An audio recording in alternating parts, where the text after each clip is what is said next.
The CEO seeks love, the ex-wife returns to his arms. Jiang Luran always thought that it was Qin Huan, the adopted daughter of the Ji family, who helped him when he was in trouble. He wanted to marry her to repay her kindness.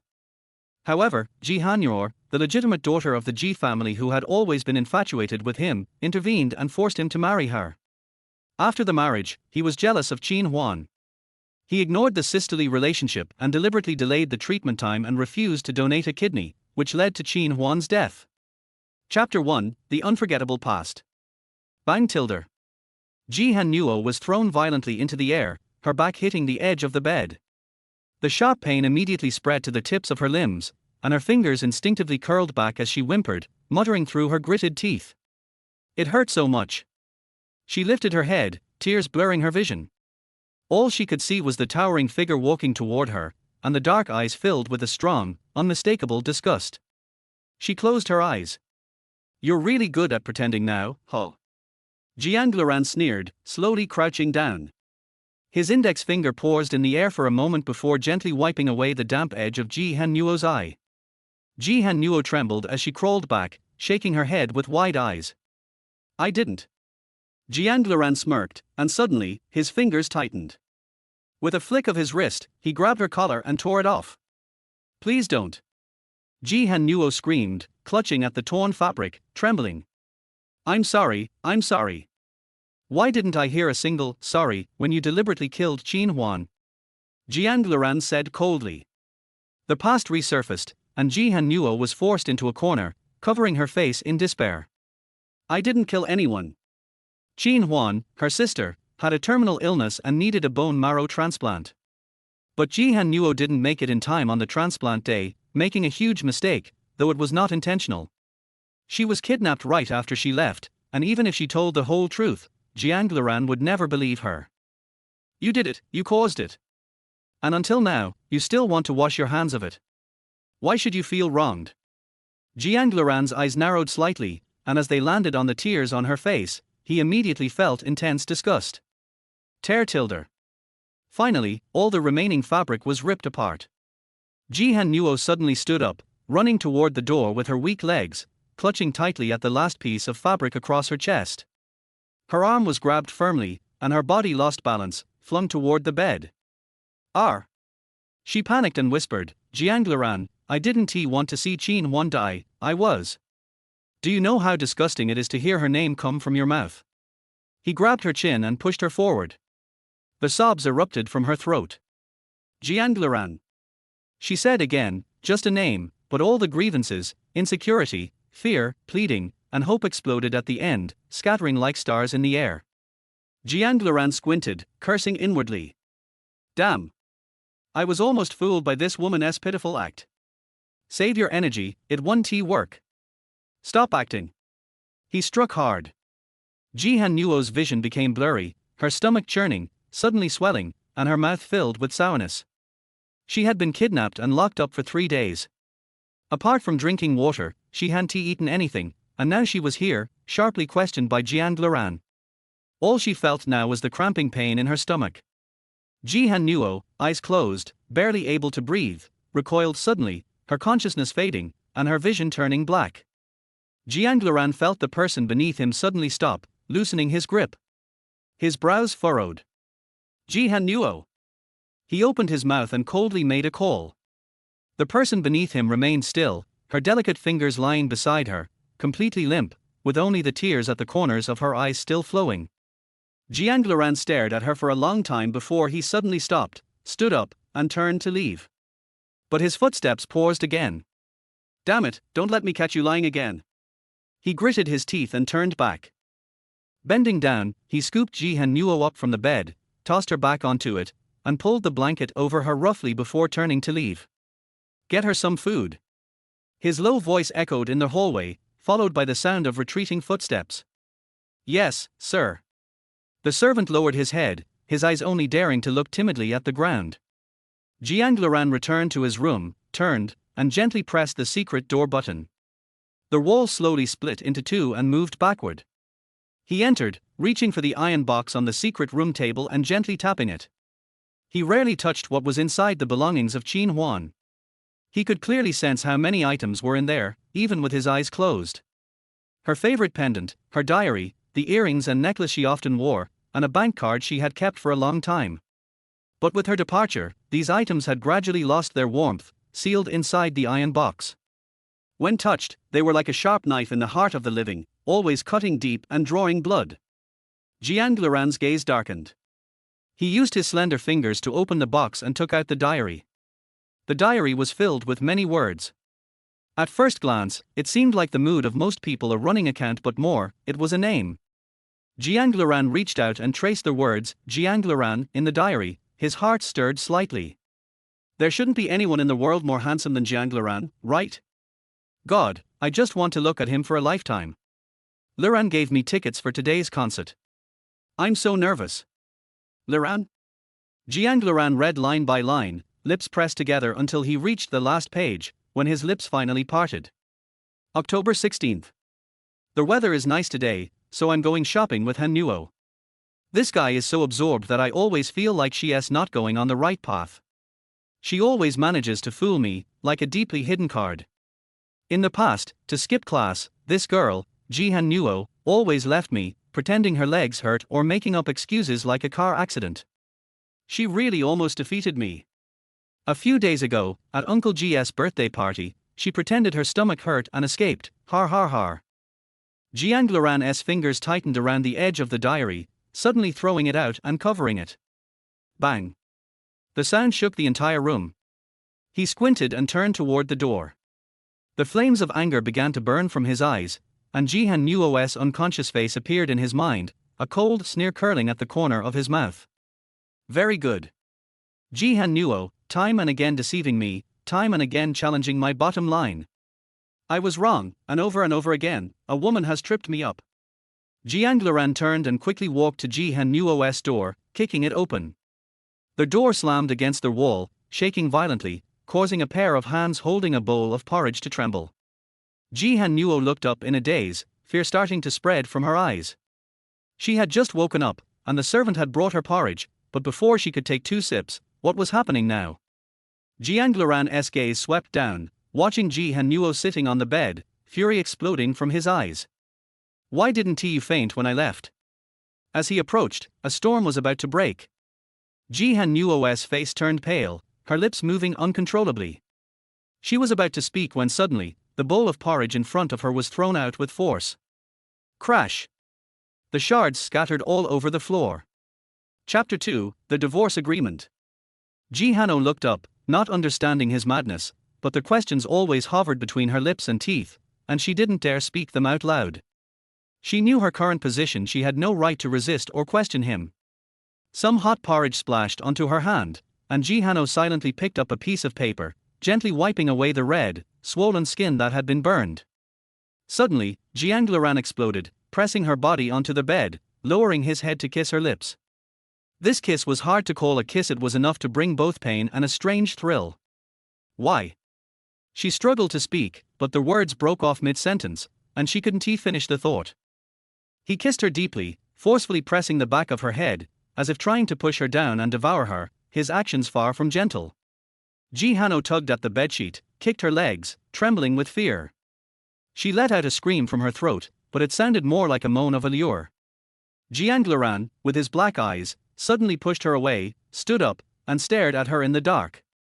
Her moan echoed in his ears, and gradually, he clenched his teeth. Damn, there was a reaction just now.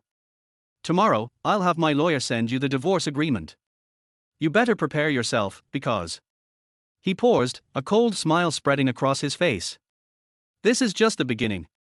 He wanted her to get the punishment she deserved. He turned away, his figure quickly disappearing through the door. Ji Hano stared at the door for a long time, then suddenly reacted. She got up and ran toward the door, but then her foot hurt sharply. Arr!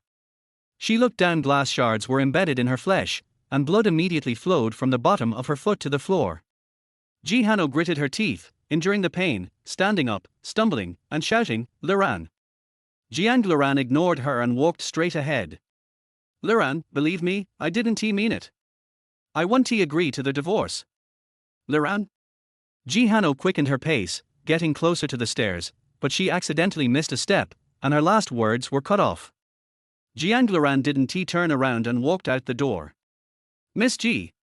the servant screamed, rushing forward.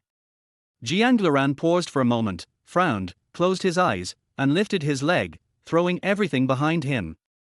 Ji Hano lay on the stairs, blood dripping from her forehead, her elbow bent in an awkward position. When the servant saw her, her arm was already broken. She opened her eyes weakly, but then closed them again. It hurt so much, so painful. When she opened her eyes again, Ji Hano found herself staring at the white ceiling. She moved her fingers, her arm aching badly, and she tried to close her eyes in a daze. Suddenly, a low, indifferent voice, along with the word divorce, flashed through her mind. Divorce. Ji Hano was shocked and immediately sat up in bed. "Hey, wake up." A sharp voice beside her carried a special tone, clearly very pleased. She knew who it was. Emailu. How did she get here? As Ji Hano's gaze shifted to the smiling face, she pressed her body closer to the edge of the bed, on high alert. Emailu and Jiang Luran were childhood sweethearts, obsessed with him since they were young, especially despising Ji Hano. Her peripheral vision involuntarily swept around, but she didn't see anyone.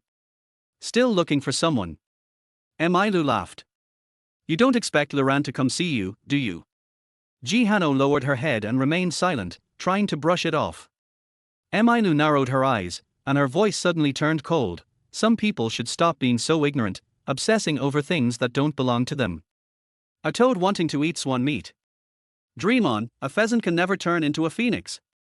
Hearing her words, Ji Hano frowned and momentarily suppressed her anger. She lowered her head, found her shoes, and protected her fallen hand, preparing to leave. "Stop!" Emailu screamed, "I haven't finished talking. Do you know what manners are?" "I don't know what manners are," Ji Hano said calmly, looking at Emailu.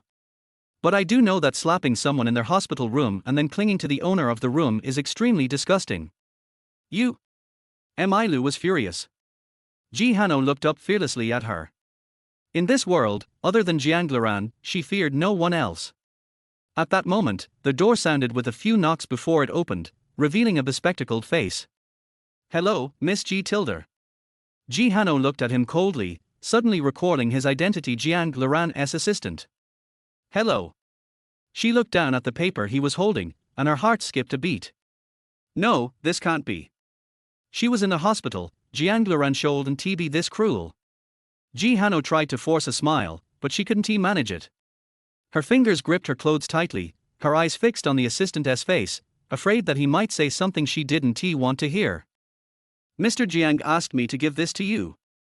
The assistant handed her the document. Ji Hano immediately stepped back, not reaching out to take it. Suddenly, a pair of slender, fair hands reached out and effortlessly grabbed the file, taking it from the assistant. "Let me see." Emailu glared at Ji Hano, then lowered her head to look at the file. The next second, a loud, mocking laugh echoed through the room. "Har har har. Divorce agreement. See, I told you. You still acted tough. Obviously, no one wants you, but it depends on Luran." Ji Hano felt stiff. When she heard the last sentence, her fingers turned cold. She suddenly reached out, took the agreement, and stared at the names on it for a long time. This was real. Jiang Luran had really proposed a divorce at this moment. Ji Hano bit her lips, Emailu's harsh voice still echoing in her ears. When she closed her eyes, tears soaked the collar of her clothes. "Get out."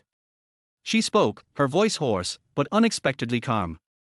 The assistant glanced at Emailu, then at Ji Hano, unsure whom the words were directed at. Ji Hano, through the divorce agreement, suddenly opened her eyes, and said word by word, "I want to sign it. If you want to talk, let him come and talk to me. Get out." "Hey, what's this? If you don't sign, does that mean he won't leave you?"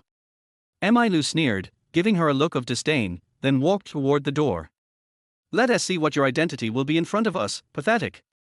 Har har har. The door closed, but the laughter lingered in the hallway. Ji Hano closed her eyes, her fingers trembling. The assistant, terrified, took 2 steps back, opened the door, and fled to the hospital entrance. Bang tilde. The room fell into complete silence. Ji Hano gripped her hands tightly, trembling, her lips pale. After a long time, her body slowly slid to the ground against the wall. Her legs began to weaken, her mind went blank, and only the tears on her face continued to flood under the light. Chapter 3: I Have No Family. The next day. Hospital. It's time for your dressing change, Miss G. The nurse opened the door, looked at Ji Hano, who was sitting on the bed, and gently sighed. Ji Hano didn't lift her head, instead, she stared at the bed sheets. They were white and appeared clean. She had woken up last night. Since then, Ji Hano hadn't really slept. Though exhaustion tugged at her nerves, she was too scared to close her eyes. Because once she did, her ears would fill with Jiang Luran's name, and he had already kicked her out of the company. The nurse shook her head, walked over, placed the medicine on the side, took her hand, and began unwrapping the bandages. Your family has arranged for a nurse for you and has already checked in at the front desk. Family? A nurse? Ji Hano shifted her hand, turned her head, and stared at the nurse. After confirming that the nurse wasn't joking, she said, I have no family. When she opened her mouth, Ji Hano heard her voice was hoarse and dry, almost unrecognizable from her usual self. The nurse immediately smiled. What are you thinking? Not only is it a nurse, but a senior nurse at that. You're so young and so many people love you. Cheer up, don't frown. Ji Hano's eyebrows twitched, a name flashed across her mind, but she quickly pushed it away. A nurse? Impossible. The one who hurt her was Jiang Luran. Why would he care about when she would get better? She was just being naive, there was no hope left. Ji Hano curled her lips in a bitter smile. Suddenly, the phone rang. The nurse finished tying the final bit of bandage, checked it, then turned and left. Ji Hano reached for her phone. Upon seeing the name on the screen, she hesitated for a moment, composed herself, and answered the call. Hello, Chief Cheng. She was very uneasy, almost forgetting about work, fearing she wouldn't be able to attend the press conference this week. Didn't come to work today. Cheng Yichu's tone was gentle, without any reproach. Ji Hano breathed a sigh of relief and softly said, Sorry, Chief, I've gotten a bit injured, so I probably won't be able to. Injured? How did you get injured? Just. Ji Hano paused, then smiled weakly. Just a little injury, I accidentally fell down the stairs. Which hospital? Ji Hano froze, caught off guard, unsure how to respond to this question. Chief Cheng was usually a good person, but he always had a certain distance about him. The Cheng family was also part of the Beicheng aristocracy, so most people in the company would do anything to get close to Cheng Yichu. Although his attitude was always neutral and gentle, it was elusive. Is he concerned about me today? Will he come to the hospital? After a moment's hesitation, she said timidly, It's just a small hospital. I'll be fine once I'm dressed. I don't know if I can ask you for leave. Which hospital? Cheng Yichu repeated, not acknowledging her leave request. Ji Hano opened her mouth, cold sweat instantly dripping down her forehead. After a long pause, she helplessly said, Rehabilitation Hospital. Half an hour later. The door to the hospital room opened, and Ji Hano immediately tightened the blanket around her. She lifted her head and saw Cheng Yichu's face. Hello, Chief Cheng. She smiled, her voice hoarse. Cheng Yichu immediately furrowed his brows, his gentle eyes betraying a hint of concern.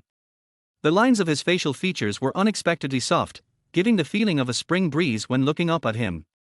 Ji Hano looked at Cheng Yichu, her nervousness easing slightly. How did you get so hurt? Cheng Yichu placed his phone aside, walked over, and gently touched her arm. Ji Hano slightly recoiled. Does it hurt? Cheng Yichu asked. No, it doesn't hurt. Ji Hano stammered. Cheng Yichu looked at her, then reached out and pressed his hand on her forehead wound. He turned, grabbed a chair, and sat by the bed. Don't be nervous. This isn't a big deal for the company, and I've already taken care of your leave. Your task now is to rest and recover, then come back to work. Ji Hano felt a warmth in her heart.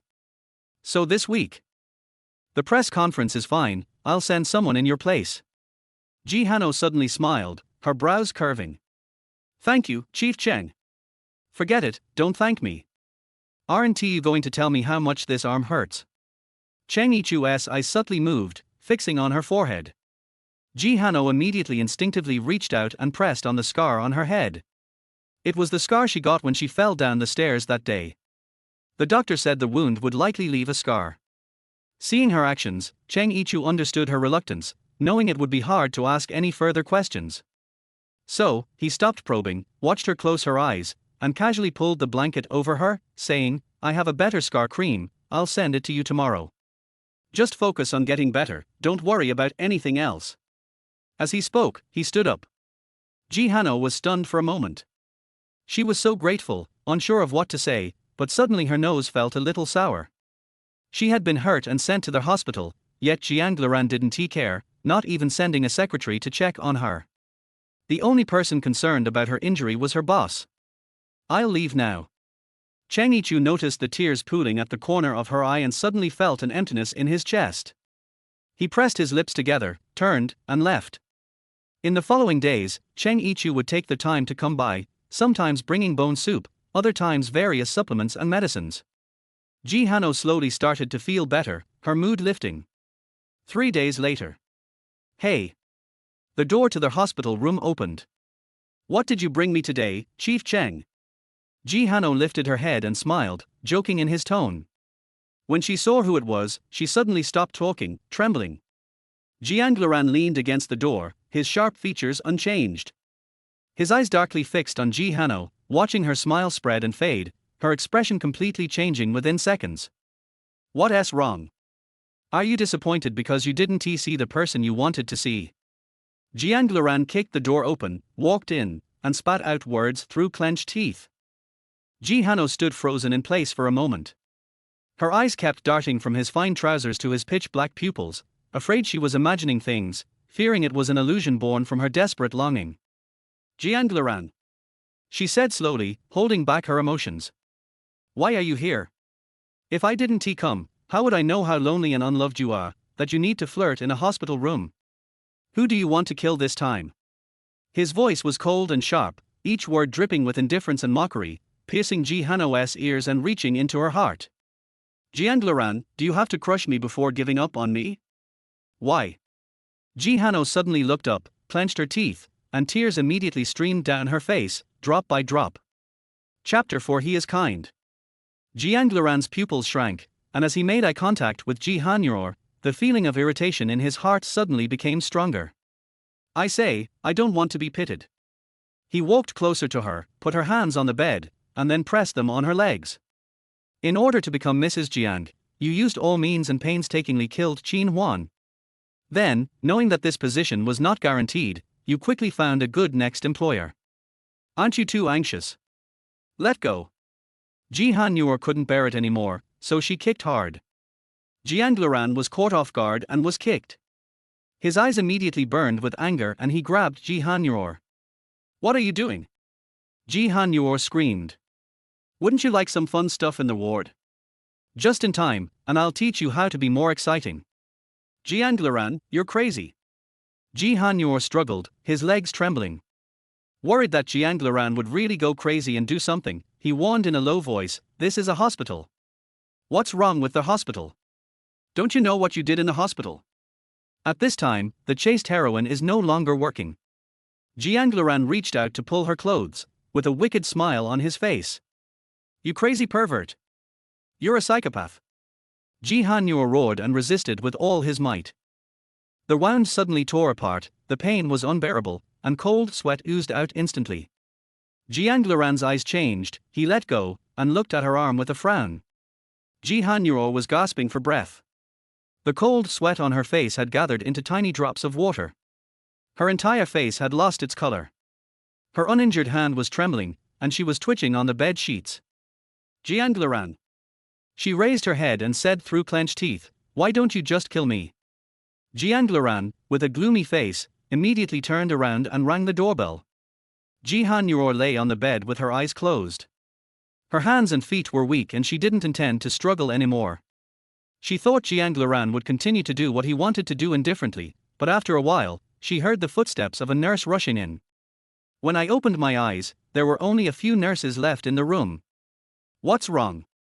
How did it become like this?" Their head nurse held her fingers anxiously, while several others scrambled to find gauze and medicine. Ji Han-yor closed his eyes again and fell to the side exhausted. Chapter 5 He is kind. After changing the gauze, the head nurse gave a lot of instructions and refused to leave until the door of the ward was opened again. Ji Han-yor. Cheng Yichu looked at Ji Han-yor half lying down in surprise and frowned. He was holding a thermos in his hand, which contained chicken soup that he had just made today. When the head nurse saw Cheng Yichu, she shouted, "Sir, why did you come just now? Why are your family members so careless? There is no one to take care of you here. What should I do if something goes wrong? I don't know why this hand is injured again, and I can't ask. You really have to stay in the hospital for a long time, you know." Ji Han-yor struggled for a while, sat up and whispered, "I know, I've written it down, head nurse, this is my friend, don't embarrass him." The head nurse sighed and turned away. Ji Han-yor just looked up and smiled, "Don't listen to their exaggeration, it's no big deal, I just accidentally fell off the bed." Cheng Yichu suddenly walked over, his eyes fixed on her neck, the conspicuous purple mark directly caught his sight. Ji Han-yor was stunned, and followed his gaze to touch her neck. The scene of Jiang Luran pinching her just now suddenly appeared in her mind, and her eyes darkened. "Did you fall accidentally too?" Cheng Yichu licked his lips and frowned tightly. Ji Han-yor smiled, reached out to cover the quilt, and said nothing. Cheng Yichu looked at her for a long time and finally made up his mind. He took a few steps towards her and said, "Han-yor, I don't know what happened to you or what you are going through, but if you have any difficulties, you can tell me." "Talk to him?" Ji Han-yor raised her head and her eyes flashed. "Thank you." She spoke, very grateful. "Thank you so much. I don't know what politeness is, but I don't know what words to use to describe it. Editor-in-Chief, you are the only one who has cared about me for so long. I don't have parents. To be honest, you are the only one who makes me feel warm during this period of time. Because of this, I hope you can." She paused, and then was a little embarrassed, but she had to say, "Don't come to see me again.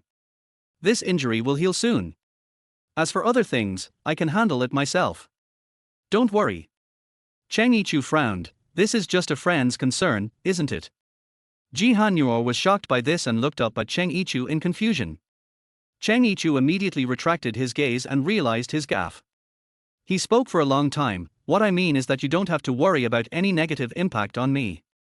Besides, we are all reporters. Haven't we heard enough rumors? If necessary, you should even create rumors yourself. You should have taken these things lightly. If this is what you care about, then you can ignore it."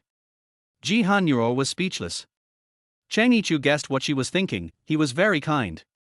She really didn't know how to refuse. But today, Jiang Luran obviously heard some rumors, so he came to her house to cause trouble. But he shouldn't care about that, he wants a divorce, so why should he care which guy she's with? Ji Han-yor had a slight headache. She closed her eyes and couldn't think of anything. Maybe Jiang Luran felt that his dignity as a man was violated, and he didn't like his reputation being damaged, so he was said irresponsible things. "Han-yor." Cheng Yichu spoke, pulling her back from her thoughts. Ji Han-yor raised his head and looked back. "Sorry, I got distracted." Cheng Yichu stood up and said, "It's nothing, you may be tired too, so you should have a good rest first." He looked at Ji Han-yor last. His eyes inadvertently swept over the curve of her neck and the purple marks on her arms, his eyes darkened, and he turned and left. The door is closed. Ji Han-yor lay on the bed, looking at the ceiling, his wandering thoughts lasting a long time. In her mind, Jiang Luran's angry face, Cheng Yichu's gentle smile and gentle greetings, the struggle and collision just now, and the foot she kicked Jiang Luran. Forget it, I don't want to think about it anymore. When the phone suddenly vibrated, a pleasant ringtone rang out in the room. Ji Han-yor picked up the phone tiredly, glanced at the screen, suddenly opened his eyes, sat up, and read the message on the screen word by word. "I'm back. Little Hoof, where are you? I'm at your door now. Come out and welcome the Holy Spirit. Sender, Sui." "God." Ji Han-yor whispered. "Sui is her best friend. She went abroad on a dream trip, but she didn't expect to come back so soon. She looked down at her current state, covered her head, and fell on the bed. This is really a case of adding insult to injury. If Sui saw her like this, she would definitely rush into the Jiang group to seek justice for her. Chapter 5 Then sign it. Just as she was worried, the door of the ward was suddenly kicked open. Jiang Luran and a strange woman came over and stood at the door, looking down on her. Ji Hanyor suddenly clenched her cell phone. Her heart seemed to be grasped by an invisible big hand. She could hardly breathe, and her broken arm felt a little painful. Jiang Luran, what are you doing? The man did not answer, but walked up to her, sat down, grabbed the woman, sat her on his lap, and then hugged her. The latter cooperated and made ambiguous sounds. The intimate appearance deeply hurt Ji Hanyor's eyes. She gritted her teeth and turned her head awkwardly. If you want to perform a live pornographic show, please get out and don't make me sick. Jiang Luran sneered, with disdain, can't you stand it? Or is this place pure? After a pause, he continued, anyway, you asked for it. In the second half of the sentence, every word stopped, like a sharp sword. He took it in his own hand and pierced Ji Hanyor's chest, but he did not stop. The knife continued to cut a hole in her heart, and blood flowed all over the floor. Jiang Luran, stop it. Ji Hanyor suddenly turned his head and roared at him. The woman smiled like a dodder flower entangled with Jiang Luran and said, woman, you have to know yourself. All this shows that you have been rejected. Do you still want to continue to pester me shamelessly? If I were you, I would dig a hole in the ground impatiently. Ji Hanyor sneered, really? I don't think you're any better. Jiang Luran and I are still husband and wife, so you lick your face and stick it up. Why? Do you want to be a mistress or a mistress? You? The woman's face suddenly changed and she was about to jump up and down. After all, she was just a second-tier star, and now she was being laughed at by a half-crippled person. How could she not be angry? Don't talk so much nonsense. At this time, Jiang Luran was full of impatience. Have you decided to sign the divorce agreement? However, there was a moment of silence in the ward, and Ji Hanyor stared at him. Lately, she has felt disappointed, embarrassed, and sad. Her emotions accumulated to a certain level and suddenly exploded, turning into ashes, so she was unexpectedly calm. Very good Tilder, she promised, then sign it. Having finally achieved his goal, Jiang Luran should have been happy or relaxed, but for some reason, when he saw Ji Hanyor looking at him with cold eyes, he inexplicably became anxious and uneasy. He secretly suppressed this emotion, took out the prepared divorce agreement and threw it on the bed. Sign it quickly, don't waste time. Ji Hanyor did not hesitate this time. She picked up the pen and signed neatly. When she stopped, her heart suddenly became heavy and painful, which was difficult to resolve in a short time, but at the same time, she felt relieved and her burden was much lighter. Mr. Jiang, I wish you all the best in your future. Anxiety rose again and spread endlessly to every part of the body. Jiang Luran withdrew the agreement and went out without saying a word. The B-list star who was clinging to him was tripped by his sudden action, and after finally catching up, he hurried to catch up.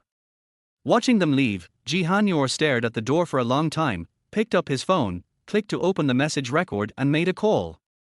It wasn't long before the call was answered immediately. Sui's lively tone accompanied the current voice. Hey, where have you been? Come and open the door for me, or I will break up with you for 3 days. Ji Hanyor listened stupidly, tears falling without warning. After a long while, he choked up and said, I feel terrible. Here, Jiang Luran quickly walked out of the hospital, frowning his eyebrows and pushing away the women around him. He glanced at her and warned coldly, get out, and don't let me see you again. The second-tier star was pushed back 2 steps, and for a long time he dared not move, and asked timidly, Boss Jiang, did I do something wrong? Jiang Luran drove away without even noticing her. When Sui received the call, she didn't take anything, hurriedly threw her luggage at Ji Hanyor's door, and then took a taxi to the hospital. When she reached the place according to the address she got on the phone, she saw her best friend sitting on the bed crying like a tearful person, and she felt sad at once. What happened? How did you get divorced?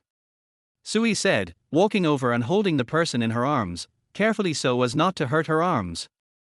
Ji Hanyor told her the story in a hoarse voice, and it took him a long time to finish. His tears had dried up, and after the intense pain, he felt almost deathly calm. Asshole! Sui was very angry and almost lost her mind. This cold-blooded thing, it was you who asked your uncle and aunt to help their family, and now this asshole dares to do this to you. She became angrier and angrier as she spoke. I'm going to settle accounts with him. Ji Hanyor smiled and said, forget it, there's no need. We won't have any dealings with him in the future. This incident is just a lesson. He didn't like himself, and it was useless to create trouble again. On the contrary, it would only make himself cheaper and cheaper. Besides, she had done so much and ended it like this, which only meant that Jiang Luran would not belong to her after all. Sui refused and immediately said, "You can't let him feel so good." Ji Hanyor said nothing. She was exhausted from tossing and turning these days, and now she just wanted to have a good rest. Sui may have seen the fatigue in her eyes, so she did not continue to discuss the matter, but coaxed her to have a good sleep. Jiang Luran was sitting in the president's office of Jiang Group, casually looking at the documents on the desk, when a loud noise outside the door suddenly disturbed his originally careless thoughts. "Miss, you can't go in. This is the president's office." No matter how the secretary tried to stop her, Sui was determined. She pushed the secretary aside and ran in angrily. Jiang Luran raised his head slightly, glanced at her coldly with a cold gaze, as if he didn't see it, and continued to look at the documents in his hand. He knew Sui, Ji Hanyor's so-called good friend, otherwise, he would be invited by other women.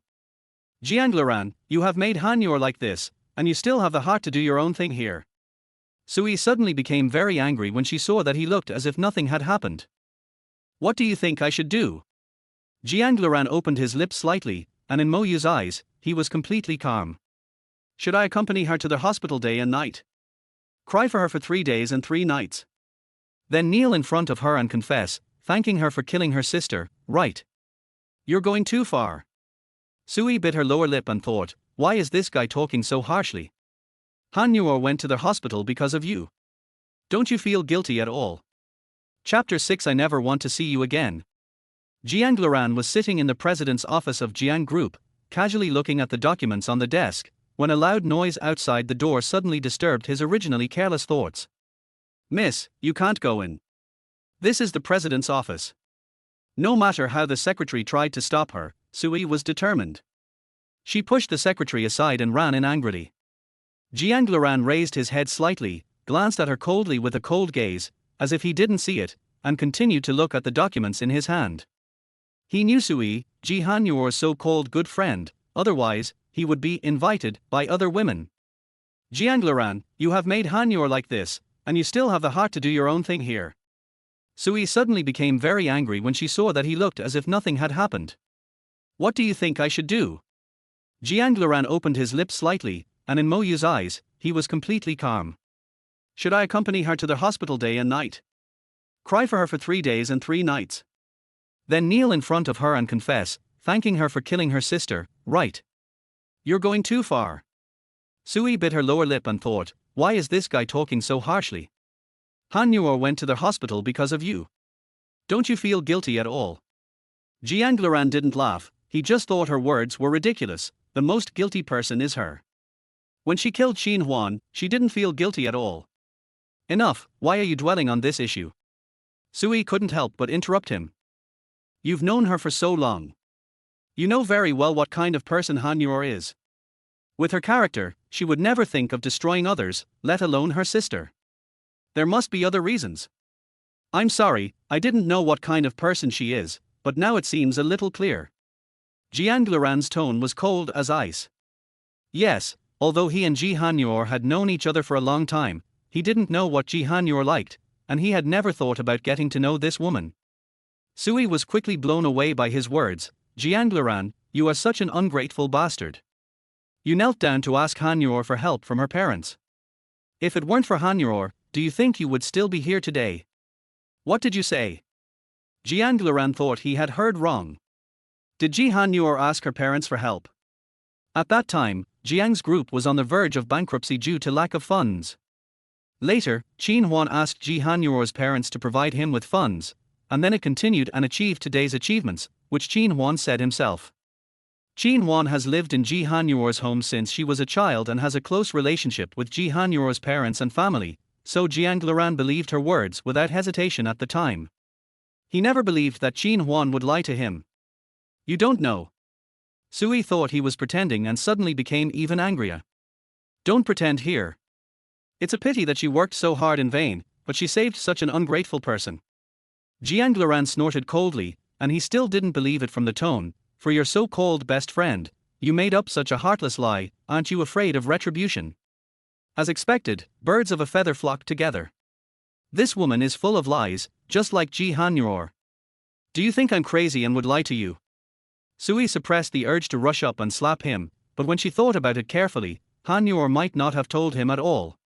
This girl is so stupid. She didn't leave herself a way out and ultimately lost to someone like Jiang Luran.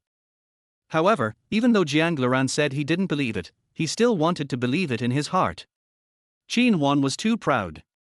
She never sought help, let alone asked her adoptive parents for help. But Ji Han-yor is different. She was born with that kind of personality. Thinking in this way, is there anything wrong with what Sui said? Let her tell me herself. Jiang Luran said in a cold voice. Dream on. Believe it or not, our Han-yor never wants to see you again in this life. Sui said this and turned away angrily. If she stayed in this place for another minute, she would feel extremely uncomfortable. Jiang Luran looked at her departing back and fell into deep thought. Her words kept replaying in his mind. For a moment, he didn't know who to trust. After a long time, he took out the unsigned divorce agreement and looked at the cold contract on it. Somehow, he suddenly couldn't bear to sign it. If what Sui said was true, then Qin Huan was deceiving himself. Thinking of this, Jiang Luran felt a little disappointed. When Sui returned to the hospital again, Ji Han-yor woke up. Seeing Sui coming back, she quickly asked her, where have you been? I went downstairs to buy some food. Sui held up her porridge and rice and walked back and forth in front of her. Fortunately, she bought some things when she came, so she finally had an excuse.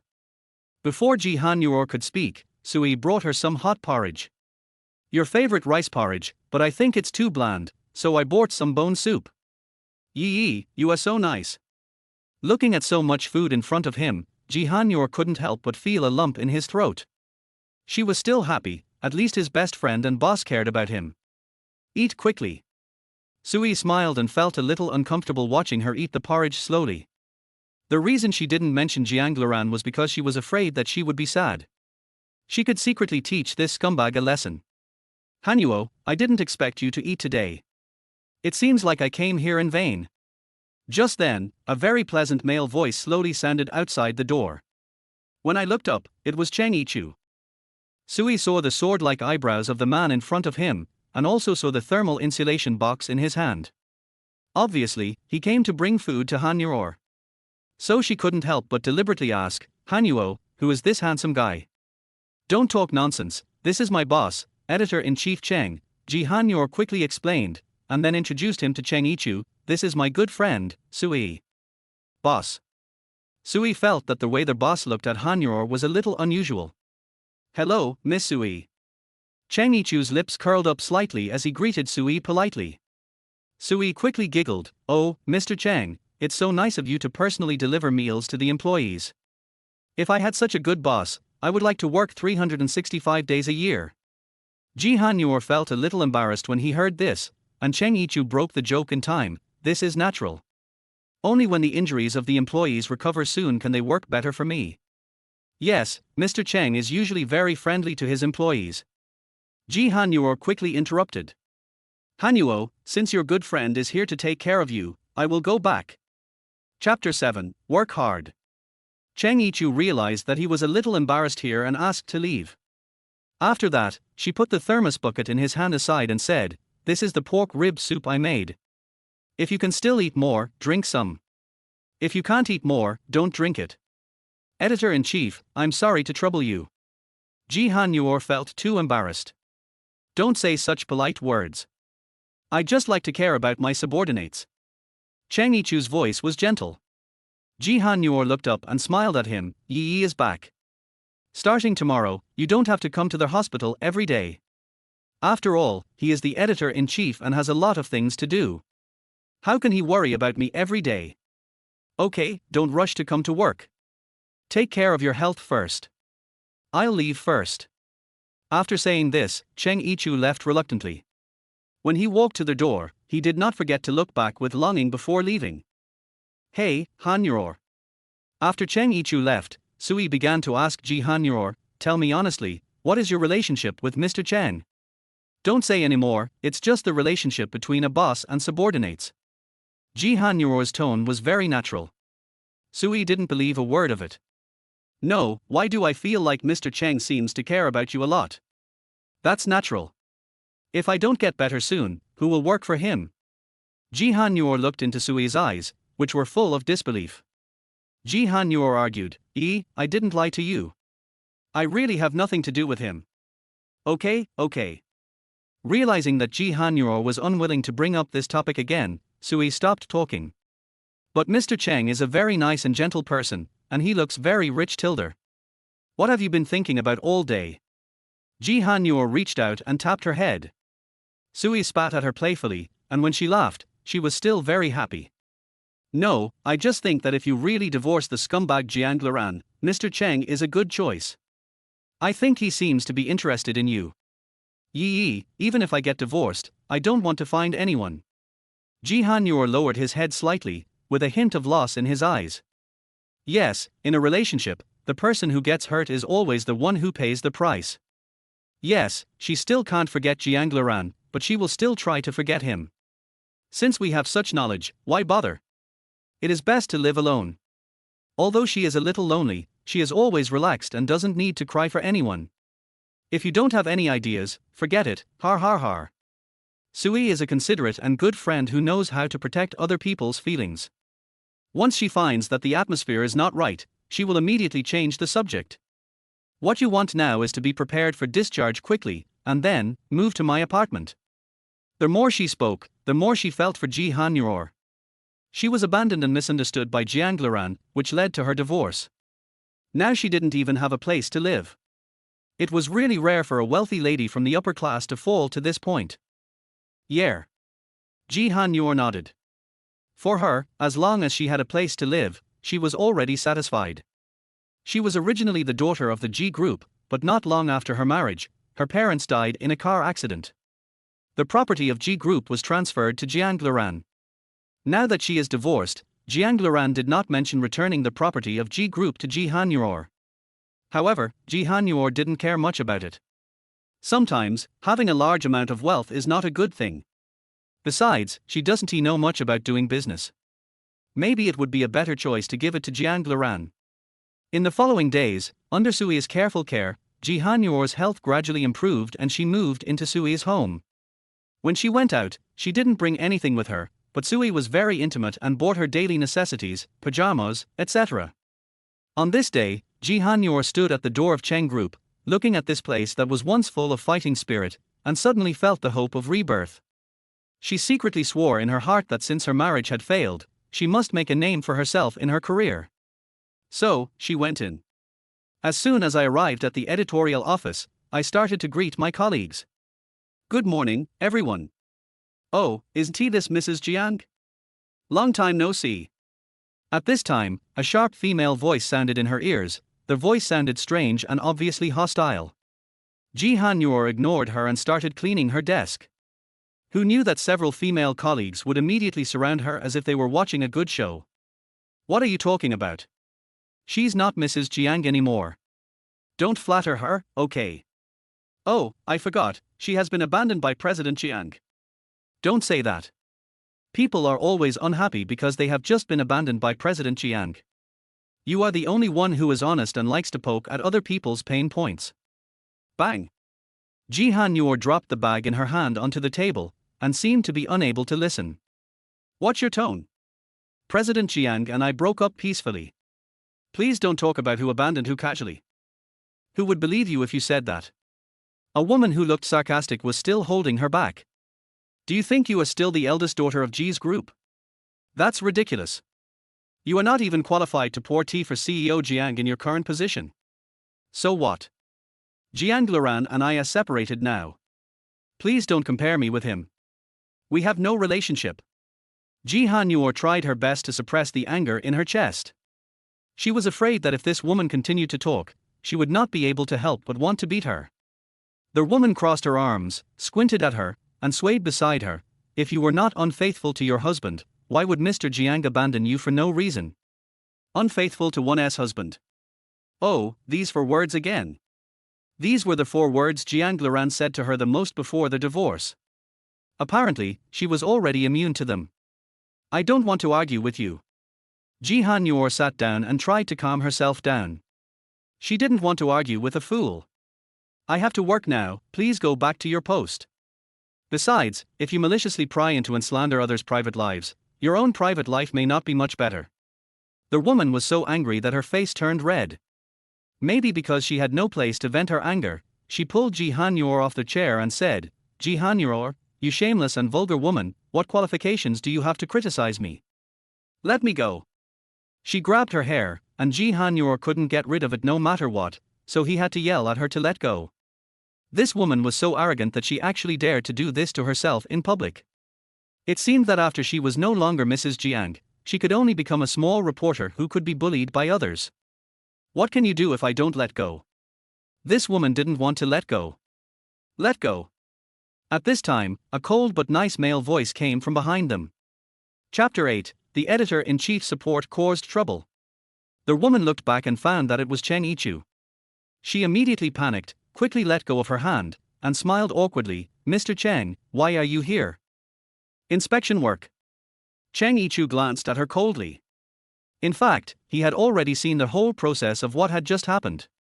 I really didn't expect that President Cheng would come to our small editorial office to inspect our work. This is a once-in-a-lifetime opportunity, but I didn't expect to run into him today. She's so unlucky. I thought I just heard you say some obscene words in the company. Cheng Yichu began to question her. The woman lowered her head, not daring to admit it. Her colleague next to her pretended not to see it. After all, they were in the same camp just now, so they were afraid of getting into trouble. Boss Cheng, I'm telling the truth. The woman still wanted to defend herself, so she pointed at Ji Han-yor and said, this little Ji has a messy lifestyle and even divorced Boss Jiang because of this. We can't have such an employee at Cheng Group. Ji Han-yor stood aside, neither looking at him nor explaining, because she knew in her heart that Mr. Cheng would always believe in her. Well, you are right, Tilder. Cheng Yichu raised his lips slightly and showed a sarcastic smile. Just when the lady was feeling proud, Cheng Yichu added, we really don't need Cheng employees like you. The woman raised her head and was suddenly stunned, thinking she had heard wrongly. What I said is the truth. The truth? Did you see it with your own eyes? Cheng Yichu questioned her. The woman bit her lower lip and remained silent. In fact, she had not seen it with her own eyes, but only heard about it from others. As a journalist, the most basic quality is to seek truth from facts and not believe in rumors. You can't even do the most basic things. So, what qualifications do you have to be a journalist? Cheng Yichu also had a lot of things to say, and the few words he said made her unable to refute. The woman opened her mouth, wanting to defend herself, but she didn't know how to start. In the end, she only waited for Cheng Yichu's final verdict, get out, and disappear from my sight immediately. Mr. Cheng Tilder, the woman raised her head, tears still glistening in her eyes, looking pitiful. Get out. Cheng Yichu repeated the cold words again. The woman had to wipe away her tears and leave in a hurry. Everyone else was a little surprised. As everyone knows, Mr. Cheng has always had a good temper and he never loses his temper easily. Today is really a rare occasion. This made them even more afraid of what they had just done, so much so that they dared not look up or speak. Are you okay? Cheng Yichu couldn't help but ask Ji Han-yor. Ji Han-yor shook his head slightly, and then quickly expressed his gratitude. It's nothing, Mr. Cheng, thank you for speaking for me. You're welcome. This is what I should do. After Cheng Yichu finished, he said to the other employees, listen to me, in my Cheng enterprise, no one can spread rumors without verification. If I encounter this a second time, my fate will be like the woman just now. After saying that, he looked at Ji Han-yor gently and left the editorial office. When Ji Han-yor saw him leave, he casually returned to his seat and continued working, but he still felt a little guilty in his heart. It was all her own fault, she deserved it. Thinking this through, Ji Han-yor began to immerse herself in her work. However, in the next few days, Ji Han-yor could clearly sense that something was wrong in the atmosphere. All her colleagues seemed to be very shy about her, and some tasks that required division of labor and cooperation could only be completed by her independently. When she ordered takeout at noon, they didn't help her order, so she had to eat a box of instant noodles in the end. Because her get-off work time was different from Sui's, she got off work alone every night. All in all, the situation seems even more tragic. On this day, it was time to get off work. Ji Han-yor packed up her things and was about to leave, but many documents suddenly piled on her desk. When she looked back, she saw Director Wang saying to her, "You have to work overtime today to sort out these manuscripts. They will be needed tomorrow." This. Ji Han-yor stared at the manuscripts piled up like a mountain in front of her, feeling dizzy. Why didn't Director Wang take them out earlier? Why did he have to wait until after get off work to give them to her? Don't be lazy, hurry up. If you don't do it well, not only will it be your fault, but I will also lose my job, so it all depends on you. After Director Wang said this, he walked away with his bag. The entire editorial department was empty, with only Ji Han-yor left. Ji Han-yor knew that Director Wang did it on purpose. Although she already had a boyfriend, she still liked Cheng Yichu, who was 1 year younger than her. She must have been jealous when she saw Cheng Yichu defending her that day, otherwise she wouldn't be so harsh on herself. Since you want me to do it, I'll do it. There's no point in complaining more. Ji Han-yor knows that this is his job and he has no right to complain. At this time, Sui called, "Han-yuo, my colleagues and I are having dinner outside today, so we may not be back until very late. You should be careful when you are alone." "Okay, then have fun." Ji Han-yor replied to her while typing. "Don't think about me too much, I love you." After Sui said this, she hung up the phone, sounding very happy. Looking at the empty scene at this moment, she couldn't help feeling lonely in her heart, but Ji Han-yor had a very good ability to comfort herself, so she immediately devoted herself to her work and eliminated all distractions.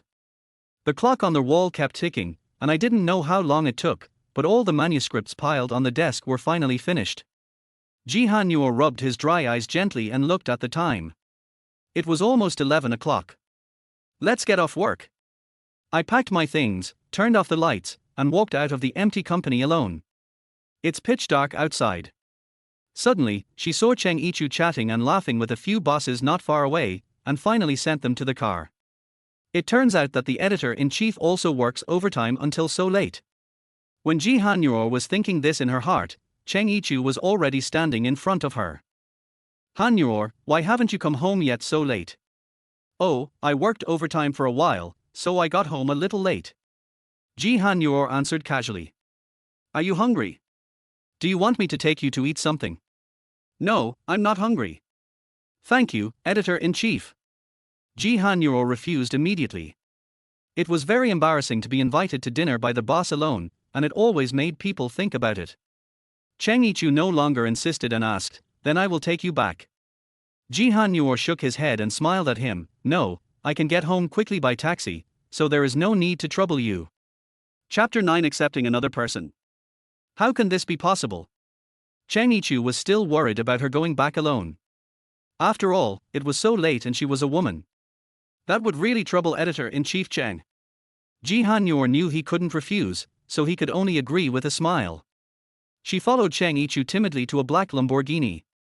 Cheng Yichu opened the passenger door and let her get in first. Then he sat in the driver's seat himself, considering every detail very carefully. In the car, Ji Han-yor always felt that the atmosphere was a little awkward, until Cheng Yichu asked her, "Where do you live?" "Longfeng Garden." Ji Han-yor blurted out. At this time, the car started and turned around. Feeling that Ji Han-yor was a little reserved, Cheng Yichu asked casually, "Is that the house you rented?" "No, that's my good friend's house. I live in her house now." Ji Han-yor bit his lower lip, not hiding anything. "Will this be inconvenient? Didn't Jiang Luran give you a house?" Cheng Yichu frowned slightly, and couldn't help but feel sad for Ji Han-yor. She didn't even have a place to live after the divorce. Ji Han-yor shook his head, his eyes looking a little empty. "No, that's his stuff, I don't want it either." "Yer Tilder," Cheng Yichu sighed softly, and then said, "It's better for me to arrange a place for you to live. Living in your good friend's house forever is not a long-term solution." Ji Han-yor was stunned. How could such a good boss worry that his employees had no place to live? However, she had never been the kind of person who liked to take advantage of others, so she quickly refused. No, Mr. Cheng, I have a good relationship with my good friend, and it's a good thing to live together and take care of each other." Cheng Yichu knew that Ji Hanyuo would not accept it, so he stopped talking about it. Okay, if you have any difficulties, you can tell me at any time. Okay. Although Ji Hanyuo only answered with this one word, her heart was inexplicably in a panic. Fortunately, at this time, Longfeng Jiyuan arrived. Cheng Yichu got out of the car and opened the door for her. Ji Hanyuo began to feel for the door key in her pocket, but she still couldn't find it. Strange, I remember I brought it with me this morning, why is it gone? Don't you have the key? Looking at her expression, Cheng Yichu seemed to have guessed it. Yes, I clearly remember bringing it with me, but I don't know why I can't find it now. Ji Hanyuo sighed slightly. It seemed that he would have to wait outside in the cold wind for a long time today. Sui was attending a party outside, and he would feel bad if he ruined her interest. Cheng Yichu suggested, since you can't get in now, why don't you walk along the street with me? Okay. Considering that Sui would not come back for a while, instead of waiting in despair, it is better to agree to Cheng Yichu's proposal. Cheng Yichu looked at her, couldn't help laughing, and took her to the street. At this time, the street lights were still on, and the night in the North City had just begun. Ji Hanyuo followed him, not wanting to go shopping at all. Her mind was full of manuscripts, she had been working overtime for too long, and her mind was a little unclear. Now she didn't want to go anywhere at all, she just wanted to find a bed and have a good sleep. At this moment, a bouquet of charming red roses suddenly appeared in front of her, awakening her consciousness. She looked up and saw Cheng Yichu's gentle smile appear in front of her. Hanyuo, this is for you, he said in a gentle tone. Ji Hanyuo was stunned. No one had ever given her flowers. Besides, they were not in that kind of relationship. Until finally Cheng Yichu said, Hanyuo, my hands are sore. Ji Hanyuo took it reflexively, and suddenly his mind went blank. Thank you, Editor-in-Chief Cheng. At this moment, Ji Hanyuo felt a pair of sharp eyes staring at him. Turning around, they saw Jiang Luran holding a beautiful woman and walking past them. This action interrupted what Cheng Yichu was about to say. For some reason, when Ji Hanyuo saw this scene, she was so nervous that she felt as if she had done something wrong, and the beautiful woman in his arms looked so conspicuous. As expected, this is a job with many benefits. How long have you been away from me? Can't wait to find a new love. Jiang Luran's tone was full of disdain. Seeing Ji Hanyuo with this man, he began to feel inexplicably angry in his heart. Ji Hanyuo wanted to speak for himself, but Cheng Yichu was one step faster and spoke first. Unable to bear it, you and Hanyuo are divorced. Naturally, no matter what the other party does, it will no longer matter. Since it doesn't matter, why can't Hanyuo be with me? I didn't expect Mr. Cheng's taste is so low now. Jiang Luran sneered, it seems that you still don't know this woman's usual style. I wonder if you will still be with her after you know her? Can you tolerate it? I know exactly what kind of person Hanyuo is. I don't need you to tell me. Cheng Yichu was very dissatisfied with his frivolous tone, and pointed at the woman in Jiang Luran's arms and said, you are the only one allowed to find a new love, but it is a sin for Hanyuo to find a new love. How ridiculous. He didn't even know how many times this woman had been his new love. Jiang Luran was well known throughout the city for his constant changing of women as a playboy. What qualifications did he have to comment on Hanyuo? At this time, the woman in Jiang Luran's arms suddenly spoke. Her tone was gentle and graceful, with a sexy charm. Luran, why do you care about this kind of woman? Don't ruin our beautiful atmosphere. Let's go, I'm hungry Tilder. I'm just giving you advice. Whether you listen or not, and no matter what you do to this woman, I don't care. Jiang Luran looked at the woman beside him, with a mysterious smile on his face. Let's go. Okay. The woman leaned on Jiang Luran's shoulder like an innocent girl, and left their sight without looking back. Ji Hanyuo looked at their hugging figures, his knuckles curled tightly and his eyes full of reluctance. Hanyuo. Cheng Yichu saw the disappointment in her eyes. She must still be bothered by it in her heart. Don't think too much. You have nothing to do with him anymore. This person is not worth your sadness. Yeah. Ji Hanyuo nodded. Obviously she had made up her mind to forget that man, but she didn't expect him to suddenly appear today. Hanyuo, the best way to forget someone is to try to accept another person. Cheng Yichu slowly led her into his topic. Ji Hanyuo blinked, not quite understanding what he meant. Har, another person. I haven't thought about it yet. I think it's good to be alone now. I'm free and don't need to care about other people's faces. Chapter 10. I hope I can forget. This sentence stopped Cheng Yichu from confessing, so he could only smile and say, but have you ever thought that if this is the case, you will be lonely in the future? Aren't you afraid of loneliness and aging? Ji Han Yuor's smile froze at the corner of her lips. Of course she had thought about this before, but even if she ended up dying alone, it would be better than disappointment and hurt. When Cheng Yichu realized that Ji Han Yuor looked very disappointed, he knew that he had mentioned something that he shouldn't have mentioned, so he quickly changed the subject. Are you hungry? I can take you to eat something. No need. Ji Han Yuor shook his head. It's almost midnight. I think he is almost back. Editor-in-Chief Cheng, I should be able to go home now. You should go home early too. Thank you for sending me back today. Before Cheng Yichu could say, I'm here to see you off, Ji Han Yuor left quickly. Fortunately, this place was not far from Sui's home, so Cheng Yichu did not chase after him. On the street, the woman was happily leaning on Jiang Luran's shoulder, her tone charming to the extreme. Luran, what do you want to eat? Who knew that Jiang Luran pushed her away, his eyes full of disgust, and his tone was very impatient. Get away. Li Ran, what are you talking about? The woman's eyes suddenly turned red. He was so gentle to her just now that she was attracted to Xian and I for a moment, but wasn't his expression changing too quickly? I said, get away from me. Afraid that the woman didn't hear clearly, Jiang Luran repeated it again mercilessly. The woman had to leave crying, but even so, Jiang Luran didn't go to see her. At this moment, all the images in his mind were of Ji Han Yuor holding a rose. The annoying red color made him manic and he wanted to destroy it completely.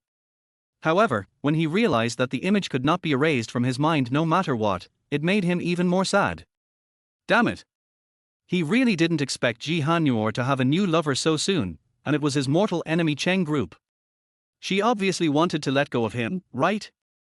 Ji Han Yuor, you'd better not let me see you again. When Ji Han Yuor returned to the community, it was already early in the morning, and Sui also came back. When she saw the big bouquet of red roses in her hand, she hurriedly asked, wow, what beautiful flowers, who sent them? This is from Editor-in-Chief Cheng. Ji Han Yuor spoke in a low voice. However, Sui still opened her eyes wide. Wow, Mr. Cheng is so good to you. Tell me the truth, what happened between you two? Why did you come back so late? Seeing that Sui had automatically written a stupid novel, Ji Han Yuor couldn't help but roll his eyes at her. You think too much, I just forgot to bring my keys, and Mr. Cheng took me for a walk. How could he send you flowers if we were just taking a walk? Did he tell you anything? Ji Han Yuor's words suddenly aroused Sui's curiosity, and she quickly asked, tell me quickly. Having said that, Ji Han Yuor was a little disappointed. I will tell you the truth. Although Mr. Cheng didn't say it, I always feel that he cares about more than just his subordinates. That's for sure. Anyone with a discerning eye can see that Mr. Cheng is interested in you. Sui could also see it. So, did you agree to it? Ji Han Yuor shook his head and sighed slightly. I haven't said anything yet, and Jiang Luran saw me. Jiang Luran, why is he there? Sui was a little confused. He just happened to pass by Tilder. Ji Han Yuor bit his lower lip. I don't know why I am so unlucky that I gave him a chance to tease me. This city is so big, why do we need to let them meet again? This. Sui finally understood what happened. You're both divorced, what right does he have to tease and talk about you? It's your freedom to be with whomever you want, what does it have to do with him? Sui angrily taught him, Hanuo, don't appear too weak in front of him. That's how you are, and that's why you are bullied so much. Although I always tell myself not to care about his opinion, sometimes I can't control myself. Ji Han Yuor sighed slightly. I may not be able to forget that person for a while. After all, I have loved him for so many years, how can I forget him? Sui knew that as an outsider, she certainly couldn't influence her good friend's thoughts, so she could only comfort her. It's okay, time can dilute everything, take your time, you can definitely forget him. Ji Han Yuor looked at the roses on the table and thought of Jiang Luran's face. I wish I could forget that person. The next day, Ji Han Yuor walked to the door of the company and was about to go in when he saw a black Lamborghini parked in front of the door. The security guard opened the door, and then a tall and handsome man got out of the car. That was Cheng Yichu, and every move he made was extremely elegant. Ji Han Yor instinctively stopped and watched Cheng Yichu go in, but didn't dare to follow him in. I don't know why, maybe it was because of what happened last night. At the moment, she had no idea how to face Cheng Yichu, so she had to use this method of escape to solve the problem. Avoiding Cheng Yichu's sight, Ji Han Yor felt like a thief. Just as she sat down in her seat, she saw Director Wang walking towards her angrily. Ji Han Yor, didn't I tell you yesterday? Those manuscripts are very important and they will be used today, so you must finish them last night. Why didn't you listen? Director Wang asked loudly. I have sorted it out. Ji Han Yor felt that she was a little puzzled. I sent the document to you overnight last night. What documents? I checked this morning and didn't receive any documents at all.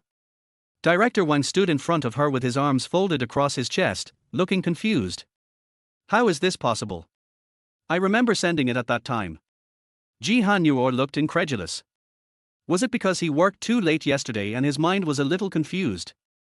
Wait, I have a backup here, I'll send it to you right away.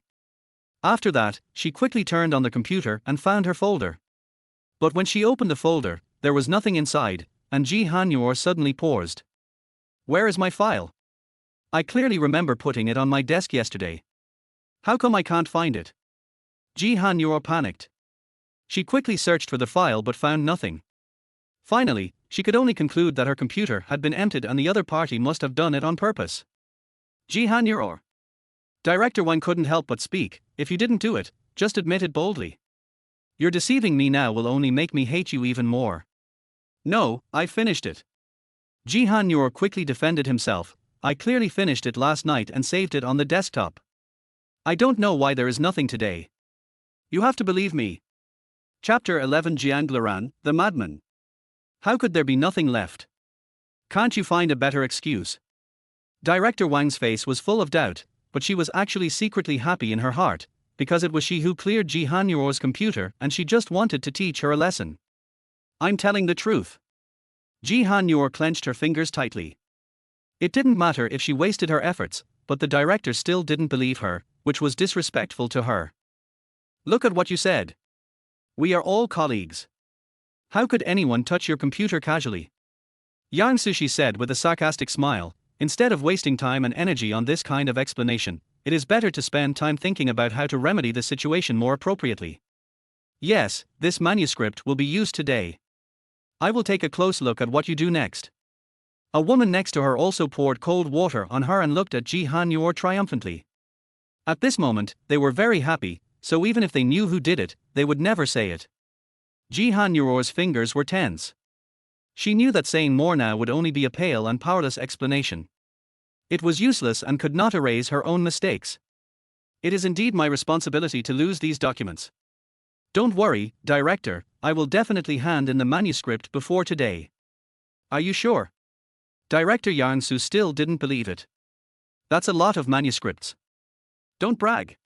Ji Han Yor sat down, said nothing, and began to concentrate on her work.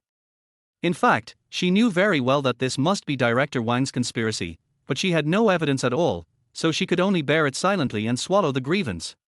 This was a lesson for her. Director Wang looked at her coldly, returned to his seat, and gathered with other colleagues to talk. Of course, they were all talking about the topic of Ji Han Yor's brain problem. However, their words and actions have been automatically blocked. Now Ji Han Yor only has work in her eyes, because she knows that if the work is not completed, she will not only have to work overtime, but will also most likely be fired.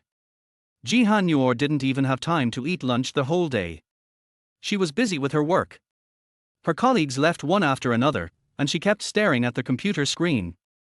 Finally, around 8 o'clock, she completed the seemingly impossible tasks and locked her computer. Finally, I can go back. Ji Han Yor stood up, feeling that he was so hungry that he could hardly walk. It's another night of overtime work, but fortunately, it's not too late today, so I can go back and have a bowl of noodles. She left the company tiredly, because it was early winter, it got dark earlier, and almost everyone had left. But just as she walked downstairs of the company, she found that it was raining heavily outside. Misfortunes never come alone. Ji Han Yor felt a little embarrassed looking at the heavy rain outside. The rain was too heavy and it would be difficult to get a taxi. Thinking of this, she gritted her teeth, ran out quickly, covering her head with her hands. After running a few steps, a car flew by and splashed her with water. She yelled, "How can you drive? Do you have eyes?" Looking at his wet clothes, Ji Han-yor thought, they are already soaked anyway, why bother about it? At this moment, the car suddenly stopped in front of her and the window was rolled down. It turned out to be Jiang Luran. "Come up." He spat out these two words coldly. "You're crazy." Ji Han-yor blurts out. He deliberately splashed water on her with his car, and now he pretended to be a kind person and let her get on. She didn't want to go crazy like him, so she turned around and left. "Don't be so stubborn, woman." Jiang Luran drove directly and followed her slowly. "Where is your dear boss? How can he bear to let you get wet in the rain alone without sending you home?" Ji Han-yor didn't want to pay attention to him at all. In her opinion, every word Jiang Luran said now was a mockery of her, but her feet suddenly slipped and her body fell to the ground involuntarily. Seeing this, Jiang Luran stopped the car and got out to check. Ji Han-yor only felt his ankle cramp and wanted to stand up, but he couldn't stand up anyway, damn it. Without saying anything, Jiang Luran picked her up, threw her into the passenger seat, and then sat in without her permission. "What are you doing, kidnapping someone?" Ji Han-yor tried to break the door open, but it was locked and couldn't be opened at all. "Let me out now, what do you want to do? Don't be so self-righteous. Who would want to do anything to you?" Jiang Luran's tone was full of contempt. "I just happened to pass by and saw that you were pitiful, so I helped you." In fact, Jiang Luran did not happen to pass by. Because after Sui told him that incident, his hatred for Ji Han-yor was no longer as deep. Seeing her and Cheng Yichu together yesterday always made him feel uncomfortable, so he couldn't help but secretly come over to take a look at her. "Well, I don't need your help." Ji Han-yor felt that he was deliberately mocking him. "Put me down. Now that I'm in my car, it won't be easy to get off." Jiang Luran had no intention of stopping. Although the vision was blurry, Ji Han-yor was still clearly visible. This was not the way to Longfeng Garden at all. You're going the wrong way. I want to go to Yajiajia, not this direction. I didn't ask you where you were going." He still looked complacent. "You?" Ji Han-yor was so angry that he couldn't speak. "Where are you taking me?" Jiang Luran looked at her with interest. "Your foot is injured, aren't you going to see a doctor before going back?" Ji Han-yor finally understood that he was planning to send him to the hospital. When this guy went to the hospital, his tone of voice was not very good, as if he was kidnapping someone.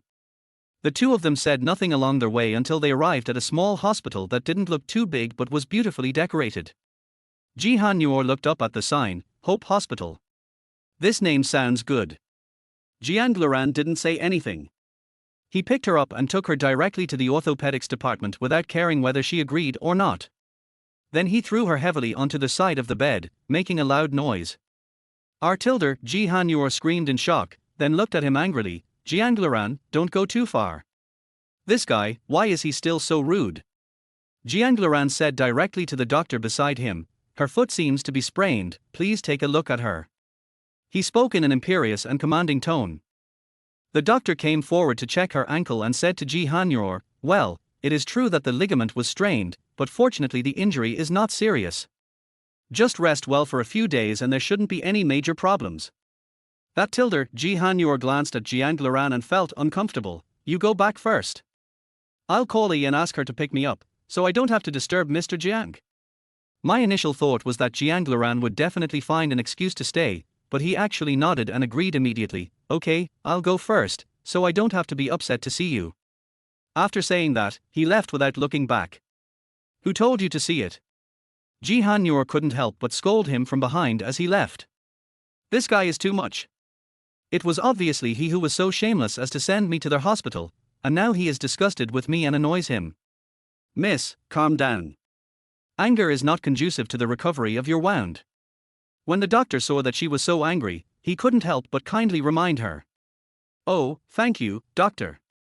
Realizing that he seemed rude, Ji Han-yor immediately quieted down and smiled awkwardly. "I understand. It's normal for boyfriends and girlfriends to quarrel." However, the doctor suddenly said this. Ji Han-yor didn't explain, nor was he too lazy to explain. This kind of thing could not be explained in just one or two sentences, so she took out her cell phone and called Sui.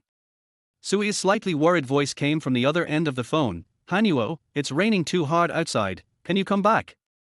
Do you want me to pick you up? Yi, I'm in the hospital now. Ji Hanuo's tone sounded helpless. What's wrong with you? Sui immediately became restless when she heard that she was hospitalized again. Which hospital? I'll pick you up. Finally, Sui came to Hope Hospital. It would have been better for Ji Hanyor to stay in the hospital for one night. However, considering that she was short of money and didn't want to postpone her work the next day, she went back. Anyway, it's not a big deal. After all, I've already been in the hospital for a long time, so I'm really sorry to ask for leave again. However, when it came time to pay the bill, the doctor calmly said, "Didn't your boyfriend just pay the bill?" What? Ji Hanyor suddenly thought of Jiang Luran. He must have paid the bill without even telling her. You two are really weird. Can't young people just be together? The more the doctor looked, the less he understood. Do young people nowadays like to play like this? Oh, sorry, doctor, thank you. Ji Hanyor said, then limped away quickly. Sui caught up with her and felt that she was hiding something, so she asked, "Boyfriend? Hanyor, did Mr. Cheng come with you?" Not Mr. Cheng. Ji Hanyor had an evasive look, although she didn't want to mention Jiang Luran. It was Jiang Luran. He sent me here and then left. I don't know if he paid it off. He didn't tell me. What? Sui's face suddenly changed when she heard the name. Why are you still with Jiang Luran? Do you think he's not bad enough to you? No. Ji Hanyor quickly denied. It was raining heavily and the road was too slippery, so I sprained my foot. Jiang Luran happened to be driving by and sent me to the hospital. She stopped here, as if she had a lot to say, but felt there was no need to explain so much. How could there be such a coincidence? Don't believe there are so many coincidences in this world, Hanyor. You have to be careful in the future and don't contact this person again. He just wants to hurt you. Okay, I get it. Let's go. Ji Hanyor thought to himself that even if he no longer had any contact with him in the future, he should return the money to him, so that he wouldn't say that he owed him if he accidentally met him in the future. Chapter 12 I Don't Want to Owe You a Favor. The next day, Ji Hanyor went to work as usual, and Sui sent her to the company. When she was about to leave, she heard someone laughing. Wow, Mrs. Jiang is really dedicated. She still insists on coming to work when her foot is injured. It seems that Mr. Jiang really didn't leave you any family property. Oh, don't speak so bluntly about others. She just lost her cash cow and is feeling very sad. Now she has found a new target and is coveting our CEO Cheng. I say, how can you talk like that? Sui couldn't bear it anymore and accused coldly, a colleague is injured. Even if you don't care, you can't laugh at her. She really didn't expect that Hanyor would suffer so much malicious slander in the company every day, and she had to pretend not to hear it. If you don't know, don't force yourself to speak out. You know what shameless things your friend has done. No one in the editorial department dares to talk to her now. They still look down on Ji Hanyor. My friend is doing things in an upright way. Forget it. Ji Hanyor pulled her sleeve, really not wanting to make things worse. Don't worry about them, go to work quickly, or you'll be late. Well, Hanyor, if you have suffered any injustice here, you must tell me when you go back, and I will definitely avenge you. Sui glanced coldly at those petty-minded women and left angrily. Ji Hanyor was about to sit down, but Cheng Yichu's secretary suddenly came over. She took a look and said, Ji Hanyor, President Cheng asked you to go to his office. Ji Hanyor thought he had heard it wrong. What I mean is that I want you to go to Mr. Cheng's office right away. The secretary frowned slightly, obviously a little impatient with her. Oh, okay.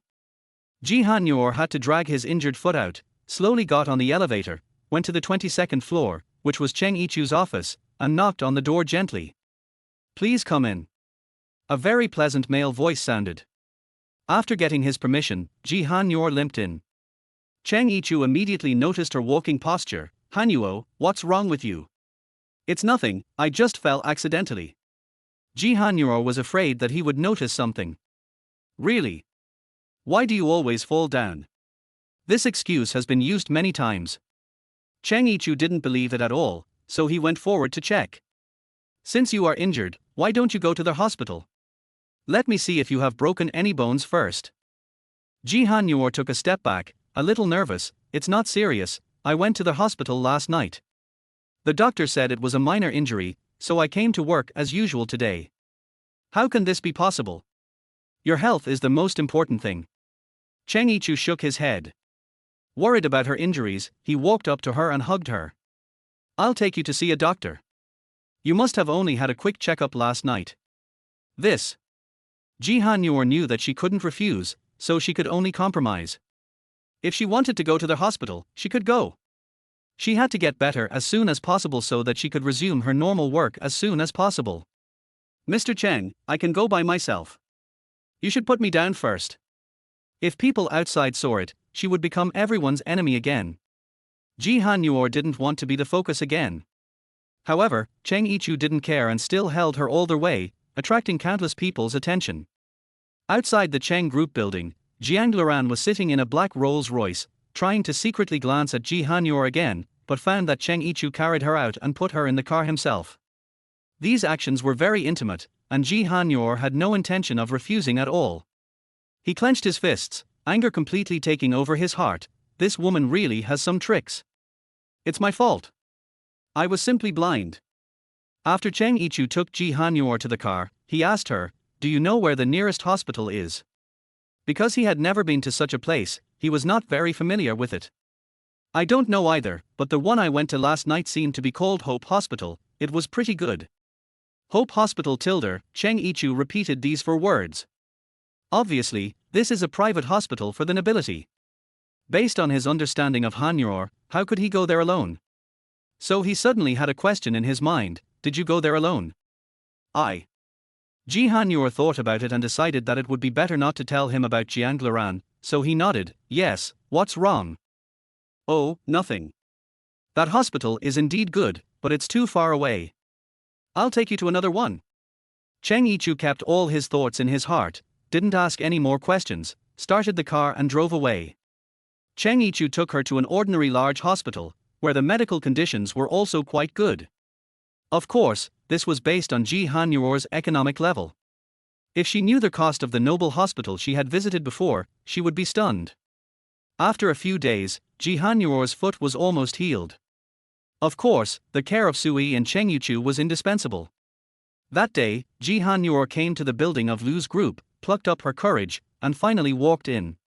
She came to pay back the money, even though she didn't have much money, but she always owed him, which made her feel very uncomfortable. Because of her low-key dress, few people recognized her when she entered the company. She pressed the elevator skillfully, went up to the 25th floor, came to the door of the president's office, and knocked on the door. At this time, Jiang Luran was wearing a black suit and working very seriously. When he was working, he hated being interrupted for no reason, so because of the knock on the door, he was a little annoyed and said in an unfriendly tone, "Come in." Jiang Luran suppressed his anger, and when he saw that the person who came in was Ji Han Yor, he immediately put down everything in his hands and said, "Ji Han Yor, what are you doing here? It seems that I came at the wrong time and disturbed Mr. Jiang's work." Without his consent, Ji Han Yor sat in the seat next to him. "But I won't keep you for too long. What's wrong? Hurry up." Jiang Luran, seemingly nonchalant, was actually listening carefully. "I'm here to pay you back." Ji Han Yor said without hesitation, "Last time you took me to the hospital and paid for my medical expenses, that was your money. I can't use your money for nothing, so I will pay you back today. How much did you spend?" Jiang Luran tapped the workbench with his slender finger bones. "If you hadn't mentioned this, I would have forgotten it long ago.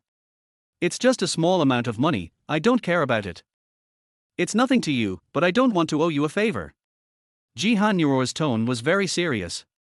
He took out 600 yuan from his bag and put it on the table, thinking that it should be enough. "I'll give you this 600 yuan back." "Only 600 yuan. Tilde, Jiang Luran snorted coldly, intending to embarrass her. "Don't you know that I took you to a private aristocratic hospital? Your $600 is only enough for the consultation fee at most." "What, noble hospital?" Ji Han Yor, who had never heard of it, was stunned. But when he thought about it carefully, it seemed that Cheng Yichu also asked about Hope Hospital that day, so it was not impossible to think so. "That's right, so you can't afford the money. Jiang Luran had a condescending sense of superiority, and said sarcastically, "How about this, you can sell yourself to me, and then slowly pay me back tilde." "You're dreaming." Ji Hanyor interrupted him coldly. She felt that she was being humiliated, so she took out her bank card from her bag and said, "I'll transfer 10,000 yuan to your account in a little while. If it's not enough, I'll definitely return the rest to you when I have it." This may sound sad, but this 10,000 yuan is Ji Hanyor's only savings, but it no longer belongs to her. Now she is really in debt, and everything is thanks to the man in front of her. "Do you really want to go against me like this?" Jiang Luran was so angry that his face was ferocious. This woman would rather starve to death than bow to him? She asked for it. "This is my principle, and I also ask President Jiang to respect my principles." Ji Hanyor's tone was firm. "I'm sorry to waste your time, goodbye." After leaving these words, Ji Hanyor hurried out. When she was about to leave Lu's group, a familiar female voice sounded, "Hey, Ji Hanyor, didn't you divorce Li Ran? Why are you shamelessly coming here?" Ji Hanyor looked closely and saw that it was Lu. "I'm here because I have something to do." Ji Hanyor glanced at her. Why is the Jiang group so authoritarian that it can't let the former mistress do anything? "You also know that you are the former mistress." Lu turned around slowly with a contemptuous tone. "In the past, it was your luck to fly up to the tree and become a phoenix. Now you have been beaten back to your original form. I wonder what you are still proud of." Ji Hanyor frowned slightly, but she was not angry. Instead, she smiled and said, "I think being a phoenix is better than having done nothing at all." Lu knew that she was mocking her, and quickly retorted, "That was just one time. Now you are not the eldest daughter of Ji Group, nor are you Mrs. Jiang anymore. You are just a small reporter who can barely afford 3 meals a day. Go and catch another rich husband. Stop pestering Jing Luran, he doesn't like you. Whether he likes me or not is his freedom. Neither you nor I can control it." Ji Hanyor did not retreat at all. "But what I want to tell you is that even if Mr. Jiang divorces me, he will not like a woman like you." Although the words were unpleasant to hear, Ji Hanyor really hit the nail on the head. "Shut up. When is it your turn to teach me a lesson? Take care of yourself first. You are just an abandoned woman. Li Ran doesn't want you, and no one else wants you. This is not something you should worry about." Ji Hanyor smiled. "I don't know why." The angrier she got, the happier she felt. "I'm leaving. By the way, Mr. Jiang is in the office. You can go find him now." HMPH. Lu suppressed the urge to slap her, but when she heard that Li Ran was in the office, she thought it was a once-in-a-lifetime opportunity, so she immediately took the elevator upstairs. Chapter 13, Earning Money by Working Part-Time. There was another knock on the door of the president's office. Jiang Luran thought it was Ji Hanyor who came back, so he said nonchalantly, "Come in." "Li Ran tilde," I heard Lu's flattering voice with surprise, "so you are really here. It's not easy to see you in the office." Jiang Luran raised his head and glanced at her indifferently, not looking very happy. "I still have work to do. If you have nothing else, go out." "Li Ran, I just saw Ji Hanyor appear at Jiang Group." Lu wanted to know if they had met. "Who knows?" Jiang Luran seemed indifferent to this matter. "What does it have to do with me whether she comes or not?" Lu heaved a sigh of relief after hearing Jiang Luran's reply. It seemed that Ji Hanyor did not appear here, so it seemed that her statement that Jing Chen was in the president's office was most likely a blind guess. Har, I knew you wouldn't see her. But you have to be careful, this woman is shameless, I'm afraid she will pester you. Get out." Jiang Luran interrupted her coldly. Lu's words froze at the corners of her lips, and she tried to force a smile. "Don't be like this, we haven't seen each other for a long time, can I accompany you more?" "I said, get out," he repeated. Lu could clearly feel Jiang Luran's anger, and realized that if she didn't go out now, something bad might happen next, so she had to listen to him and walked out obediently. The transaction was successful. These 4 words appeared on the ATM screen. Ji Hanyor looked at the pitiful balance left in her account and took out her bank card. At this moment, she suddenly felt extremely helpless. "Alas, I have been really unlucky during this period. I have been wasting my limited money over and over again, and now I have no living expenses. How can I survive?" When Ji Hanyor got home, the first thing he said to Sui was, "Please help me find a part-time job." What? Sui looked at her with wide eyes, as if this was too unbelievable.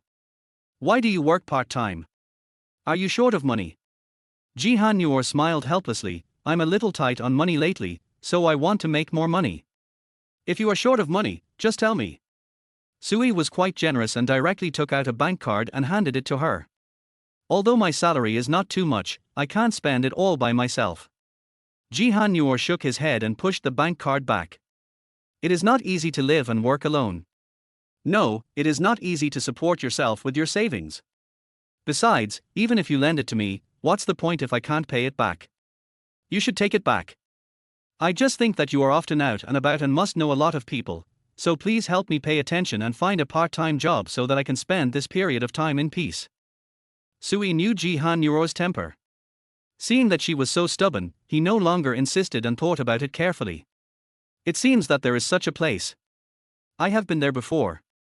It is a high-end Western restaurant. Many rich people often patronize it. It's just that you have to work at night, which is more tiring. It doesn't matter, as long as it's different from my work schedule.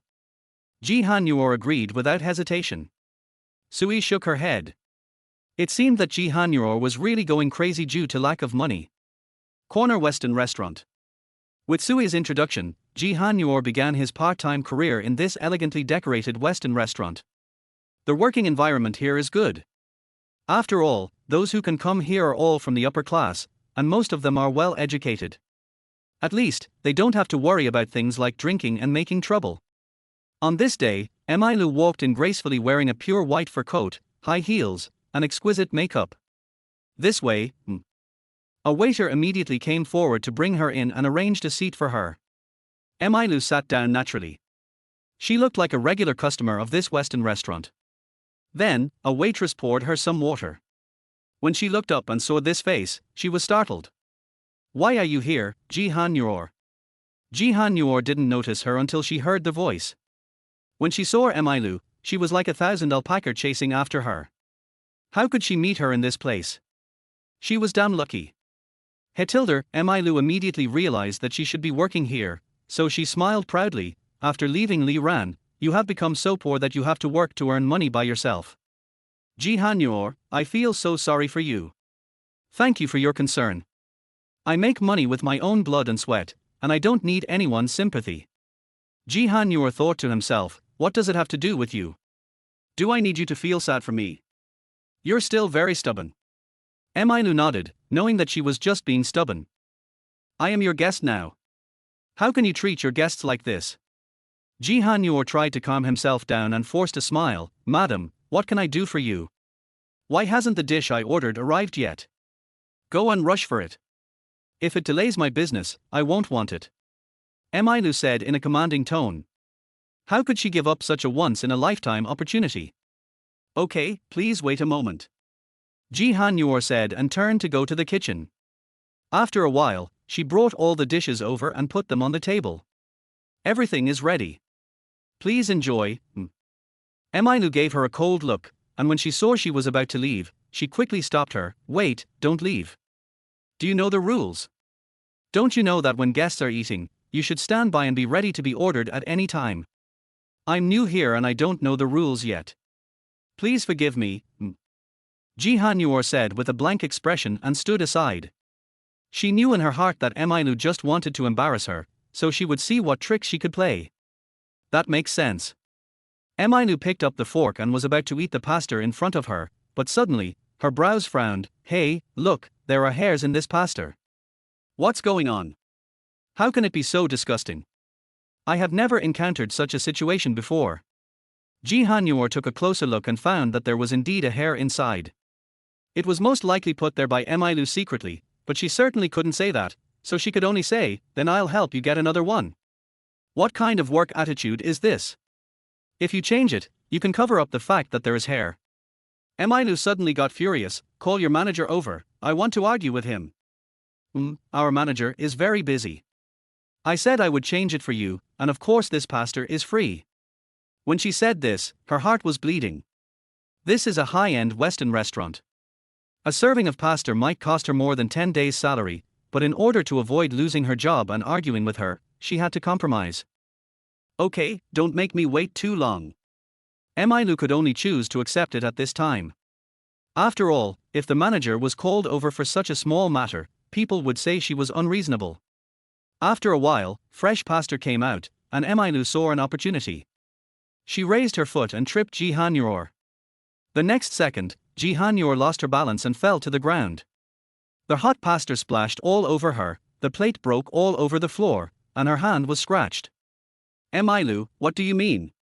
At this time Jihanur really wanted to slap her.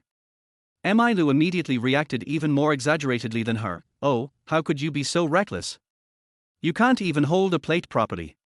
You ruined all the good things. I'm scared to death. Clean it up quickly. Jihanur suppressed his anger, squatted down and began to clean up the debris on the ground. However, the noise was too loud, and Emailu's shouting attracted the manager. Look at your employees, what's going on? Emailu pointed at Jihanur and almost cried, I've never encountered such a situation when I came here before. Miss Emai, I'm sorry.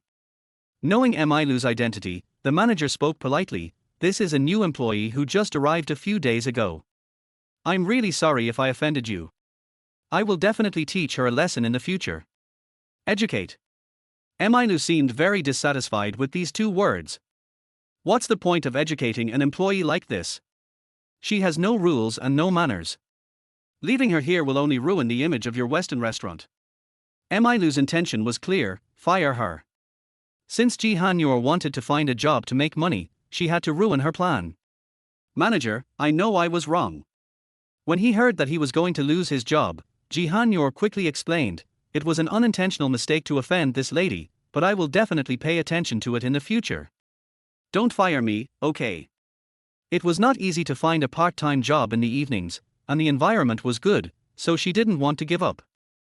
Humph Tilder, the manager didn't buy her nonsense, you are such a reckless employee. This won't last long. He thought that if Jihanur offended another more famous customer, it would really not be worth it, so it would be better to let her leave quickly. Is that so? That's right. Emailu showed a satisfied smile on her face. How can you come out to work if you don't have to endure so much hardship?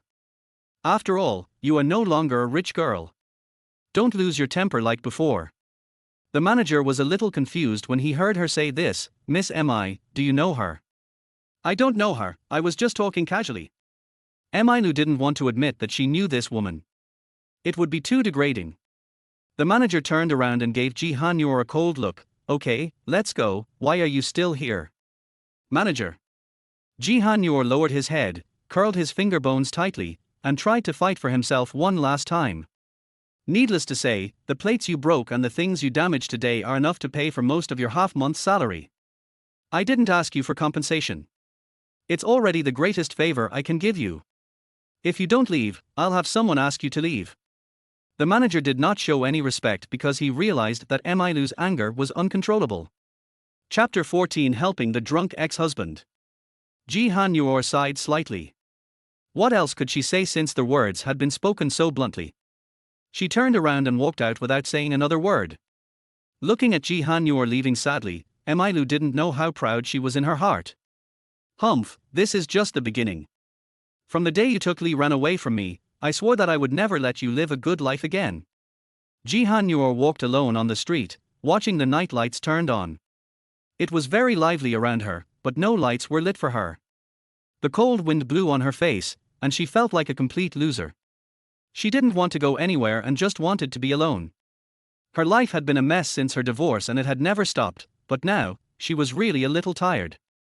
Passing by a luxuriously decorated bar, Jihanur subconsciously planned to avoid it, but suddenly saw a familiar figure. She walked closer and looked more attentively. That was Jianglaran, the one who always touched her mind. But today, Jianglaran seemed to come alone, and the atmosphere was a little abnormal. Jianglaran's walking posture looked quite strange. When he just walked out of the bar, he was surrounded by 5 or 6 people. Those people looked hostile. Jihanur held his breath and said to himself, is this person here to seek revenge? Jianglaran has too many enemies to count. Jihanur certainly knows that, but today, Jianglaran doesn't seem to have any bodyguards with him. Although she can't hear clearly, she is sure that they must be arguing at this moment. What to do? At this time, her heart was also very tangled. She was considering whether to save her. If she planned to save her, how could a weak woman like her fight against those thugs? However, if she didn't save her, she couldn't just watch them do this. At least they had been together before, she really couldn't just stand by and watch. Then, she suddenly had an idea and yelled at them, "The police are coming, run!" Originally, I just wanted to give it a try. Who knew that when they heard this, they immediately dropped the things in their hands and ran away because their behavior was a crime. This was really great. I thought they wouldn't be scared. Jihannur rushed forward, only to find that Jiang Laran had lost consciousness, lying on the ground, reeking of alcohol, with varying degrees of scars on his arms. Fortunately, they were only some skin injuries. "Jiang Laran, wake up!" Jihannur shook his body, but there was no response.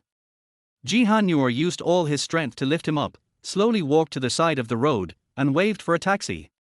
"Driver, I'll tell you the address, can you take him to his home?" When the driver saw that it was a drunk, he immediately shook his head, rolled up the window and left. Then, Jihannur stopped several taxis, but the drivers also refused, probably because they were worried that something might happen to this drunkard. Jihannur held him and stood in the cold wind for at least an hour. Her hands were frozen red, the sky was getting darker, and there were fewer and fewer taxis. "It's so cold." Jihannur suddenly had an idea. He just left him on the street. He would wake up naturally tomorrow morning when he sobered up. She was about to give up, but Jiang Laran suddenly hugged her waist, still calling out Qin Huan intermittently. Jihannur angrily threw him to the ground. Perhaps because she had been suppressed for a long time, she couldn't help but shed tears. Qin Huan, you only know Qin Huan. You can't see how much I have given you over the years. You never care about my feelings. Suddenly I feel so stupid. Is it really worth it to depend on a man who doesn't he love me for so many years?" Jiang Laran lay on the ground and coughed twice. Jihannur softened immediately after hearing this and walked over to help him up again. "Jiang Laran, you win." Even though she knew he was cruel, all her inner defenses collapsed again when she saw him. Finally, Jihannur helped him find a small hotel. After all, she didn't have much money and had just lost her part-time job. After entering the room, she threw him on the bed and said, "Jiang Laran, this is all I can do. Take care of yourself." Just as she was about to turn around and leave, Jiang Laran grabbed her skirt and refused to let go. Although he was drunk and unconscious, he could not forget this familiar feeling and vaguely felt that Jihannur was in front of him. In the past, Jihannur was always around him, and she had no time for him at all. At that time, he was very disgusted and thought that this woman was as annoying as a gummy bear. But now, he really got rid of her, but for some reason, his heart was empty. She even began to miss this woman.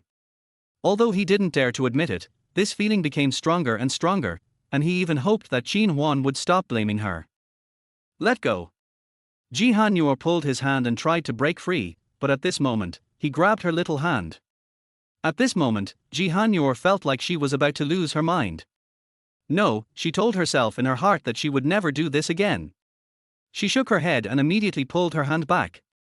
Seeing that Jiang Laran looked uncomfortable, he thought he was about to vomit, so Jihannur quickly took a trash can and let him vomit. After vomiting for a long time, it seemed that all the stomach acid had been vomited out. Obviously, there was nothing in his stomach, but his stomach was in a very bad condition. Drinking too much hurt his stomach, so he kept vomiting. Jihannur took a look at the furnishings in the small room. The room was not big, and there was a small rice cooker under the cupboard with some rice in it. Jihannur thought, maybe I could cook some rice porridge. So she gave up the idea of leaving, washed the pot, cleaned the rice, and cooked porridge. Although her eyes were too tired to close, she still tried to persevere until the porridge was cooked and she served a bowl. At this time, Jiang Laran's consciousness was still unclear. He couldn't hear his own voice, couldn't see his own face, didn't know where he was, and didn't know what he was doing. "Have some." Jihannur picked up the spoon and put the rice porridge into his mouth little by little. Fortunately, he still had the consciousness to swallow, and swallowed a few mouthfuls without knowing what it was. It took a long time to feed him half of a bowl of rice porridge. When Jihannur saw that his complexion looked much better, she stopped feeding him and poured him some hot water to drink. "You know you can't drink, why do you drink so much?" Ji Han-yor muttered to himself while sitting on the edge of the bed. Due to busy work, irregular diet, and even forgetting to eat, Jiang Luran suffered from stomach problems. Although he had a good alcohol tolerance, his stomach couldn't stand it, so when they were together, Ji Han-yor often advised him to drink less. However, he had never heard it once, and she thought, maybe, if these words were said by Qin Huan instead, he would listen. She looked at the time and it was already past 6 in the morning. At this time, she could go directly to work. Dragging her tired body, Ji Han-yor picked up her things and left. As soon as she left the hotel, Emailu was watching from a distance.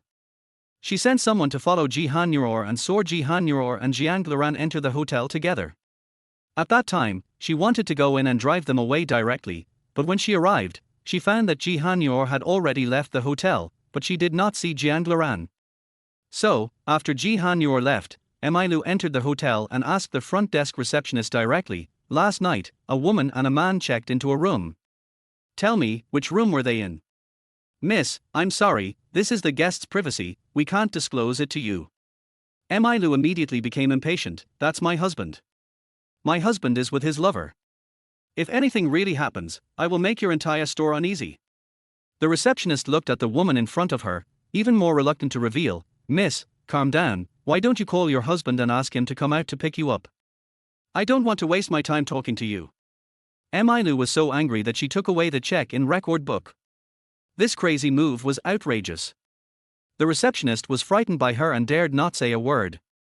After seeing the room number clearly, Emailu threw the record book back to the reception desk like throwing away garbage, went upstairs to Jiang Luran's room, opened the door, and found Jiang Luran still sleeping in the bed. Li Ran. Emailu hurried to wake him up. Jiang Luran slowly opened his eyes and felt a slight headache, but it was much better than last night. "What happened, Li Ran, last night?" In fact, Emailu didn't know what happened last night. Nothing tilde, he remembered that last night, when he was not very happy, he went to drink. As a result, he drank more, and his head became more and more unclear. Later, he was entangled by a group of people, and then he didn't remember what happened.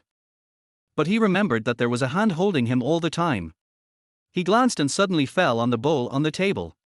There was half a bowl of cold rice porridge in the bowl. "Did you bring me here? Did you cook this bowl of porridge?" Emailu glanced at the rice porridge in the bowl, feeling a little confused. She thought this was probably Ji Han-yor's way of trying to please Li Ran, so she just nodded. "Yes, don't you remember? Last night, you drank a lot of wine. I was so worried that I didn't sleep all night. It's really you." Jiang Luran's tone was a little lost. It turned out that everything was his own illusion. He had a very familiar feeling, which made him feel that Ji Han-yor was right beside him. Now it seems that he was wrong. "What's wrong, Luran? What are you thinking about?" Emailu noticed that Jiang Luran's expression seemed to be problematic, so she asked. "No, last night, I remember a group of people surrounded me. What happened in the end?"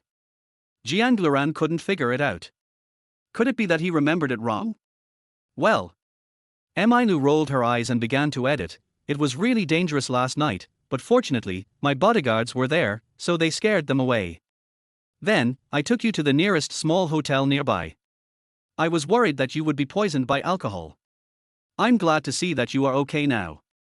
As Emailu spoke, she leaned her head on Jiang Luran's shoulder and tears fell down. It was hard to believe that people didn't believe what she said.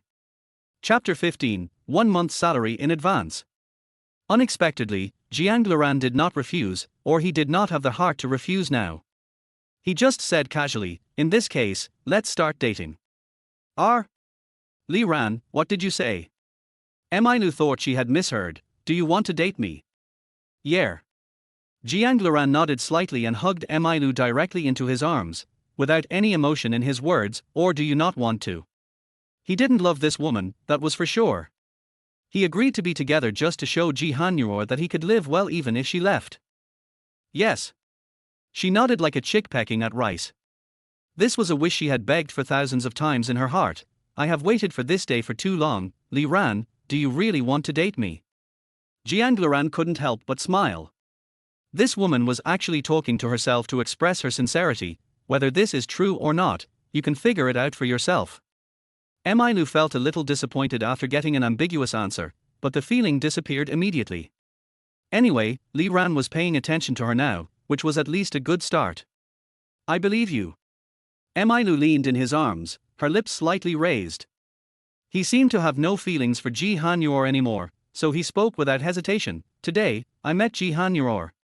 Jiang Luran was a little touched, but still showed a calm expression. What happened when you met her? She seems to be short of money recently. Emailu smiled, her smile full of ridicule. In fact, she was working as a waitress in the restaurant when I went there for dinner, so I helped you teach her a lesson. There was a cold look in Jiang Luran's eyes, but he held it back and asked calmly, how did you help me teach her a lesson? It's nothing. I just made things difficult for her on purpose and got her fired by the manager. Emailu described this with disdain and proudly thought that Li Ran would praise her. However, seeing his expressionless face, Emailu suddenly had a bad feeling, so she asked guiltily, what's wrong, Li Ran, did I do anything wrong? Do you want to show how great you are by bullying another woman? Jiang Luran pushed her away, and his eyes, which had been calm just now, were suddenly filled with disgust. No. Emailu shook her head and quickly explained, I just wanted to vent your anger on her. I thought you hated her so much, so I made her life difficult to make you happy. What's the difference between you and a woman like her? Jiang Luran didn't want to listen to her explanation. He got out of bed, picked up his coat and put it on, then left without looking back. Li Ran, listen to me. Emailu was eager to catch up because he was afraid that Li Ran would not listen to his explanation. Ji Hanyor hurried to the company with a shameful expression. However, when she just arrived, Sui had already come to the editorial office to find her. Hanyo.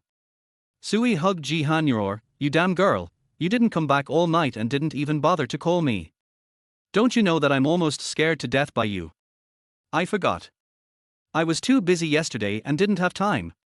Ji Hanyor, then he remembered that he had forgotten such an important thing. So she took out her cell phone and found many missed calls. In addition to Sui, she even unexpectedly saw the name of Editor-in-Chief Cheng. No one answered the phone. Sui rolled her eyes at her. I thought you ran out to date Mr. Cheng, so I went to ask him. What, you even told Mr. Cheng? Ji Hanyor suddenly wanted to strangle this stupid teammate. He could ask anyone, but there was no need to ask the editor-in-chief about such an embarrassing thing. If Editor-in-Chief Cheng knew that she had not come back all night, would he think that her behavior was inappropriate and fire her? Ji Hanyor, who had just experienced the end of his career, was still a little scared. Sui immediately stopped herself from talking. I didn't say anything. Hey, since you are okay, I am relieved. You work hard, and I have to work too. After that, she quickly evacuated. Ji Hanyor wanted to know why she was so anxious. Suddenly, Cheng Yichu's voice floated from behind her, Hanyo Tilder. Ji Hanyor looked back and was stunned for a moment. You scared me to death. This Sui is not only a bad teammate, but also a traitor. That guy slipped away without even telling him. I heard from Miss Su that you didn't go home the whole night yesterday. What happened? Cheng Yichu asked directly. It's okay. What could have happened to me? I just met a few old friends and got together for a while. I didn't check the time and had so much fun that I forgot to call Yi to report it. Ji Hanyor knew that he couldn't tell the truth. These little things are not worth making a fuss about. Mr. Cheng doesn't need to take it to heart.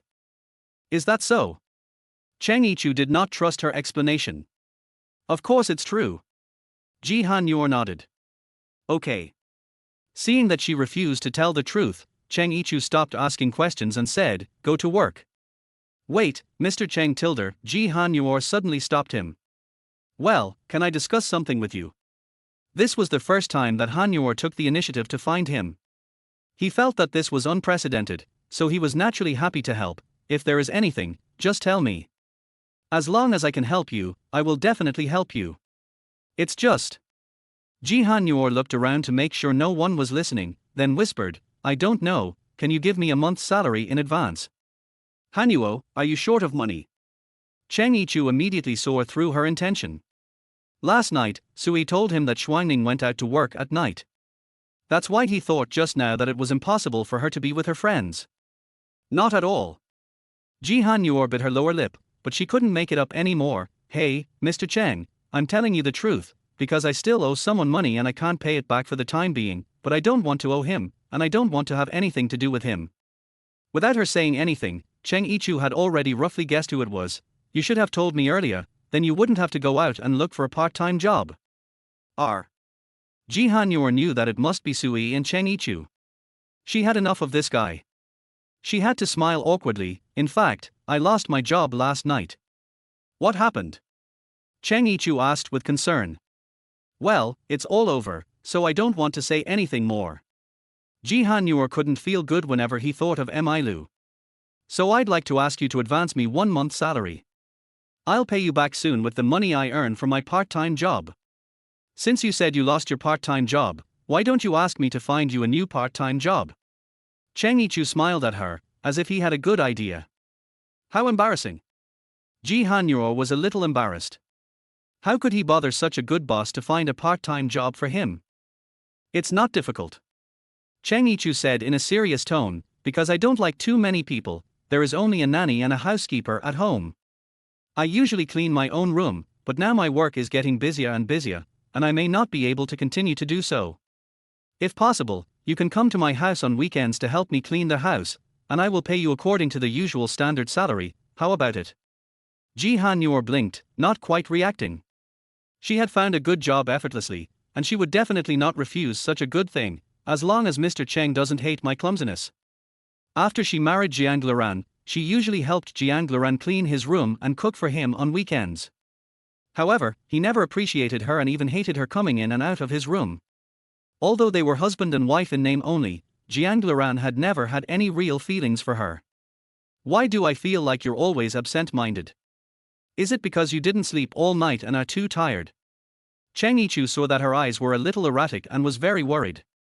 "Go and have a rest. Today is Friday and the work is not heavy. I allow you to be lazy for a while." Ji Hanyor came back to his senses and quickly shook his head. "No, thank you, Editor-in-Chief Cheng, for your concern. I am in good spirits and don't need to rest." She didn't dare to rest. The women in the editorial department were staring at her, waiting for her to make a mistake. If she was lazy, they might make a fuss about it. "Mr. Cheng, I'm going to work." Cheng Yichu didn't speak for a long time. Ji Hanyor quickly said goodbye and returned to work. Cheng Yichu stood in the same place without moving, looking at Ji Hanyor. She looked very tired but pretended to be energetic, which made him very distressed.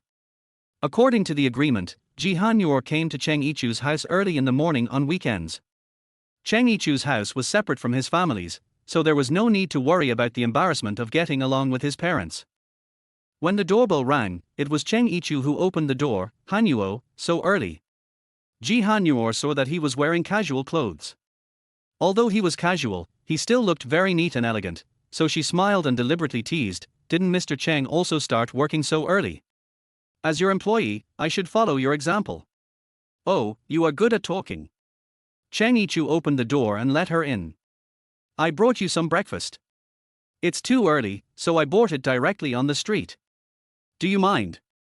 He put the cake and hot and sour noodles on the table while speaking.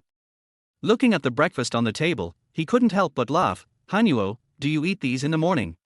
This seems so nutritious." "Yes." Ji Hanyor nodded. "You don't understand the hardships of the working people. Getting up every day is already a very difficult thing. How can we have time to make breakfast? Most people will go out to buy it." Cheng Yichu shook his head helplessly, held her shoulders, and motioned for her to sit at the table. "Wait for me here for a while." Ji Hanyor didn't know what was going on, but she still did what he said. But she saw Cheng Yichu take out toast and milk from the refrigerator, put them on the table, then put on an apron, cooked 2 eggs himself, and put them on the same plate with the toast. Chapter 16, Escape in Panic. "Wow, Mr. Cheng, you can cook." Ji Hanyor looked at the colorful eggs on the plate and couldn't help but be very curious. When she looked at this breakfast, she was very hungry. She didn't expect that Mr. Cheng's popularity in the business world made people ignore his other aspects. It turned out that he had such a skill. "I'm not very good, but I can do some simple things like cooking noodles and frying eggs." Cheng Yichu was telling the truth. "Eat quickly, or it will get cold soon." Then he poured the milk into the cup next to Ji Hanyor. "Thank you, Mr. Cheng." Ji Han Yor ate breakfast with him quietly. Although he didn't speak, she didn't feel uncomfortable at all. In her imagination, this house in front of her is somewhat different from Mr. Cheng's house. She originally thought that Mr. Cheng, such a big shot, must have a very serious atmosphere at home. But she didn't expect him to be so approachable. This is very different from his usual hard-working way. After breakfast, Cheng Yichu asked her, "Do you want me to show you around my home?" "No need." Ji Han Yor quickly refused. After all, she and him were not that close. She was just a subordinate, and it was always impolite to visit someone else's home like this. "Hey, chatting with you is almost delaying today's business. I'm here to help you clean the room." "Okay, yes, come with me."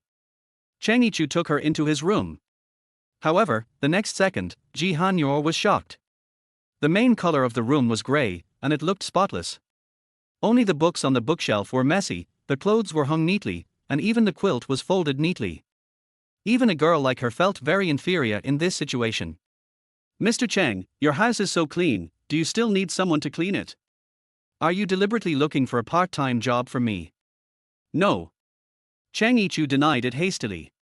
In fact, that's what he thought in his heart. He even messed up the pile of books on purpose, fearing that Han Yor would feel psychological pressure after seeing it. "So, you paid me to help you clean up these books." Ji Han Yor couldn't help but think that the editor-in-chief is the editor-in-chief. This is too willful, isn't it? Cheng Yichu nodded slightly. "Yes, don't underestimate this job. My books include business, literature, philosophy and various materials. Because there are too many books, every time I want to find which one, I have to flip through it for a long time. Therefore, you should classify them according to their types." "This sounds easy. Leave it to me." Ji Han Yor agreed readily and went straight in to start cleaning. Cheng Yichu smiled at her and said, "Then you go ahead and do your work. I'll do my own thing. Tell me when you're done." "Okay, go ahead." So Cheng Yichu glanced at her, then put his notebook on the sofa in the bedroom and started processing documents. He and she could still look at Han Yor from time to time, which was a really good feeling. They didn't talk, but just did their own things tacitly. About 3 hours later, Cheng Yichu closed his notebook, rubbed his dry eyes, and looked up towards the bedroom. Why hasn't it been tidied up in such a long time, he asked himself. It shouldn't be. It's just some books. 200 or 300 books is not too many, and it can be finished in an hour at most. Out of curiosity, he walked in slowly with light steps. He saw that all the books on the bookshelf were neatly arranged, and Ji Han Yor was writing something on the book with his head down, so he asked, "Han Yor, what are you writing?" Ji Han Yor was interrupted by his question and looked up and answered, "I will write you a rough catalogue, so that next time when you are looking for a book, you can look at the catalogue first, it won't be very troublesome." "You're very smart." Cheng Yichu smiled. "I didn't expect this girl to have so many tricks. I wanted to give her an easy job, but I didn't expect her to be so busy for so long." Ji Han Yor glanced at the time on his watch. It was almost 12 o'clock, and time passed quickly without him noticing. "Oh, I forgot to check the time. Mr. Cheng, you must be hungry. Let me make you something to eat." Ji Han Yor stood up, but his feet were shaky and his body suddenly lost balance. Cheng Yichu went forward and wanted to hug her, but it was too late. The two of them fell directly on one side of the bed. Cheng Yichu pressed on her, their eyes facing each other, their bodies pressed so close that even the other's heartbeat and breathing could be heard clearly. An inexplicable throbbing surged in his heart. At this time, Cheng Yichu actually responded. Looking at Ji Han Yor's enlarged face in front of him, his first impulse was to kiss her red lips. Ji Han Yor lowered her head, probably frightened by his behavior.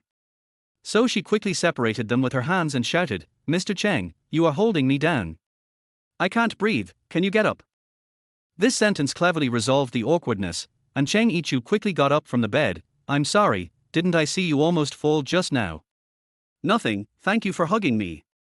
Ji Han Yor lowered her head, and her face turned red when she spoke. She didn't dare to look Cheng Yichu in the eye, and hurriedly said, "Well, I'm going to cook." Having said that, she quickly ran to the kitchen to hide her embarrassment, as if she didn't know how to face him. But Cheng Yichu was fascinated by her. He followed her quietly and stood at the kitchen door, watching her panic-stricken and hesitant to speak. Ji Han was absent-minded while cooking. When the gas was turned on, she looked up and saw Cheng Yichu nearby. A gentle smile filled her entire sight. Mr. Cheng. Ji Han took 2 steps back reflexively. Go wait outside. I'll call you when the meal is ready. However, Cheng Yichu had no intention of leaving, but moved closer. Hanuo, I have something to tell you. If you have something to do, we can talk later. I'm very busy now and don't have time to talk. For some reason, Ji Han felt his heart beating faster, as if something bad was about to happen again. It won't take you too long. Cheng Yichu held Ji Han shoulders with both hands, his eyes full of sincerity. In fact, you already understand my feelings for you, you know it in your heart, but why don't you ever respond to me? Is what he said equivalent to a confession? Ji Han felt his head buzzing and was confused. Mr. Cheng, what are you talking about? She pretended to be calm on the surface. In my heart, I always regard you as my boss. You are my favorite and most respected editor-in-chief. I say this because I don't want to hurt your kindness, distance myself from you, and not get involved in any strange relationship with you. But I don't just treat you as my subordinate, I also want to be more involved in your life. Even if she said that, Cheng Yichu still wouldn't give up. I want to integrate into your life and be with you, okay? His tone was gentle, but he put a lot of pressure on Ji Han.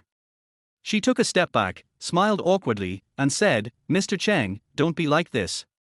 Since the divorce, I just want to do my job wholeheartedly and don't want to be distracted by things outside of work, so.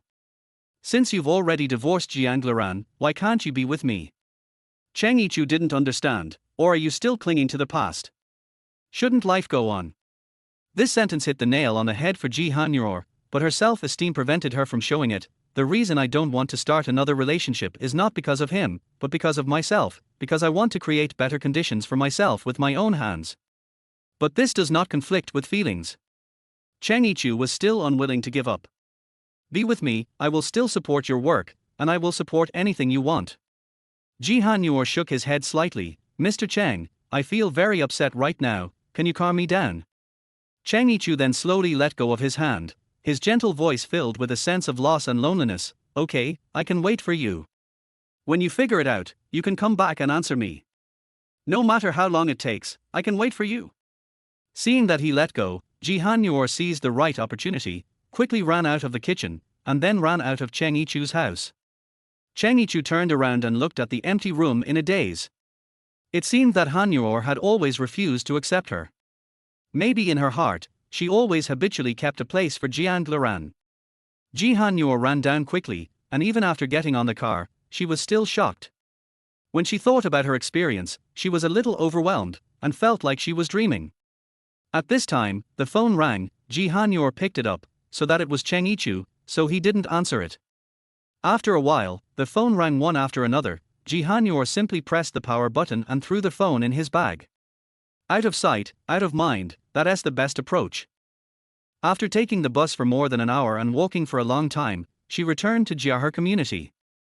When she entered the door, Sui was startled, and the potato chips that were about to be sent to her mouth also stopped. Han, didn't you go to Mr. Cheng's house today? Why did you come back so soon? After Sui got up, she suddenly found that Ji Han looked a little strange. She asked anxiously, what happened? Tell me, did Mr. Cheng bully you? Ji Han shook his head and sat down on the sofa. Yi, it looks like I have to lose this part-time job again. Why, you didn't do a good job. She didn't understand. Mr. Cheng was a very good person, and he was also very interested in Han. It should be impossible for him to do something that would embarrass her. Ji Han bit his lower lip and told the truth. It's just that Mr. Cheng confessed to me and asked me to be with him. What? Sui's eyes widened. Although she knew it was a matter of time, she didn't expect it to be so fast. Wow, Mr. Cheng, this is too fast. How did you answer? However, looking at Ji Han almost dazed expression, Sui seemed to have guessed the result. Did you reject Mr. Cheng? Chapter 17 Jiang sarcasm. Ji Han nodded slightly, which almost drove Sui crazy. No, Mr. Cheng is nice, handsome and rich, how can you reject him without hesitation? She seemed to hear the sound of a broken heart. Stop talking. Ji Han thought she was just joking with him, my identity and Mr. Cheng's identity are completely different, okay? It makes perfect sense that we can't be together. You are also the daughter of the Lin family, why are you not worthy of Mr. Cheng? Sui's tone suddenly became much more serious. That was in the past. Ji Hanyor knew that he couldn't go back to the past. Besides, I'm a woman who has been divorced once. But Mr. Cheng doesn't care, so why do you care? Sui might understand her inner thoughts. Don't you want to forget Jiang Luran, that scumbag? Now that Mr. Cheng has appeared, as long as you are with him, there is no hope for that scumbag. She was a little dumbfounded. Yi, don't talk nonsense. Mr. Cheng is not a tool for me to forget the scumbag. Even if I am with him, it is definitely not to piss off Jiang Luran. In fact, maybe Sui was right. If she didn't take the first step, how could she know the result? Moreover, she didn't hate Mr. Cheng, she just didn't know how to face him all of a sudden. Tell me, is it rude of me to run out of Mr. Cheng's house like this today? Ji Hanyor suddenly felt that she was very impulsive. It's over, Mr. Cheng will never hire me to work for him now. In addition, she also felt very embarrassed. How do you know that Mr. Cheng won't hire you? Sui disagreed with her. Maybe Mr. Cheng is still waiting for you to come back, so you should go tomorrow. It's okay. Is it really possible? Ji Hanyor was in a state of confusion. She had rejected Mr. Cheng and did not answer the phone. How could she dare to go? She was even worried that she might lose her job. Even if you reject him, you should explain it to him face to face. You can't just run away like this. Sui's words awakened Ji Hanyor, who had made a mistake. She nodded and thought about it. The next day, Ji Hanyor came to Cheng Yichu's house as before, hesitated at the door for several times, and finally plucked up the courage to ring the doorbell. Take a deep breath, Ji Hanyor.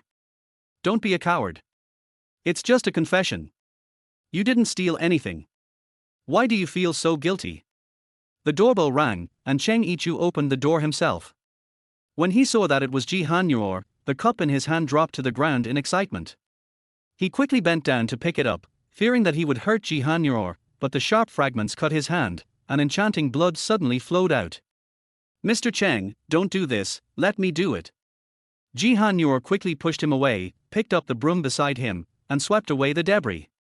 Don't pick up debris like this with your hands, it's easy to get hurt, and even if you wear gloves, it won't necessarily be safer.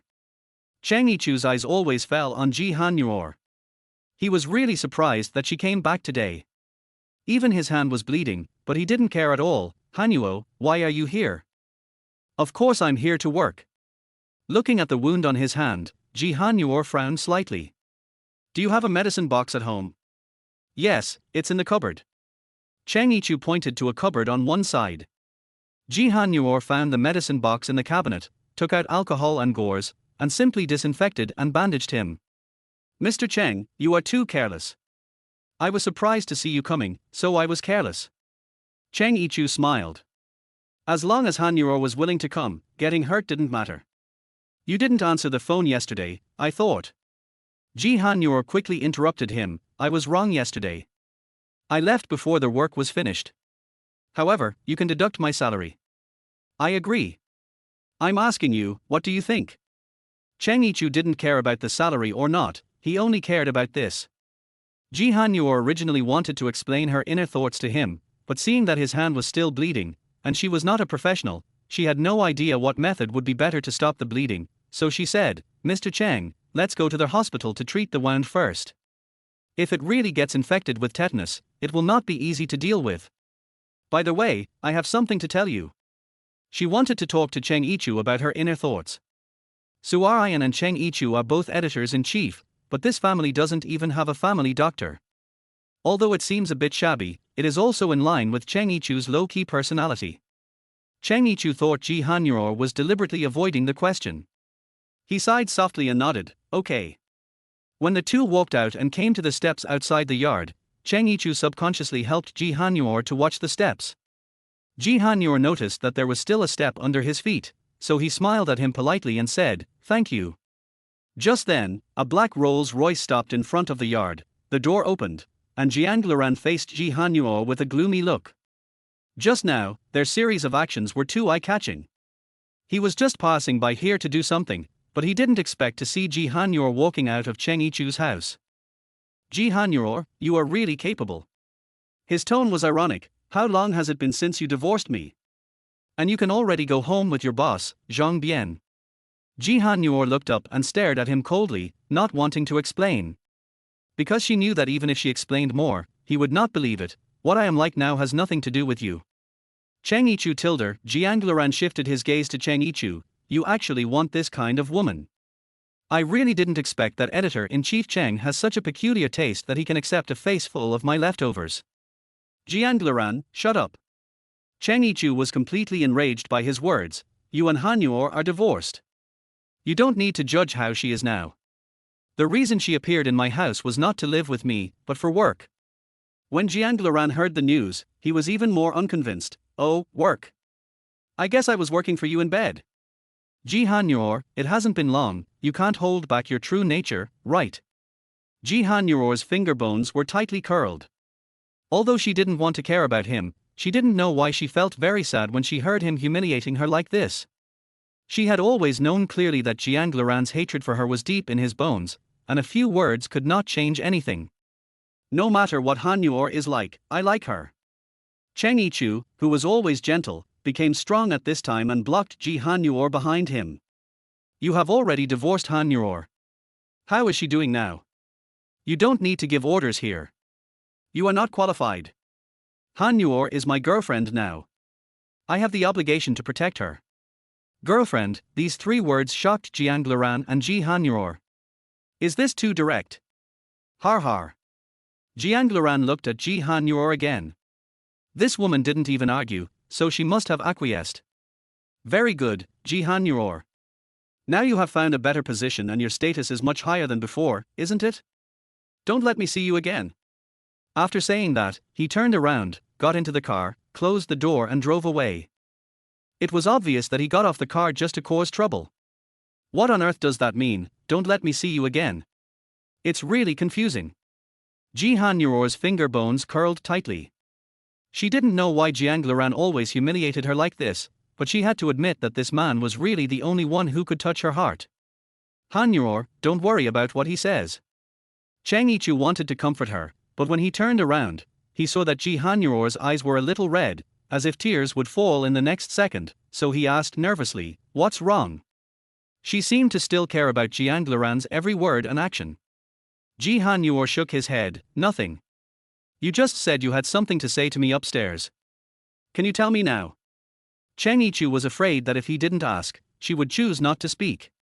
Ji Hanyor shook her head slightly. Yes, she was very calm before and wanted to tell Cheng Yichu her true thoughts. But now, Jiang Luran's appearance completely disrupted her train of thought, and she couldn't say those words anyway. I'm sorry, I think so. Mr. Cheng, my work at your house will always cause misunderstandings about us, so I won't come next week. Ji Hanyor's thoughts were a little confused. I'm sorry to have caused you so much trouble. It's okay tilde, there were many things he wanted to tell her, but in the end, Cheng Yichu only uttered these three simple words, but I hope you won't be affected by what others say. After all, there is no relationship between you anymore, and all you have to do now is to be your true self. Although Ji Hanyor agreed with him, it was really difficult to do. Jiang Luran has always been a source of worry for her.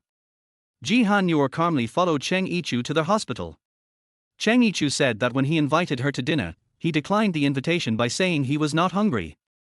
In the afternoon, after helping Cheng Yichu clean up the living room, she prepared to go back with her bag. I'll have someone transfer your salary for the next 2 days. Cheng Yichu couldn't help but say as she left. No. She had never thought about getting paid. My food and drinks here are all yours. I hardly help you do anything. How can I ask you to pay me? Then, before Cheng Yichu could speak, Ji Hanyor slipped away at lightning speed. In the next few days, Ji Hanyor received a bouquet of flowers every day when he went to work, sometimes lilies, sometimes blue witches. In short, they were unsigned every day, but Ji Hanyor knew in his heart that it must be sent by Mr. Cheng. Mr. Cheng was waiting for her reply, but Ji Hanyor was very conflicted. Every time she finally mustered up the courage to look for him, he happened to be absent. As time went by, she got used to it and forgot about it. It was still early after get off work today. As soon as Ji Han-yor walked out of the company gate, he was blindfolded and pulled into a black car before he could react. When her blindfold was removed, she found herself in a beautifully decorated room. The room was large, with a desk in front of her. An old man was sitting at the desk. Chapter 18, decided to leave Cheng's. Although he is an old man, judging from his clothes and aura, he is probably not an ordinary old man. Well, where is this? Have you kidnapped me? Ji Han-yor saw that he was silent, so he took the initiative to ask. No, why would an old man want to kidnap her? Apart from Jiang Luran, she didn't seem to have any enemies in this city. You are in the Cheng family now. The old man finally spoke. Are you Mr. Cheng? When Ji Han-yor heard the word Cheng family, her heart was shocked. The old man in front of her was Cheng Yichu's father. The most influential Cheng Yuezhong in the business world. Cheng Yuezhong didn't say anything, which was considered as his agreement. There was a hint of coldness in his eyes, and he didn't look friendly to her. Ji Han-yor was aware of the other party's hostility and became more vigilant. Boss Cheng, what do you want to do by tying me up today? I have no money and I am not good looking. You can neither rob me of my money nor my beauty tilder.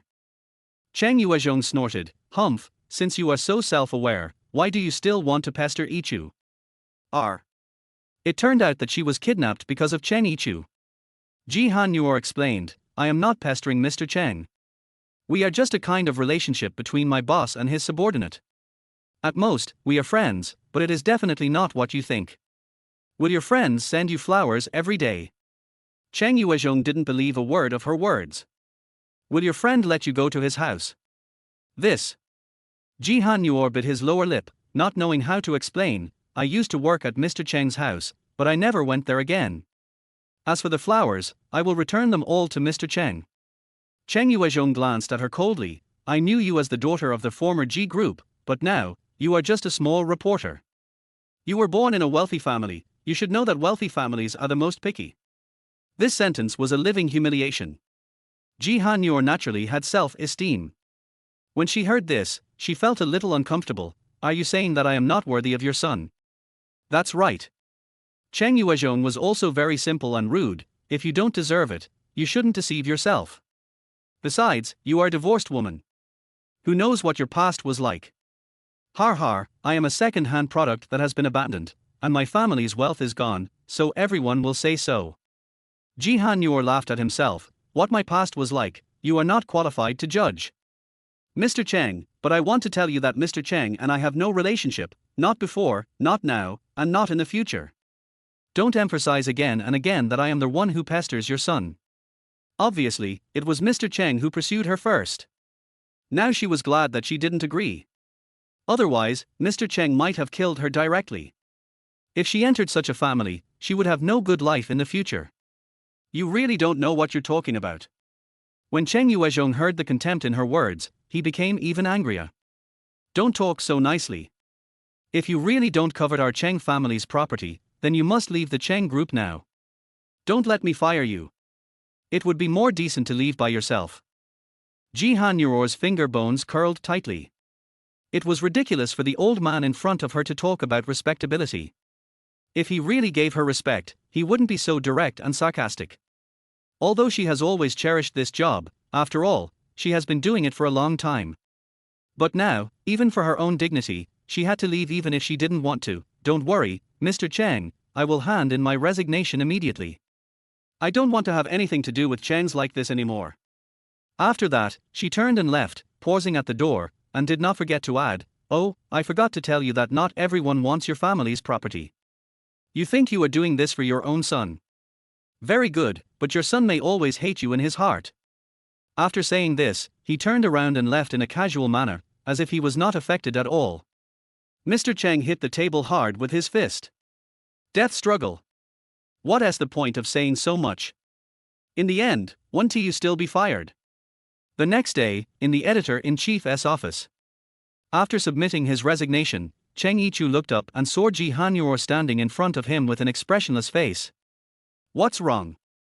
There were some things he still didn't understand. Mr. Cheng, I want to resign. Ji Han-yor was brief and to the point, without saying a word. This sentence surprised Cheng Yichu, and he suddenly became uneasy. Why, didn't you do well? Why do you want to leave suddenly? After all, Ji Han-yor had worked in this place for several years, and he certainly couldn't understand why he suddenly said he wanted to leave. Because I'm tired of doing this job and I want to change to a new environment. Ji Han-yor made up an excuse. It can be seen that she is obviously running away. Don't lie to me. Tell me, is it because I've put too much pressure on you these days that you want to leave? If so, tell me, I can change it. Mr. Cheng. Ji Han-yor interrupted him weakly, this has nothing to do with you. This is my own decision. If Mr. Cheng really wants me to be good, please approve it immediately. Cheng Yichu shook his head. He was unwilling to let her go. Han-yuo, if you can't give me a reason today, I won't let you go. Mr. Cheng, I have just told you the reason, don't ask any more. If I leave, you will only lose a troublesome employee. Ji Han-yor said this and ran out without listening to what he said. Because he was forced to leave, if he said anything, it would only make him more shaken. Han-yuo tilde, Cheng Yichu really couldn't accept this fact and chased after him. However, Ji Han-yor had already left in the elevator, and all that was left was sadness. He took the CEO elevator and came to the editorial office on the 10th floor, wanting to see if Ji Han-yor had forgotten anything. However, before he went in, he heard some buzzing conversation inside. Director Wang, Ji Han-yor has left Cheng's. It was said by Xiao Zhang, a colleague of Ji Han-yor. You are amazing. You actually wanted to tell Mr. Cheng about these things. Director Wang looked very proud, and said with a shameless smile, that's confirmed. To me, who is Ji Han-yor? Since Mr. Cheng protects her everywhere, Mr. Cheng must come forward in person to resolve the issue. Mr. Cheng would never be interested in Ji Han-yor. Xiao Zhang interrupted, it's not enough that she's of low status, but she's also a second-hand product that Jiang Luran doesn't want. How could she possibly be worthy of Mr. Cheng? It is still wise for President Jiang to abandon her. It's just that President Cheng doesn't know her character and is deceived by her. He has not seen the true face of this woman yet. But I clearly saw your true face. At this moment, Cheng Yichu's voice slowly sounded, with a hint of anger. Director Wang was shocked. Looking back, Cheng Yichu had already walked in from the door. He suddenly panicked and didn't know what to say. Cheng, Mr. Cheng, why are you here? If I hadn't come, I really don't know how you drove Han-yor away. Cheng Yichu had a good temper, but he was really angry this time. You not only didn't consider our relationship, but you also maliciously framed me. Mr. Cheng, I did this for your own good. Tears of grievance suddenly fell from Director Wang's face. It was Ji Han-yor who had been confusing you. I was worried that you would fall for her spell, so I had no choice but to make this decision. Besides, I didn't hurt her, I just made her lose her job. With her work ability, she will find a new one soon.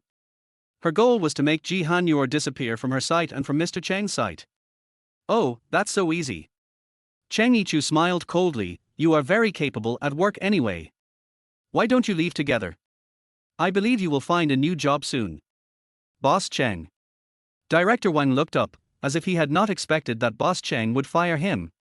I have been working with you for 5 or 6 years. Do you really have the heart to fire me for a woman like this? Cheng Yichu didn't feel sorry for her at all, but he felt extremely disgusted from the bottom of his heart. My Cheng Group doesn't need employees like you. Even if you have strong working ability, I don't have the slightest attachment to you. I am already very kind not to ban you publicly. In other words, he handled it this way because he had a good temper. If he had a bad temper and saw Han-yor being bullied like this, he would probably find someone to kill her. Xiao Zhang, who had just spoken, always kept her head down and dared not speak again. However, Cheng Yichu noticed this and pointed at her, and you, get out with your director. R. Misfortune still came, and Xiao Zhang's tears suddenly flowed. Mr. Cheng, you are too cruel. Don't blame me for being too cruel, this is your own fault. Cheng Yichu said mercilessly, I don't want to see you two in Cheng's company again within 15 minutes. Then he turned and left. Cheng Yichu took out her cell phone and started dialing Ji Han-yor's number, but her line was busy at this time. On the other hand, Ji Han-yor was walking alone in a street corner park, looking at the surrounding scenery, fascinated. Ji Han-yor, everything has to start all over again. Now, she has nothing, love, marriage, work, or even money. I guess no one would know if she died on the street now, right? At this moment, the phone rang. Their name was Jiang Luran, so she picked it up without hesitation, but she heard the other party say, Ji Hanyor, it's time to pay back the money. Are you still not going to pay it back? Ji Hanyor was filled with anger, but he had nowhere to vent it. Now he was asking for money, so he shouted directly into the phone, if you want money, you can just kill me. Where are you? Jiang Luran asked hurriedly, feeling that the other party's tone was wrong. What does it have to do with you where I am? We are divorced. Don't bother me all the time. I don't even know you, okay? After saying this series of words, Ji Hanyor hung up before he had a chance to speak, so he felt much better now. This Jiang Luran was really looking for trouble, and even called me to scold him. Chapter 19 Bargaining Chips. Jiang Luran on the other end of the phone was suddenly hung up and he immediately became upset because he had just learned from Cheng Group that Ji Hanyor was fired, and the woman just now sounded like she wanted to commit suicide. What a stupid woman. Jiang Luran couldn't help cursing. He turned on the computer and based on the phone message she had just received, her coordinates were soon cracked. Coordinate location, a street corner park. Jiang Luran turned off the computer, picked up the car keys, and went straight to the park on the corner. The corner park is not too big, but it is still a little hard to find. Jiang Luran wandered around, but didn't see anyone who looked like Ji Hanyor. Just when he was about to give up, he turned around and suddenly saw Ji Hanyor not far from the stone bridge. She sat on the stone bridge, and her movement seemed to be about to jump off. Jiang Luran's first reaction was to run over and pick up Ji Hanyor's body from above. Are you crazy, woman? His action confused Ji Hanyor a little, and he quickly thought of breaking free. Let me go. Don't let go. If you jump down, I will be blamed again. Jiang Luran not only did not let go, but held her even tighter. Let me go quickly. Ji Hanyor wanted to move on, but she couldn't get rid of him. At this moment, tears finally burst out. Jiang Luran finally gave in and let go of her hand.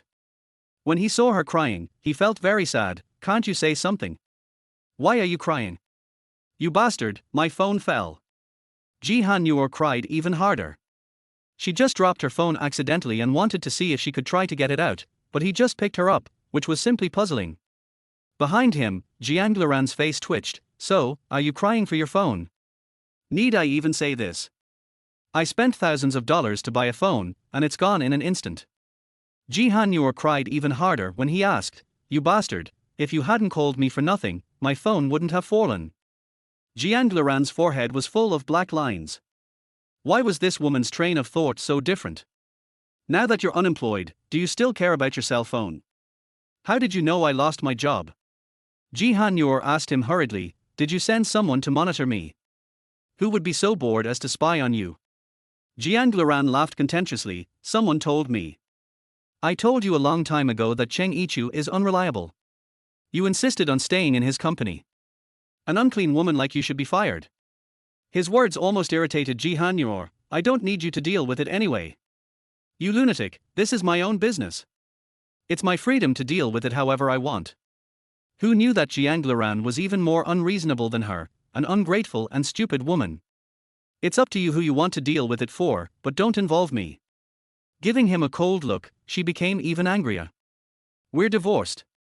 I won't provoke you, and you shouldn't provoke me. I can't compare to those celebrity models and I can't please you. After saying this, she was about to turn around and leave. At this time, Jiang Luran stopped her. Although there is no comparison, you can sell yourself to me, and it will definitely not be less than what you earn in Cheng Group. I make money through my own efforts, at least I won't do those things. Ji Hanyor rejected his suggestion. You went to Cheng Yichu's house and said you didn't do those embarrassing things. Even if you say it, who will believe it? At least Jiang Luran didn't believe it. In his heart, Ji Hanyor was such a woman. But I don't know why, even though I know she is such a woman, I still pay attention to her consciously or unconsciously. Especially when I know she might be in danger, I can't help but come to save her. That's my business, don't worry about it. Ji Hanyor couldn't find a reason to convince himself. In the past, after they got married, Jiang Luran often didn't go home at night, and it was normal not to see anyone for 10 days or half a month. At that time, she begged him to take some time for her, but he always ignored her. Now that they are divorced, on the contrary, he keeps hanging around in front of her from time to time, and she even has the urge to shoot him to death. Also, don't bother me in the future. You live your life, I live mine, and there is nothing between us. Ji Han-yuor said this and left without looking back. Damn it. Jiang Luran said this to her back, blaming himself for having to go find her, but this would never happen again. Ji Han-yuor, I want you to personally send me to my doorstep. I really don't know what kind of mentality this is. When he had her, he never looked at this woman, and even hated her so much that he wanted to throw her away, but now that he has lost her, it suddenly arouses his unprecedented possessiveness. Cheng family ancestral home. Seeing Cheng Yichu standing at the door with an indifferent face, Cheng Yuezhong put down what he was doing and said, "You finally came back.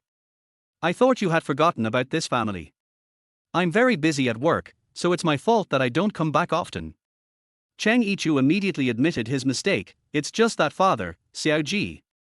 If you are here today to plead for Ji Han-yuor, then leave immediately." Cheng Yuezhong interrupted him coldly, obviously unhappy. Cheng Yichu knew that his father had a deep dislike for Ji Han-yuor, and if he said it directly, it would only backfire.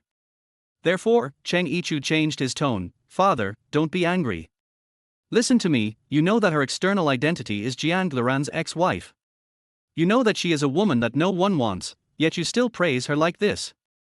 This really makes you look cheap." Cheng Yuezhong pointed at him, his fingers shaking with anger. "No," Cheng Yichu quickly denied, "the reason I kept her with me was to deal with Jiang Luran." Cheng Yuezhong seemed a little bit unbelievable, but when it came to the relationship with Jiang Luran, he immediately became interested. A woman who was abandoned by him, how can he use this as a bargaining chip to make a deal? Impossible. "Father, you know nothing. Although they are divorced, Jiang Luran appears to be very resolute, but I can see that Jiang Luran still cares about this woman." Cheng Yichu continued to explain according to his meaning. He is a person with a hard mouth and a soft heart. In fact, he still cares about Ji Han-yuor. Therefore, if Ji Han-yuor is in my hands, I will have an extra opportunity to deal with Jiang Luran. Cheng Yuezhong was skeptical. Cheng and Jiang had always been rivals. When he was young, he always wanted to compete with Jiang, but he couldn't do it anyway. Later, he got old and didn't have the energy. Now if Cheng Yichu is willing to compete with Jiang family, this will be his greatest hope. If you can really deal with Jiang's, then I can consider letting Ji Han-yuor stay for a while. Cheng Yuezhong nodded. Compared with Cheng Yichu's personal interests, he cared more about Jiang's interests. Besides, this is only temporary. After Ji Han-yuor is no longer useful, Yichu will definitely abandon her again. This kind of woman is always worthless in his eyes. "Father, I can promise you to take over Cheng's." This was Cheng Yichu's last resort. Although he is now the boss of the Cheng group, the real power is still in the hands of his father, who has always wanted to hand over Cheng to Cheng Yichu. However, Cheng Yichu's character is not very strong, and he does not want to take the position of president, so he has never agreed, but today, he must agree. "Okay, have you thought it through?" Cheng Yuezhong widened his eyebrows and eyes full of excitement. Cheng Yichu nodded slightly. "Yes, but I need my father to agree to 2 conditions in exchange." "Okay." Cheng Yuezhong agreed without even thinking about it. After all, it was not an easy task to convince Sai Yu. "As long as you take over Cheng's, I can meet any of your requirements. In fact, this is not an excessive request. The first condition is that I must deal with Jiang. Maybe I will take some risky measures, but no matter what happens, I hope my father will not interfere." Cheng Yichu's eyes were full of hatred. This is hatred towards Jiang Luran. This man took away all of Han-yuor's love, so he must pay the price for it. "That's no problem." Cheng Yuezhong nodded. Anyway, he was already powerless. What's the other condition? "There is one more condition, that is, I want Ji Han-yuor to marry me." Cheng Yichu was also very frank. "I want Jiang Luran to hate me for the rest of his life." "Oh? Do you really think that if Ji Han-yuor marries you, Jiang Luran will hate you forever?" Why did Cheng Yuezhong sound so unconvinced? If he was a cold-blooded animal, like Jiang Luran, how could he really fall in love with a woman? If that's the case, give it a try and you'll know the result. In Cheng Yichu's eyes, there was a lot of hatred. Jiang Luran had already touched his bottom line. Even though he didn't love her and they had already broken up, he humiliated Han Yor again and again, as if no one wanted Han Yor except him. That condescending attitude looked really disgusting. Okay. Although Cheng Yushin didn't like Ji Han Yor in his heart, if his son really had a way to deal with Jiang Luran, this exchange condition was not excessive, so he simply agreed, and he was very likely wrong. Don't say anything more. As long as you can put some pressure on the Jiang group, I will agree to your second request. Deal. A mysterious smile appeared at the corner of his lips. Come, eat some noodles to cool down. There was a bowl of hot tomato and egg noodles on the table. Sui looked at Ji Han Yor in front of her and felt a little distressed. When she raised her head, she started to eat voraciously. After not eating for a day, she realized she was really hungry when she opened her mouth. In the end, even the soup was drunk up. Sui looked at her mouth in surprise and couldn't close it. Hanuo, how hungry are you? You can actually finish what I made. You know, I used to ask Han Yor to eat the food I prepared, but she would always refuse. Today, she even drank up the soup, so it can be imagined that she must be very hungry. Chapter 18, decided to leave Cheng's. Although he is an old man, judging from his clothes and aura, he is probably not an ordinary old man. Well, where is this? Have you kidnapped me? Ji Han Yor saw that he was silent, so he took the initiative to ask. No, why would an old man want to kidnap her? Apart from Jiang Luran, she didn't seem to have any enemies in this city. You are in the Cheng family now. The old man finally spoke. Are you Mr. Cheng? When Ji Han Yor heard the word Cheng family, her heart was shocked. The old man in front of her was Cheng Yichu's father. The most influential Cheng Yuezhong in the business world. Cheng Yuezhong didn't say anything, which was considered as his agreement. There was a hint of coldness in his eyes, and he didn't look friendly to her. Ji Han Yor was aware of the other party's hostility and became more vigilant. Boss Cheng, what do you want to do by tying me up today? I have no money and I am not good looking. You can neither rob me of my money nor my beauty tilder. Cheng Yuezhong snorted. Humph, since you are so self-aware, why do you still want to pester Yichu? It turned out that she was kidnapped because of Cheng Yichu. Ji Han Yor explained, I am not pestering Mr. Cheng. We are just a kind of relationship between my boss and his subordinate. At most, we are friends, but it is definitely not what you think. Will your friends send you flowers every day? Cheng Yuezhong didn't believe a word of her words. Will your friend let you go to his house? This. Ji Han Yor bit his lower lip, not knowing how to explain. I used to work at Mr. Cheng's house, but I never went there again. As for the flowers, I will return them all to Mr. Cheng. Cheng Yuezhong glanced at her coldly. I knew you as the daughter of the former Ji group, but now, you are just a small reporter. You were born in a wealthy family, you should know that wealthy families are the most picky. This sentence was a living humiliation. Ji Han Yor naturally had self-esteem. When she heard this, she felt a little uncomfortable. Are you saying that I am not worthy of your son? That's right. Cheng Yuezhong was also very simple and rude. If you don't deserve it, you shouldn't deceive yourself. Besides, you are a divorced woman. Who knows what your past was like? Har har, I am a second-hand product that has been abandoned, and my family's wealth is gone, so everyone will say so. Ji Han Yor laughed at himself. What my past was like, you are not qualified to judge. Mr. Cheng, but I want to tell you that Mr. Cheng and I have no relationship, not before, not now, and not in the future. Don't emphasize again and again that I am the one who pesters your son. Obviously, it was Mr. Cheng who pursued her first. Now she was glad that she didn't agree. Otherwise, Mr. Cheng might have killed her directly. If she entered such a family, she would have no good life in the future. You really don't know what you're talking about. When Cheng Yuezhong heard the contempt in her words, he became even angrier. Don't talk so nicely. If you really don't covet our Cheng family's property, then you must leave the Cheng group now. Don't let me fire you. It would be more decent to leave by yourself. Ji Han Yor's finger bones curled tightly. It was ridiculous for the old man in front of her to talk about respectability. If he really gave her respect, he wouldn't be so direct and sarcastic. Although she has always cherished this job, after all, she has been doing it for a long time. But now, even for her own dignity, she had to leave even if she didn't want to. Don't worry, Mr. Cheng, I will hand in my resignation immediately. I don't want to have anything to do with Chengs like this anymore. After that, she turned and left, pausing at the door, and did not forget to add, "Oh, I forgot to tell you that not everyone wants your family's property. You think you are doing this for your own son. Very good, but your son may always hate you in his heart." After saying this, he turned around and left in a casual manner, as if he was not affected at all. Mr. Cheng hit the table hard with his fist. Death struggle. What's the point of saying so much? In the end, won't you still be fired? The next day, in the editor-in-chief's office. After submitting his resignation, Cheng Yichu looked up and saw Ji Hanyor standing in front of him with an expressionless face. What's wrong? There were some things he still didn't understand. "Mr. Cheng, I want to resign." Ji Hanyor was brief and to the point, without saying a word. This sentence surprised Cheng Yichu, and he suddenly became uneasy. Why, didn't you do well? Why do you want to leave suddenly?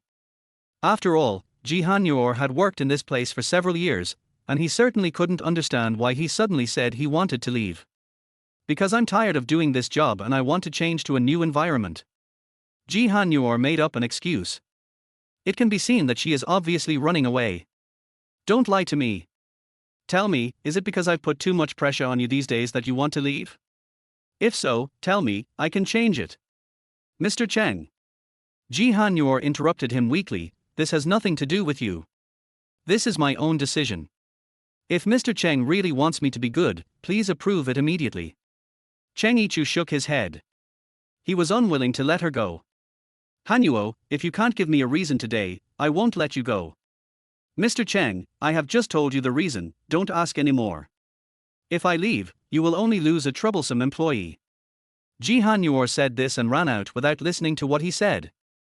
Because he was forced to leave, if he said anything, it would only make him more shaken. Hanyo tilder, Cheng Yichu really couldn't accept this fact and chased after him. However, Ji Hanyor had already left in the elevator, and all that was left was sadness. He took the CEO elevator and came to the editorial office on the 10th floor, wanting to see if Ji Hanyor had forgotten anything. However, before he went in, he heard some buzzing conversation inside. Director Wang, Ji Hanyor has left Cheng's.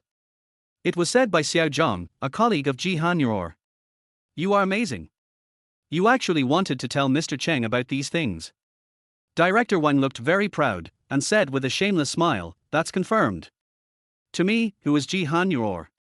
Since Mr. Cheng protects her everywhere, Mr. Cheng must come forward in person to resolve the issue. Mr. Cheng would never be interested in Ji Hanyor. Xiao Zhang interrupted, it's not enough that she's of low status, but she's also a second-hand product that Jiang Luran doesn't want. How could she possibly be worthy of Mr. Cheng? It is still wise for President Jiang to abandon her. It's just that President Cheng doesn't know her character and is deceived by her. He has not seen the true face of this woman yet. But I clearly saw your true face. At this moment, Cheng Yichu's voice slowly sounded, with a hint of anger. Director Wang was shocked. Looking back, Cheng Yichu had already walked in from the door. He suddenly panicked and didn't know what to say. Cheng, Mr. Cheng, why are you here? If I hadn't come, I really don't know how you drove Hanyor away. Cheng Yichu had a good temper, but he was really angry this time. You not only didn't consider our relationship, but you also maliciously framed me. Mr. Cheng, I did this for your own good. Tears of grievance suddenly fell from Director Wang's face. It was Ji Hanyor who had been confusing you. I was worried that you would fall for her spell, so I had no choice but to make this decision. Besides, I didn't hurt her, I just made her lose her job. With her workability, she will find a new one soon. Her goal was to make Ji Hanyor disappear from her sight and from Mr. Cheng's sight. Oh, that's so easy. Cheng Yichu smiled coldly, you are very capable at work anyway. Why don't you leave together? I believe you will find a new job soon. Boss Cheng. Director Wang looked up, as if he had not expected that Boss Cheng would fire him. I have been working with you for 5 or 6 years. Do you really have the heart to fire me for a woman like this? Cheng Yichu didn't feel sorry for her at all, but he felt extremely disgusted from the bottom of his heart. My Cheng Group doesn't need employees like you. Even if you have strong working ability, I don't have the slightest attachment to you. I am already very kind not to ban you publicly. In other words, he handled it this way because he had a good temper. If he had a bad temper and saw Hanyor being bullied like this, he would probably find someone to kill her. Xiao Zhang, who had just spoken, always kept her head down and dared not speak again. However, Cheng Yichu noticed this and pointed at her, "And you, get out with your director." R. Misfortune still came, and Xiao Zhang's tears suddenly flowed. "Mr. Cheng, you are too cruel. Don't blame me for being too cruel, this is your own fault." Cheng Yichu said mercilessly, "I don't want to see you two in Cheng's company again within 15 minutes. Then he turned and left. Cheng Yichu took out her cell phone and started dialing Ji Hanyuor's number, but her line was busy at this time. On the other hand, Ji Hanyuor was walking alone in a street corner park, looking at the surrounding scenery, fascinated. Ji Hanyuor, everything has to start all over again. Now, she has nothing: love, marriage, work, or even money. I guess no one would know if she died on the street now, right? At this moment, the phone rang. Their name was Jiang Luran, so she picked it up without hesitation, but she heard the other party say, "Ji Hanyuor, it's time to pay back the money. Are you still not going to pay it back?" Ji Hanyuor was filled with anger, but he had nowhere to vent it. Now he was asking for money, so he shouted directly into the phone, "If you want money, you can just kill me." "Where are you?" Jiang Luran asked hurriedly, feeling that the other party's tone was wrong. "What does it have to do with you where I am? We are divorced. Don't bother me all the time. I don't even know you, okay?" After saying this series of words, Ji Hanyuor hung up before he had a chance to speak, so he felt much better now. This Jiang Luran was really looking for trouble, and even called me to scold him. Chapter 19: Bargaining Chips. Jiang Luran on the other end of the phone was suddenly hung up, and he immediately became upset because he had just learned from Cheng Group that Ji Hanyuor was fired, and the woman just now sounded like she wanted to commit suicide. What a stupid woman. Jiang Luran couldn't help cursing. He turned on the computer, and based on the phone message she had just received, her coordinates were soon cracked. Coordinate location: a street corner park. Jiang Luran turned off the computer, picked up the car keys, and went straight to the park on the corner.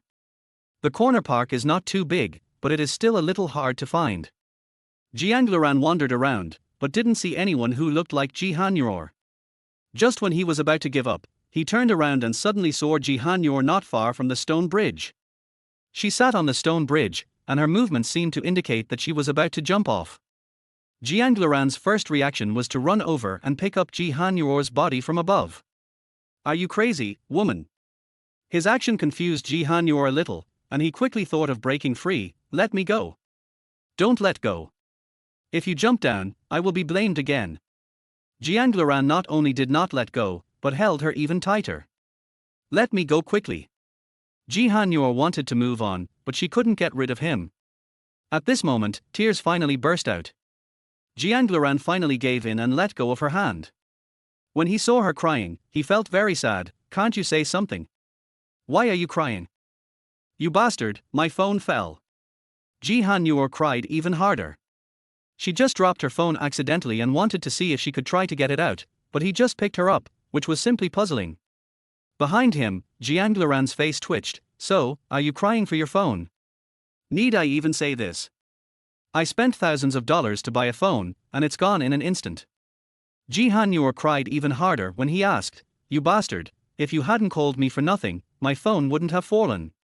Jiang Luran's forehead was full of black lines. Why was this woman's train of thought so different? "Now that you're unemployed, do you still care about your cell phone? How did you know I lost my job?"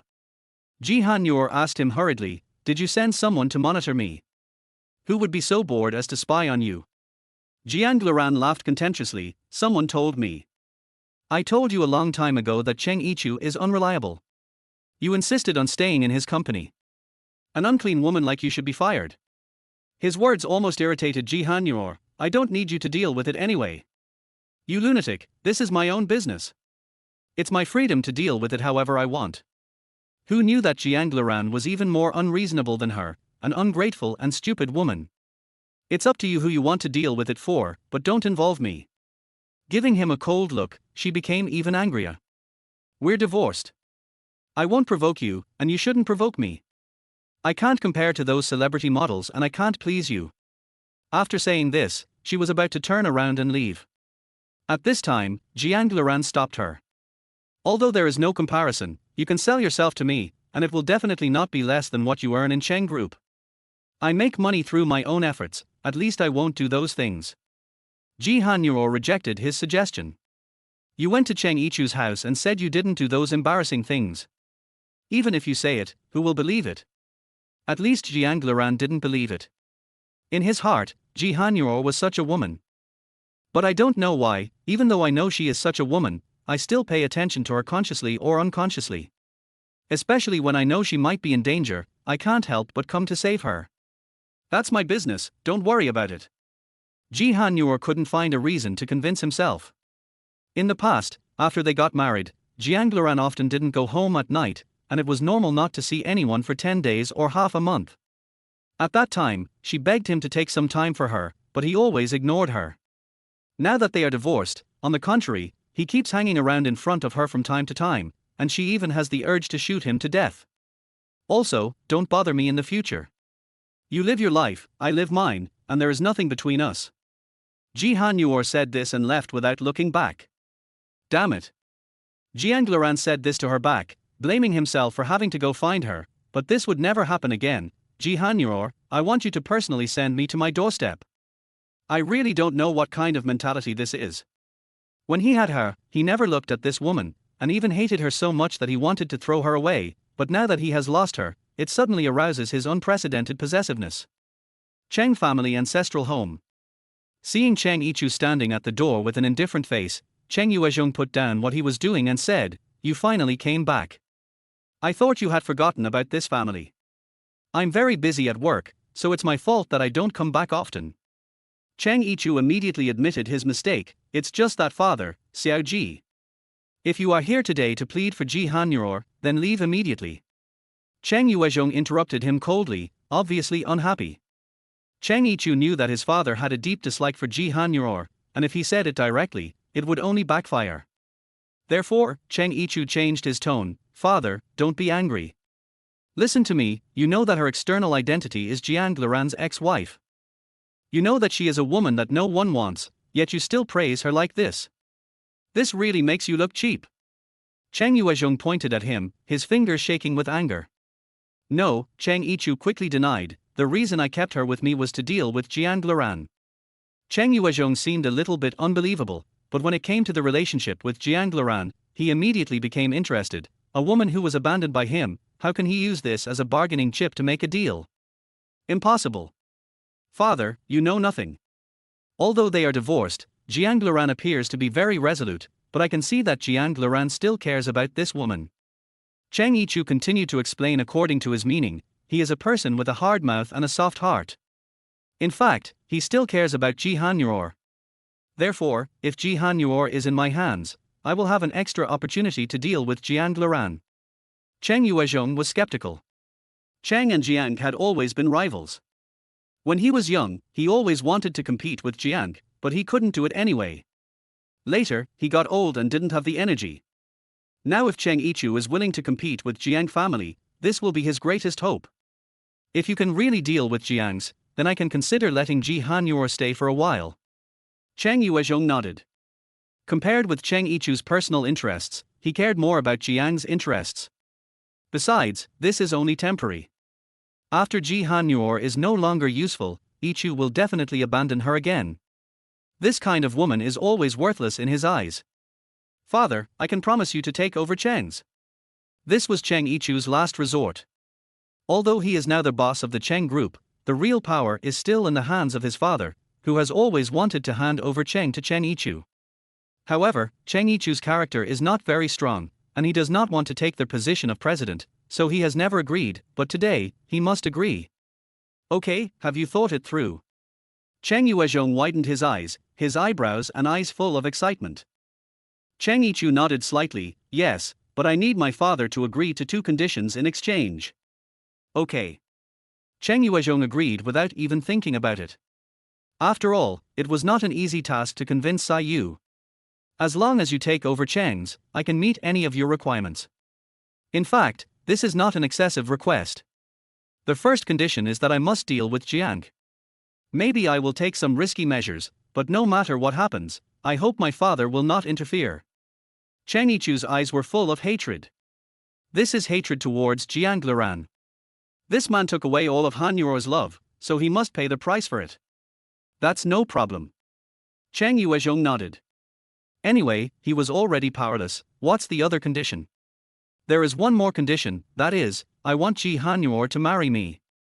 Cheng Yichu was also very frank. I want Jiang Liran to hate me for the rest of his life. Oh? Do you really think that if Ji Hanyuor marries you, Jiang Liran will hate you forever? Why did Cheng Yuezhong sound so unconvinced? If he was a cold-blooded animal, like Jiang Liran, how could he really fall in love with a woman? If that's the case, give it a try and you'll know the result. In Cheng Yichu's eyes, there was a lot of hatred. Jiang Liran had already touched his bottom line. Even though he didn't love her and they had already broken up, he humiliated Han Yuor again and again, as if no one wanted Han Yuor except him. That condescending attitude looked really disgusting. Okay. Although Cheng Yushin didn't like Ji Hanyuor in his heart, if his son really had a way to deal with Jiang Liran, this exchange condition was not excessive, so he simply agreed, and he was very likely wrong. Don't say anything more. As long as you can put some pressure on the Jiang group, I will agree to your second request. Deal. A mysterious smile appeared at the corner of his lips. Come, eat some noodles to cool down. There was a bowl of hot tomato and egg noodles on the table. Sui looked at Ji Hanyuor in front of her and felt a little distressed. When she raised her head, she started to eat voraciously. After not eating for a day, she realized she was really hungry when she opened her mouth. In the end, even the soup was drunk up. Sui looked at her mouth in surprise and couldn't close it. Hanyuo, how hungry are you? You can actually finish what I made. You know, I used to ask Hanyuor to eat the food I prepared, but she would always refuse. Today, she even drank up the soup, so it can be imagined that she must be very hungry. Chapter 20, Settling for the Next Best. After eating, Ji Hanyuor suddenly felt a little satisfied in her heart and hugged Sui directly. You are still so good to me. She just felt her nose a little sour. Oh, it's just a job. If you're not happy with it, just find another one. Sui patted her on the back. Anyone would be sad if they lost their marriage and job in a short period of time. Hanyuor was miserable enough. After all, it was all caused by that damn scumbag Jiang Liran. Yeah. Ji Hanyuor nodded and sighed slightly. In fact, I have nothing now, but I feel much more relaxed. At least I won't always worry about it. Yes, it's great that you can think like this. Sui quickly echoed her words. You still have to think about it carefully. You are so talented, where can you not find a job? I will accompany you to look for a job in a few days, don't worry. In fact, what Ji Hanyuor was most concerned about was not unemployment, but what Mr. Cheng said to her. She was still very angry when she thought about it now, but it was also because she really had no power and no potential. If you are strong enough, you won't be afraid of what he says. I didn't expect Mr. Cheng to be so nice, but his father is so unreasonable. Sui pouted, a little disappointed. Not a good review. Such a person is still not a good review. If a man can't even protect the woman he loves, it's better not to be with him. I don't know if Mr. Cheng will come to see you. However, Sui's words revealed that she still had thoughts about Cheng Yichu, and she hoped that they could reconcile from the bottom of their hearts. Although she knew that this was impossible, even Mr. Cheng was shocked, wasn't he? Okay, stop daydreaming. Ji Hanyuor tapped her head gently. It's my fault. I shouldn't have had any improper thoughts about Mr. Cheng from the beginning. This way I wouldn't have attracted his father's attention, and I wouldn't have been humiliated. You did nothing wrong. This is obviously the stubborn old man's own problem. Sui always stood on her side. The past is the past. Our Hanyuor is so beautiful. Are you still afraid of not being able to find a boyfriend? Just then, the doorbell rang. Sui quickly stood up and asked, Who is it? She looked through the peephole and saw Cheng Yichu's delicate face. She immediately held her breath. Hanyuo, Mr. Cheng is here. Should I open the door? Ji Hanyuor opened her eyes wide and blinked. She probably didn't expect Cheng Yichu to arrive at the door so quickly. Is it really Mr. Cheng? Hanyuo, I have something to tell you, can you open the door? At this time, Cheng Yichu's voice came from outside. You sound quite sincere, why don't you open the door? Sui thought this attitude was okay, and she always had a good impression of Cheng Yichu, so she wanted to open the door. Wait! Ji Han-yeol grabbed her hand. I'm not ready yet. Don't open it yet. Cheng Yichu, who was outside the door, seemed to have vaguely heard their conversation, so he said lightly, Han-yeol, I am here to apologize to you today. If you don't want to see me now, I will leave first. When you want to see me, I will come back. After that, nothing could be heard. Ji Han-yeol thought he had left and felt a little disappointed, so he walked forward and opened the door, only to see Cheng Yichu still standing at the door. Han-yeol told her. Cheng Yichu looked at her. You are still willing to listen to my explanation, right?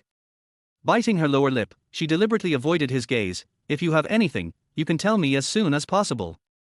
Can I come in and talk? Cheng Yichu asked her. Ji Han-yeol was silent. Sui saw that the atmosphere was a bit awkward, so she quickly smiled and walked over to say hello. Hey, of course, please come in, Mr. Cheng. Thank you. Cheng Yichu said thank you, then walked in and found a seat to sit down. Ji Han-yeol thought, this guy really isn't shy at all. I came to you today to talk to you about work. Cheng Yichu didn't waste any time and went straight to the point. I already know the reason why you left Cheng Group. Ji Han-yeol was a little surprised. Did Mr. Cheng tell him? I want to say sorry on behalf of my father. Cheng Yichu wanted to apologize first. Mr. Cheng, you don't have to apologize to me. Ji Han-yeol smiled at him. Mr. Cheng is right. Some of the things I did were too outrageous and caused others to misunderstand you. This is my fault. Since Mr. Cheng pointed this out, I should change it. No. Cheng Yichu interrupted her. This is my fault. It's obvious that I was pursuing you. I don't know why it sounded like that to my father. However, I have just explained it to my father, and he said he could understand. Explain clearly. Ji Han-yeol didn't quite understand. Even if I explain it clearly, Mr. Cheng may not understand. But he does this for your own good, I can understand. My father didn't understand before, but it was fine after I explained it clearly. Cheng Yichu sighed slightly. I wronged you in this matter. It was obviously me who was chasing you, but in the end, the crime was pinned on you. I'm sorry. Ji Han-yeol was a little emotional in his heart, but he still tried to remain calm. Don't be so polite. I did do many inappropriate things in front of Mr. Cheng, but now that I have left Cheng's, there won't be so many people talking about it. The past is the past. Han-yeol, I'm here today to ask you to go back and continue working with me. This is Cheng Yichu's real purpose. Ji Han-yeol was stunned and couldn't help laughing secretly for a while, but she immediately thought it was unrealistic. Mr. Cheng, don't joke with me.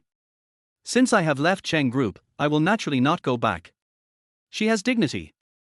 Now that she has been kicked out, she will never go back, at least she won't go back alone. Although the position is tempting, she is still unwilling.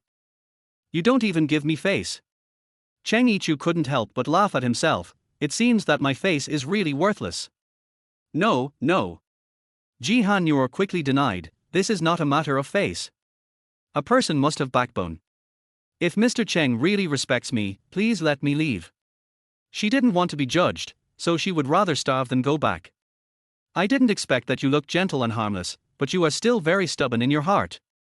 Cheng Yichu knew that she couldn't convince her, so she had to take a step back first. That's fine. I won't let you go back to the editorial department. I'll transfer you to be my secretary. This way, you'll basically be dealing with me every day, and no one will say irresponsible things to you anymore. Ji Han-yeol suddenly felt flattered. If you say so, I can't accept it. Not everyone is capable of being the CEO's secretary. Mr. Cheng, I am very grateful for your kindness. Sui was so anxious watching from the side that she wanted to step forward and accept the offer on behalf of Ji Han-yeol. President Cheng personally said such a good condition, but maybe she had her own insistence? It seems that I can't talk to Miss Ji properly. Cheng Yichu could only smile awkwardly. Okay, to make amends for you, I'll treat you to a meal. Don't refuse it, otherwise I will think you won't forgive me. Ji Han-yeol didn't know whether to laugh or cry. He had said this, and even if she wanted to refuse, she couldn't open her mouth. So she had no choice but to nod and agree. Then I'll trouble Mr. Cheng to pay for it. Sui was very happy. She pulled Ji Han-yeol's arm and followed Cheng Yichu, but saw a black Lamborghini parked at the gate of the community. Sui's eyeballs almost popped out. Such a nice luxury car parked in this shabby community was not afraid of being stolen. Even if the car body was scratched, it would hurt for a long time, right? Cheng Yichu opened the back door, motioned for the two of them to get in, then sat in the driver's seat again, and the car immediately sped away. Is there anything you want to eat? Cheng Yichu asked casually. Ji Hanyuo was about to say that you can decide, but Sui rushed to speak. Of course, let's go eat kebabs. Ji Hanyuo suddenly wanted to find a hole to crawl into. Honey, do you really have to show your down-to-earth temperament in front of the president? Mr. Cheng must be laughing to death now. Who would have thought that Cheng Yichu would just nod gently? Okay, of course I'll listen to your opinion, but I'll wait until next time.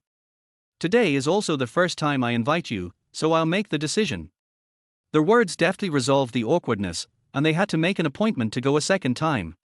It must be said that Cheng Yichu has a high emotional intelligence, so it is no wonder that he is a good candidate to be a CEO. Ji Hanyuo and Su Yi looked at each other, but neither of them said a word. Cheng Yichu took him and the others to a high-end Western restaurant. After entering, it can be clearly seen that Cheng Yichu has an unusual identity, but the two women behind him are wearing ordinary clothes and do not look like celebrity daughters at all. Please come in, young master. The waiter spoke to Cheng Yichu respectfully. Cheng Yichu nodded expressionlessly. Prepare a private room. Although it is a Western restaurant with a quiet atmosphere, Cheng Yichu always dislikes crowded occasions, so he needs an elegant small private room with a small space and dim light from the crystal ceiling in the room. This atmosphere may be most suitable for couples. Suddenly, Sui felt like a huge light bulb. Fortunately, Cheng Yichu still took care of their feelings and let them sit aside while he sat alone and handed over the menu. What do you want to eat? Order it yourself. This when the menu was opened, Sui was even more stunned. This is definitely a robbery of money. A glass of water is over 3 digits. Can you still go to heaven after drinking this water? Ji Hanyuo was also shocked by the prices here. However, looking at Cheng Yichu's nonchalant expression, it turned out that the CEO didn't live for RMB, and she might be ruined by this so-called meal. Seeing that they were both very quiet, Cheng Yichu had no choice but to shake his head, understanding what they meant. Blame me. It seems that the restaurant I found does not meet your standards. Chapter 21, Job Hunting. What kind of words are these? Both of them almost vomited blood. To him, is this a restaurant that meets the standards? It is hard to imagine what a restaurant that truly does not meet the standards looks like. Oh, in fact, Mr. Cheng doesn't have to spend so much money. Ji Hanyuo smiled awkwardly, not knowing what to say. Cheng Yichu had no choice but to take the menu and skillfully ordered some things for them to serve. He was afraid that if he asked them to order, it would probably take an hour or two for nothing to come up with any result. I just ordered some common dishes, and I don't know if they suit your taste. Of course, no problem. The chick nodded like pecking at rice. Sui felt that it was great to have something to eat and was satisfied. Not long after, the dishes came, and everyone was very reluctant to pick up their chopsticks. In the end, they finally finished the meal awkwardly, and Cheng Yichu drove them back. Hanyuo, if you can't find a satisfactory job, you can come to me again. Cheng's door is always open to you. Cheng Yichu couldn't help but remind her again, still hoping in his heart that Ji Hanyuo could come back to work. Well, thank you Mr. Cheng for your kindness. Ji Hanyuo nodded and watched his luxury car drive away. In fact, Mr. Cheng still cares about you. Sui seemed to have not fully recovered yet. I've been thinking about it everywhere. I think you'd better go back to work and don't let Mr. Cheng waste his kindness. Ji Hanyuo still wanted to insist, let me find a job first, maybe I will find one soon. Hello, this is my resume. Ji Hanyuo handed the resume to the front desk receptionist. After receiving the resume, the secretary glanced at the name, frowned, and said, wait here for a moment. The manager needs to look through your resume before deciding whether to let you stay. Okay. Ji Hanyuo nodded and sat in a seat playing with his fingers boredly. This was his 7th interview today. He was not hired in the previous 6 interviews, so he simply chose a smaller company this time. No matter what, I should be able to pass it, right? Who knows? After a while, the receptionist returned the resume to Ji Hanyuo, and her tone became casual. I'm sorry, miss, our manager just said that you don't quite meet the requirements of our company. I hope you can find another job. I have 3 years of experience as a journalist. Your recruitment information says that people without experience can also come in. Why can't I? Jihan Yor was obviously confused. Am I not as good as those interns? You are wrong to make specious arguments. The receptionist glanced at her coldly and said, other people at least have the spirit of hard work. What I fear most is people like you who are neither here nor there, who don't work hard but think they are already great. You've concluded that I'm not working hard enough just based on a resume. Jihan Yor suddenly got a little angry, and his voice couldn't help but get louder. Anyway, I've won many awards at journalist festivals, and I can be considered a senior journalist in terms of my work ability. It's impossible for me to be as bad as she said, and her words were obviously directed at me. This is what our manager meant. If you are not satisfied, go and talk to our manager. I have other things to do, so if possible, please don't disturb me. The receptionist said this and went about her business without paying any attention to her. Jihan Yor took a deep breath and tried to control her temper. If it were in the past, she would have scolded the receptionist, but now she knew that she was a weak job seeker. So she had no say and could only leave the company dejectedly with her resume. At this time, a familiar voice slowly said in her ear, "Is that you, Jihan Yor?" Jihan Yor turned around and saw Director Yarn. "Why are you here?" "Har har, you are pretending. Thanks to your help, I was fired." Director Yarn got angry when he thought about it. There must be a reason for my severe dismissal. You must have done something against the rules. Jihan Yor snorted. This woman's fate must be her own fault. It was reasonable for her to be dismissed for her character. It could only be said that it was too easy for her. Director Yang vaguely saw the word resume in her hand, and was suddenly surprised. "Oh, you are looking for a job too? I thought you had the confidence to say such a thing. It's none of your business." Jihan Yor didn't want to pay any attention to her. "You look so frustrated, you must have failed the interview." Director Yang smiled smugly. "You have failed the interview, so you have no right to criticize me. At least I have passed the interview. This may be the difference between avars and real talent." "Jihan Yor, then I wish you good luck in your work." After saying that, he turned and left. "I'm telling you, you won't be able to find a job," Director Yang announced loudly to her back. As everyone knows, the name of a person who becomes a target has been widely spread everywhere.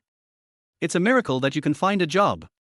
Although Jihan Yor was startled by the sudden loud voice, he didn't take it too seriously and walked out without looking back. In the past few days, although he had interviewed more than 10 or 20 companies, the results were the same. If she didn't accept it, there were indeed many reasons. When she graduated, she didn't expect it to be so difficult to find a job. Moreover, she already had a senior journalist certificate, so it should be easy to find a job. But now that the miserable situation has appeared, she is also very curious. There is definitely a problem. This is Jihan Yor's conclusion. Every time he went for an interview, everything was fine at the beginning. But after others read his resume, they suddenly didn't want him anymore. Sitting on a bench outside the store to enjoy the cool air, she looked a little miserable. Although she had also gone through difficult times when her parents left, she had never been as miserable as she was now. Just then, the crisp sound of high heels came from her ears, and the strong smell of perfume was a bit pungent. Jihan Yor frowned, looked up and saw that it was Emailu. She saw her smiling and swaying towards her step by step, and suddenly she had a bad feeling. Emailu wanted to sit down, but Jihan Yor didn't give her a seat, so she had to stand aside. It looked very awkward, and Jihan Yor pretended not to see her. Jihan Yor told her Emailu had to break the deadlock first, so she said from a high position, "It's really hard to be outside in the wind and sun all day, looking for a job. What does it have to do with you?" Jihan Yor's pupils were as calm as water, mixed with some indifference. "Emailu, why are you looking for so many jobs? Haven't you noticed that none of these companies want you?" Jihan Yor realized something instantly, raised his head suddenly and asked, "Why, did you do anything about it? You don't seem to be stupid." Emailu also admitted generously, "I didn't do anything either. I just greeted all the general managers of media companies in this city and asked them to pay attention to the name Jihan Yor." Jihan Yor bent his finger bones. "Why do you do this? Do you know that all my efforts have been wasted because of your little greeting? Tell me why you do this." "Har har." Seeing her angry look, Emailu laughed even louder. "Jihan Yor, you still ask me why? Because I want to see you being rejected. How about it, does it feel good? In the past, you could get a lot of pocket money just by acting coquettishly to Li Ran, but now you have to earn it yourself. This psychological gap must be huge, right? Ji Hanyo retorted coldly, then you are wrong. After marrying Jiang Liran, I will also spend my own money. Oh yes, my family property seems to be in Jiang Liran's hands. She didn't say anything. She had always wanted to be self-reliant and didn't want to rely on anyone. She said she liked Jiang Liran, but no one believed her.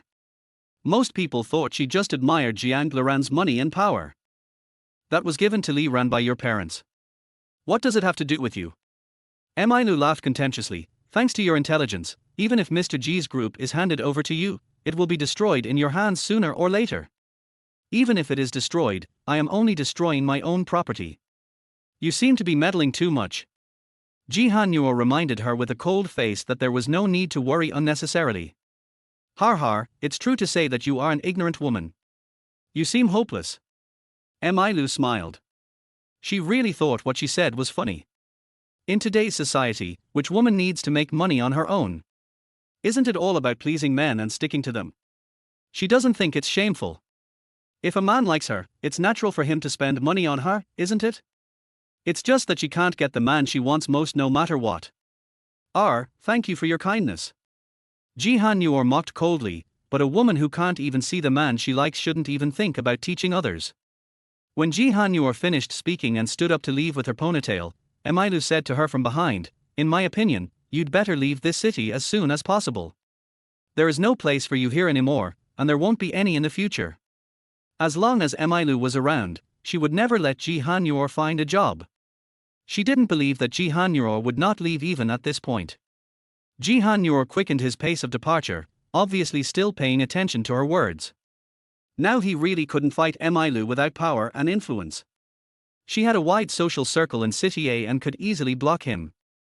Therefore, Ji Hanyo was considering whether he should listen to her and leave the city. She stopped looking for work and returned home. She opened the door and the house became unusually quiet. She shouted, one by one. No one answered, so she walked in alone. She saw a sticky note on the refrigerator with a message from Sui, I'm working overtime today, and it seems I'll be back late again. Don't worry about me at night, I'll eat out, and be careful when you're alone at home. Finally, draw a smiley face. Chapter 22, Attending Large Social Gatherings. Ji Hanyo had mixed feelings after seeing this. He was glad that Sui's life was so fulfilling. In comparison, he felt that he was really pitiful. Others had jobs and families, but he could only stay in a small room alone. She had no choice but to make a bowl of noodles by herself, take a shower after eating, and then plan to go to bed early. Just as she climbed into bed, the outer door opened gently. Hanyo. Hearing Sui's voice, he seemed a little excited. Ji Hanyo came out of the room and looked at Sui. Didn't you go out for dinner tonight? I was going to, but when I thought about you being alone at home, I decided not to go. Sui still couldn't let go of Ji Hanyo. How is it? Isn't it touching? Ji Hanyo held Sui in one hand. How could he not be moved when he received such comfort at his most humble time? I know you are the best to me in this world. How is it, did you find a job today? Sui asked with concern, but from Ji Hanyo's melancholy look, it can be inferred that the result is not good. That doesn't matter, it takes a long time anyway, we can look for it slowly, don't rush these days. Ji Hanyo nodded obediently, but still couldn't help but say, I was a little confident, but today, guess who I met? Who is it? Sui couldn't help but become curious. Could it be that he saw that scumbag Jiang Liran again?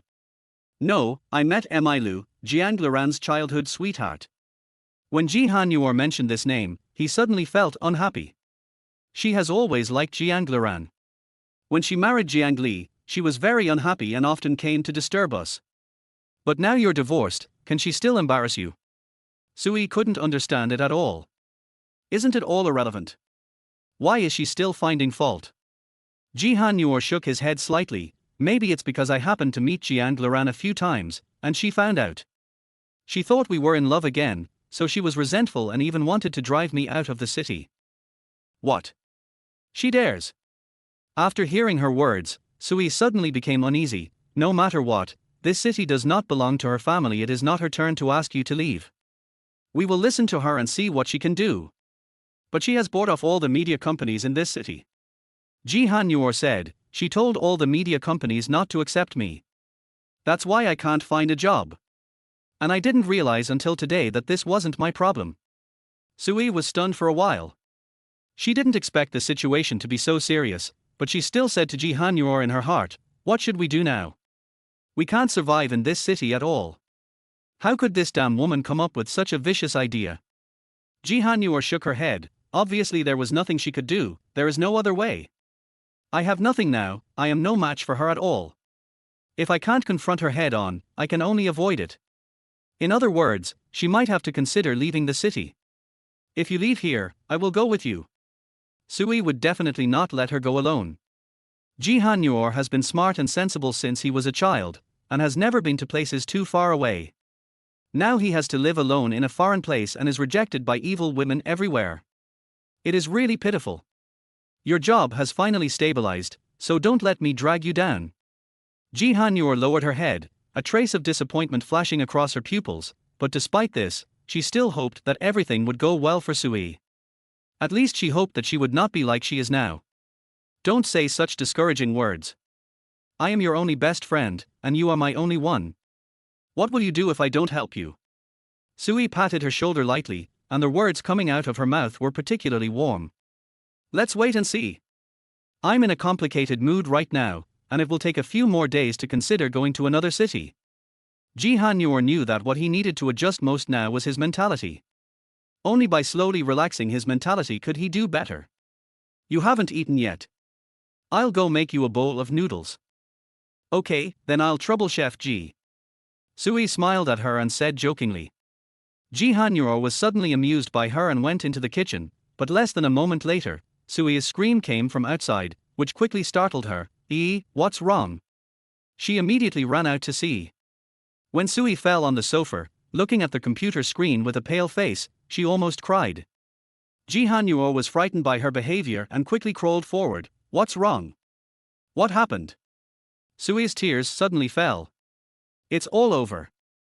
I seem to have accidentally cleared all the photos of Master Lee that I took at the press conference today. I need them tomorrow. What should I do? Impossible. Ji Han-yor took the computer in disbelief, slid the mouse, and searched in the folder for a long time, but still did not find any picture information, so he concluded, your USB drive seems to be broken, I can't see the picture. I'll try to plug it into my computer to see if it can be read. So she quickly took out her computer and plugged in the small USB drive, but still couldn't see anything, so it was definitely not a problem with the computer. It's terrible. My boss is going to kill me tomorrow. Sui couldn't imagine what would happen. Han-yor, what should I do? If I lose such an important photo, I will definitely lose this job. I say, if you want to buy something as important as a USB flash drive, don't always go to the stalls to buy it. Ji Han-yor was also at a loss. In his daily life, he always does things carelessly, and it is difficult to know when something big will happen.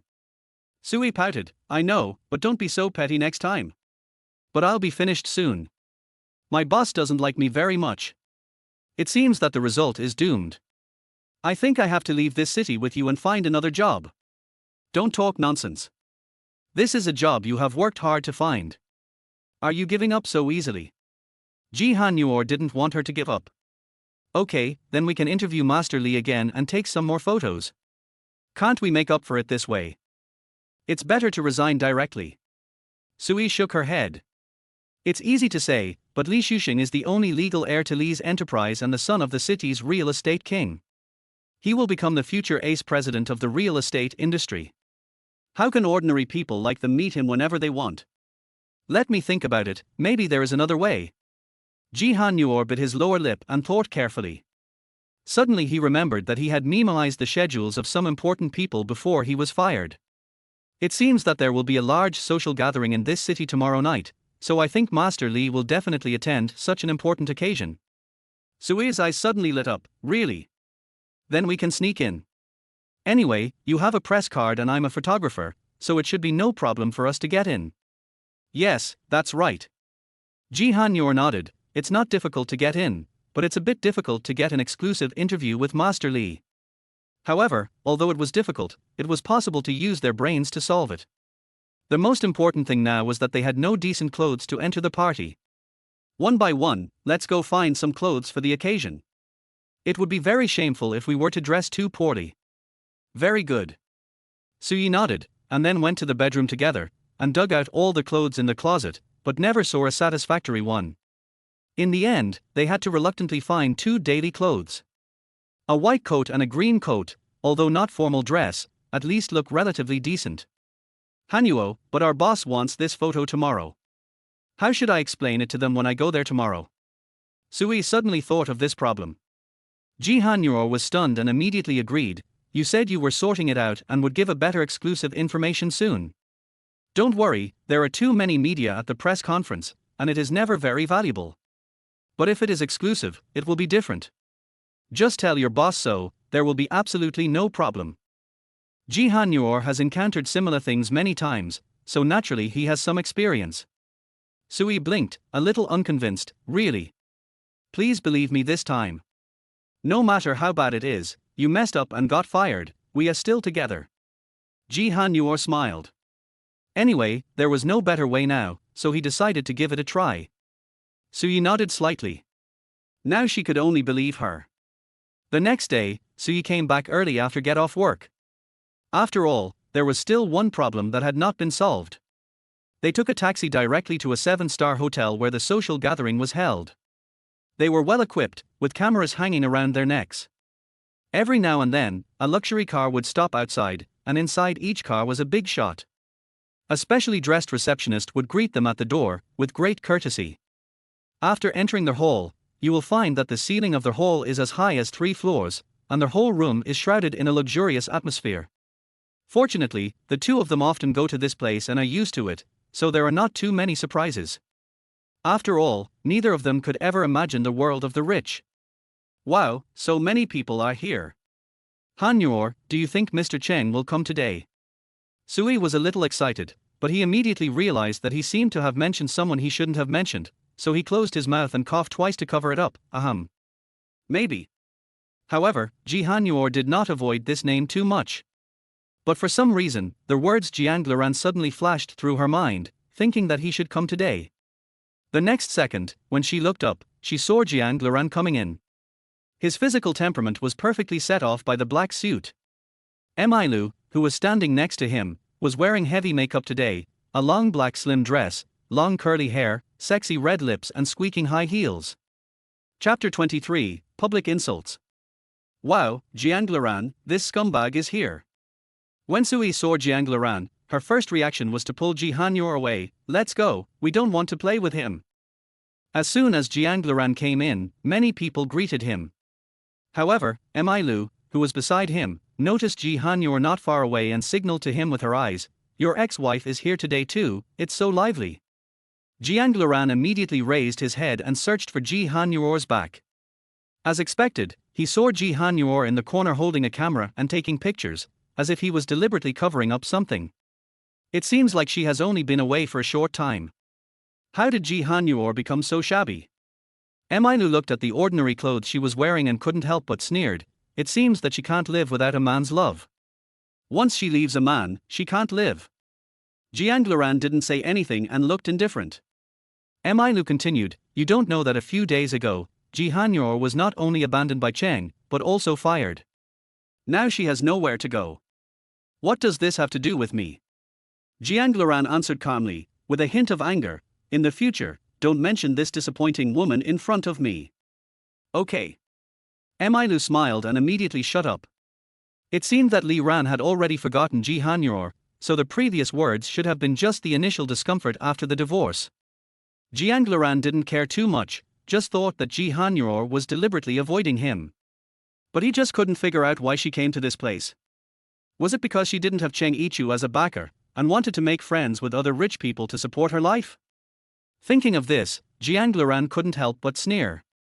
Women are women, they all use the same tricks. Emilu still had a good impression of Ji Hanuor. When Jiang Luran was talking to other bosses, she walked slowly towards Ji Hanuor and Sui with a glass of red wine in her hand. Ji Hanuor saw her coming and pulled Sui to leave, but Emilu stopped in front of them. why do you want to escape so much when you see me? There's nothing to avoid. I just don't want to deal with a bad woman. Sui directly replied, it was you who came up to me and talked to me, but we don't want to pay attention to you at all. Emailu's face suddenly darkened. Why are you so uneducated, woman? Those who are uneducated must be treated in the same uneducated way. Sui looked her up and down. Simply speaking, she was dressed very formally, but she certainly didn't look good after removing her makeup. I really don't know what gave her the courage to deliberately show her presence here. Emailu's fingers were tightly curled up, and she looked very angry. But she still pretended to be careless and poured the red wine directly on Ji Hanyor's white coat, soaking it in an instant. She quickly raised her voice to deliberately attract other people's attention. Oh, Hanyor, I'm really sorry, I accidentally stained your clothes. Come and wipe it for you, I really didn't mean it. At first, not many people noticed it. But when Emailu yelled, she immediately attracted a lot of attention. A noble lady in a white dress said contemptuously, Miss Mi, why do you want to apologize to her? What is her status? If she doesn't even have a decent dress, she dares to come to this place. Do you really think you are still Mrs. Jiang? That's enough. Sui couldn't help but retort, we're not here to catwalk. We're reporters. If we were just here to work, we wouldn't have to dress like you. Inferior people are inferior, and they all have an inferiority complex in their bones. Emailu said in a contemptuous tone, let's not care about this inferior person, let's go. This scene was seen by Jiang Luran. Although he hated Ji Hanyor, when he saw Emailu being so overbearing, he still couldn't help but want to say something to stop her. However, before he could speak, he was preempted by a sudden voice. Ms. Mi, they all said she was here to work, why do you still say such things? Cheng Yichu's voice was slightly magnetic, different from the gentleness in daily life, but more sharp and questioning. Isn't this Mr. Cheng? Emailu's tone immediately changed. I didn't expect Mr. Cheng to always be so thoughtful, even worrying about the employees who were fired. Cheng Yichu smiled without getting angry, and counterattacked beautifully. Miss Chen apologized repeatedly for the so-called inferior people you mentioned, so aren't you an inferior person? Emailu could only smile awkwardly. After all, it was Mr. Cheng in front of her, and she couldn't just give it back, so she had to smile. No, I was just joking, Mr. Cheng, don't take it seriously. After that, she left in vain and returned to Jiang Luran. Look, this shameless woman has been fired, but she hasn't forgotten to pester Mr. Cheng. Jiang Luran's face darkened instantly. You have lost your sense of shame, haven't you? Emailu didn't seem to react immediately. I just want to help you vent your anger. She didn't understand why Li Ran suddenly became so angry with her. Shut up. Jiang Luran scolded her coldly, and then walked in another direction. Emailu wanted to follow him, but he coldly warned her not to get close to him.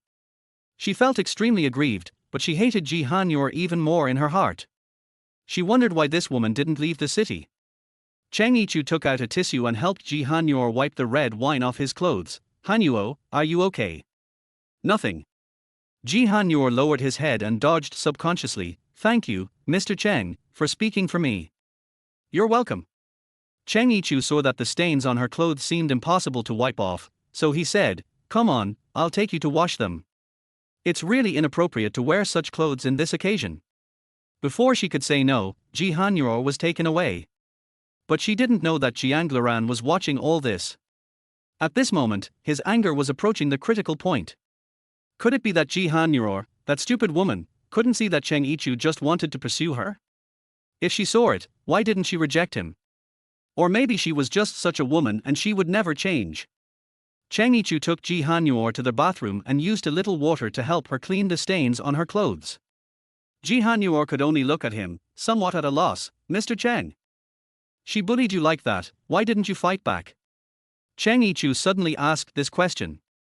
It doesn't matter. What's the point of fighting back? I'm not a worthy opponent for her. Ji Hanyor shook his head reluctantly. The best way is to ignore her. If she gets bored, she won't come. Cheng Yichu didn't think so. No, she thinks you are going to snatch Jiang Luran. As long as you are still here, she will never be bored and will always find a way to deal with you. Then there's nothing I can do. Ji Hanyor's tone was a little lost and tired. Now I can't even take care of my own life, how can I have the energy to argue with her? Why are you attending this social gathering today? Cheng Yichu has always wanted to ask this question. Ji Hanyor was stunned and blurted out, "Nothing, because I heard that there will be many big names tonight, so I can find some materials here. If I can write a report, I may earn some money." She didn't tell the truth. After all, it was related to Sui's work, and it was better not to tell others casually. "Oh, I see." Cheng Yichu nodded doubtfully. "If you need any help, please feel free to tell me. If you want to come back to work, please feel free to tell me." "Thank you, Mr. Cheng. I have caused you a lot of trouble these days, so I won't bother you anymore. Thank you for your kindness." Ji Hanyor glanced at him, his eyes full of tenderness. Completely different from Jiang Luran's icy eyes, this kind of eyes seemed to melt the ice and snow, melt everything. She couldn't help but take one more look, then turned and left. In the hall, when Sui saw her coming out, she hurriedly grabbed her. Her tone sounded a little anxious, and she pointed in the opposite direction and said, "Hanyo, Master Li is here, look." Ji Hanyor looked in the direction of her finger and saw the young master named Li Xiaoye chatting and laughing. Even so, he still looked difficult to approach. What should we do? Should we go up and interview them now? She was filled with anxiety. If she rushed up like this, would she be looked down upon? This was still a question. Ji Hanyor looked at her and thought this was the only way. We can only try. Afterwards, she walked forward and saw that Li Shuxing had finished his conversation, and then she said, "Hello, Mr. Li, we are reporters. Can you accept our small interview? It will only take a few minutes and won't take up too much of your time." Li Shuxing took a cold look and found that their clothes were too worn out, so he didn't bother to care. "There's no time." "Then let me take a few pictures of you, just 1 minute," Sui said, holding up the camera. However, this action immediately aroused Li Shuxing's impatience. "I said I don't have time, do you understand what I mean?" As he said that, he pushed Sui's camera to the ground. Sui picked it up quickly. Fortunately, it was just a little hurt on the shell. If the parts inside were broken, she would definitely be distressed about it. "This interview is very important to me. I beg you, give me some time." Li Shuxing suddenly felt that this girl was not bad, so he stretched out his hand to hold Sui's chin and smiled. "Well, the interview can be done. As long as you are willing to serve me, I will agree. How about it? Isn't this a good deal? Mr. Li, please be careful with your words." Ji Hanyor pulled Sui to his side and gave him a cold look. At first glance, this person doesn't look like a good person. Sure enough, Li Shuxing immediately became unhappy. "I'm talking to her.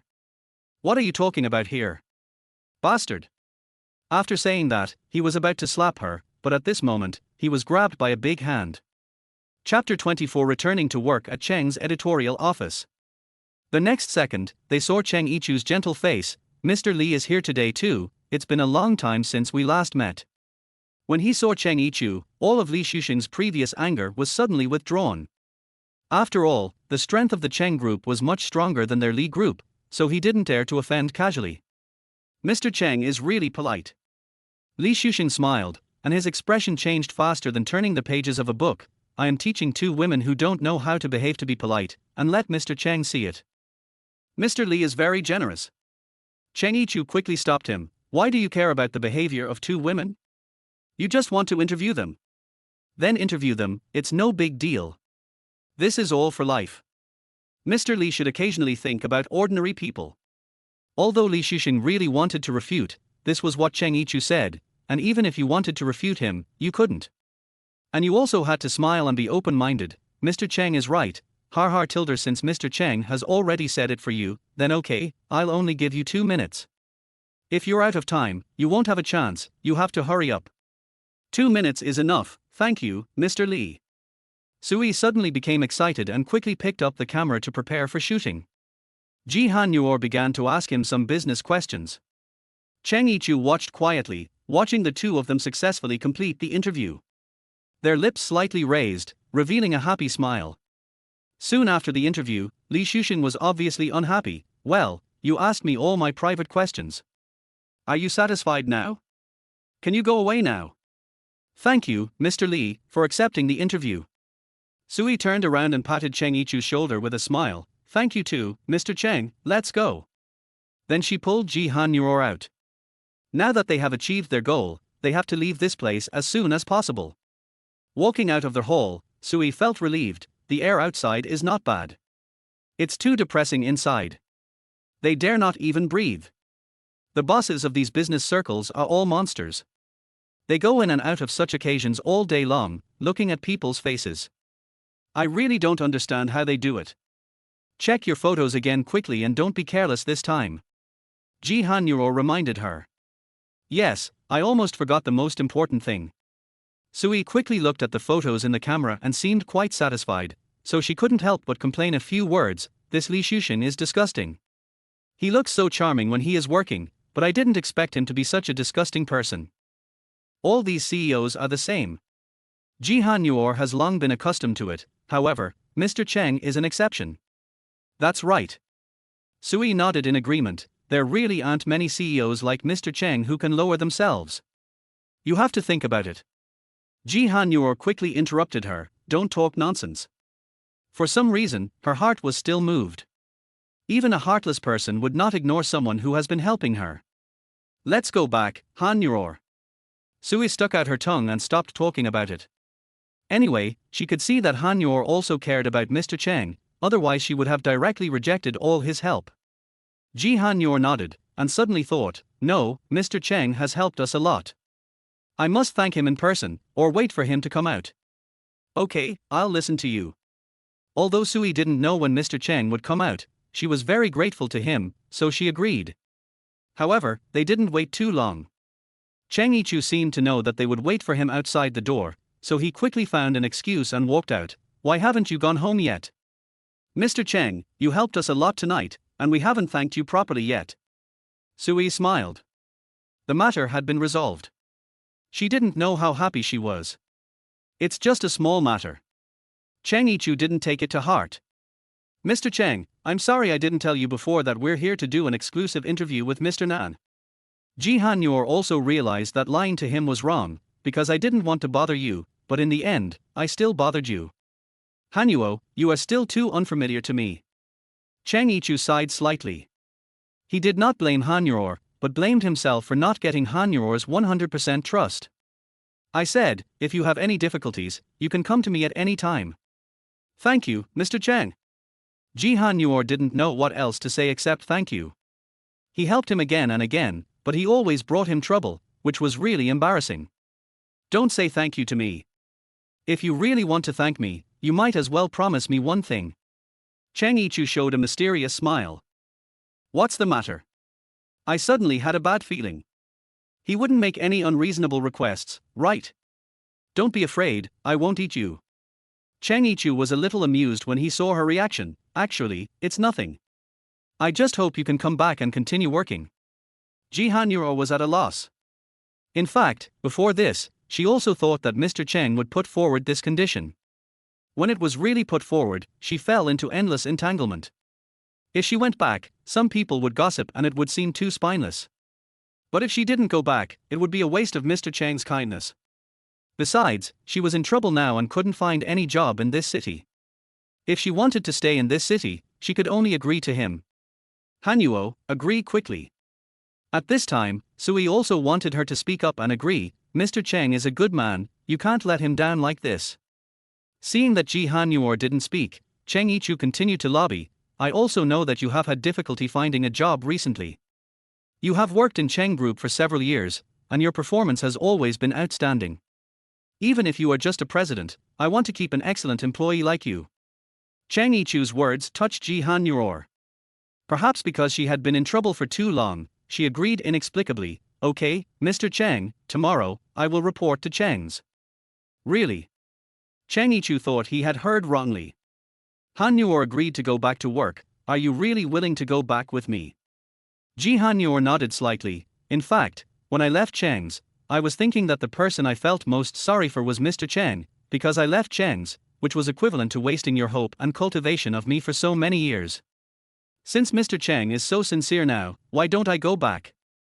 Ji Han-Yuro's answer was very satisfying. Cheng Yichu smiled and was in a good mood for a while. Okay, then I'll wait for you. Remember, you must follow the usual time and don't be late. I know. After Ji Han-Yuro finished chatting, I took a look at the unfinished party inside and reminded him, "Go in quickly, there are many guests waiting for you. I'm here to take you back." Cheng Yichu found out that they didn't even have a means of transportation, so he wanted to take them back. However, Ji Hanyor shook his head and decisively refused. "No, we don't need it, Mr. Cheng. We can take a taxi ourselves. Go back quickly." After that, he directly pulled Sui away to avoid being caught up by him. Cheng Yichu looked at the two people's backs as they left, couldn't help but smile, and then walked back in. At this time, Jiang Luran, who had been paying attention to them, slowly walked over and said, "Mr. Cheng is really busy." Not only did he go to the party, but he also did not forget to appease the two beauties. No wonder Mr. Cheng is so popular with women. What's the point of saying such harsh words here? Cheng Yichu naturally heard the hint in his words. "Your company seems to be very busy recently, you should leave me alone." Jiang Luran smiled and said, "How can I compare to you? I heard by chance that you will officially take over Gu's company soon. Yes, we can finally have a good fight." Cheng Yichu was a little impatient and wanted to fight him head on. "Oh."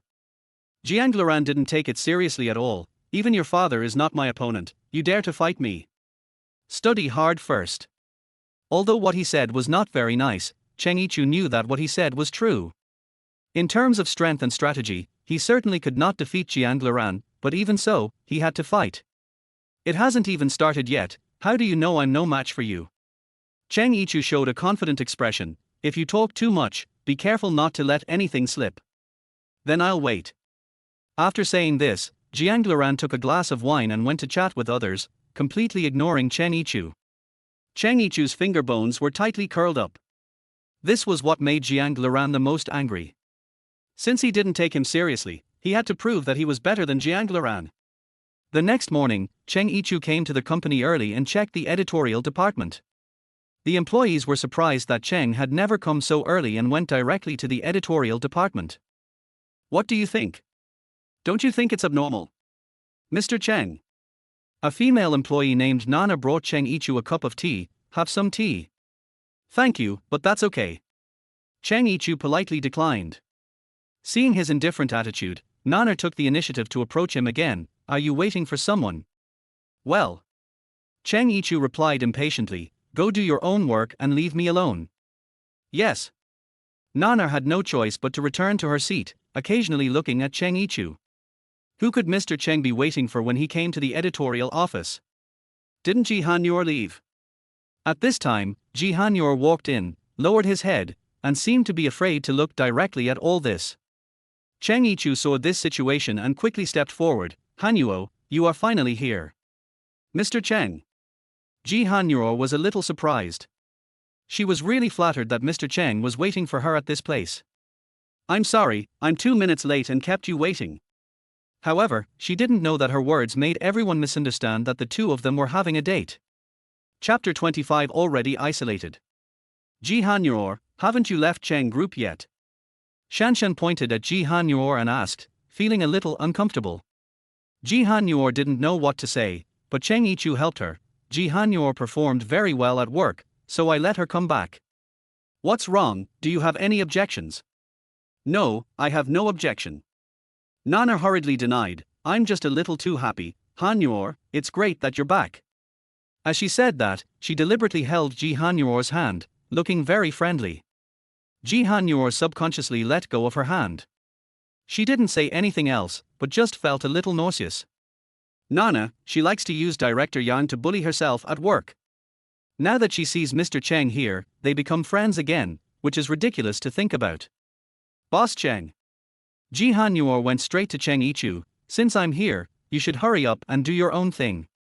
GU Group has so many employees, you can't just work for me. I was just afraid that you wouldn't come, so I waited here, but now that you're here, I feel relieved." Cheng Yichu reached out and patted her shoulder. "Do your job well and don't think too much." "Well, Mr. Cheng, don't worry, I won't let you down." Ji Hanyor nodded, and Cheng Yichu turned and left. After Cheng Yichu left, Ji Hanyor immediately returned to his seat. Because this workbench had not been used for a long time, there was a lot of dust on it, and many personal belongings were placed on it, completely turning it into a place to store miscellaneous items.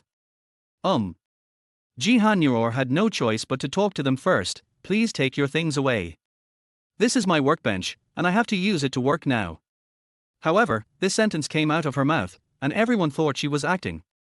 Her return was disgusting enough, and now she is still pretending to be pitiful here.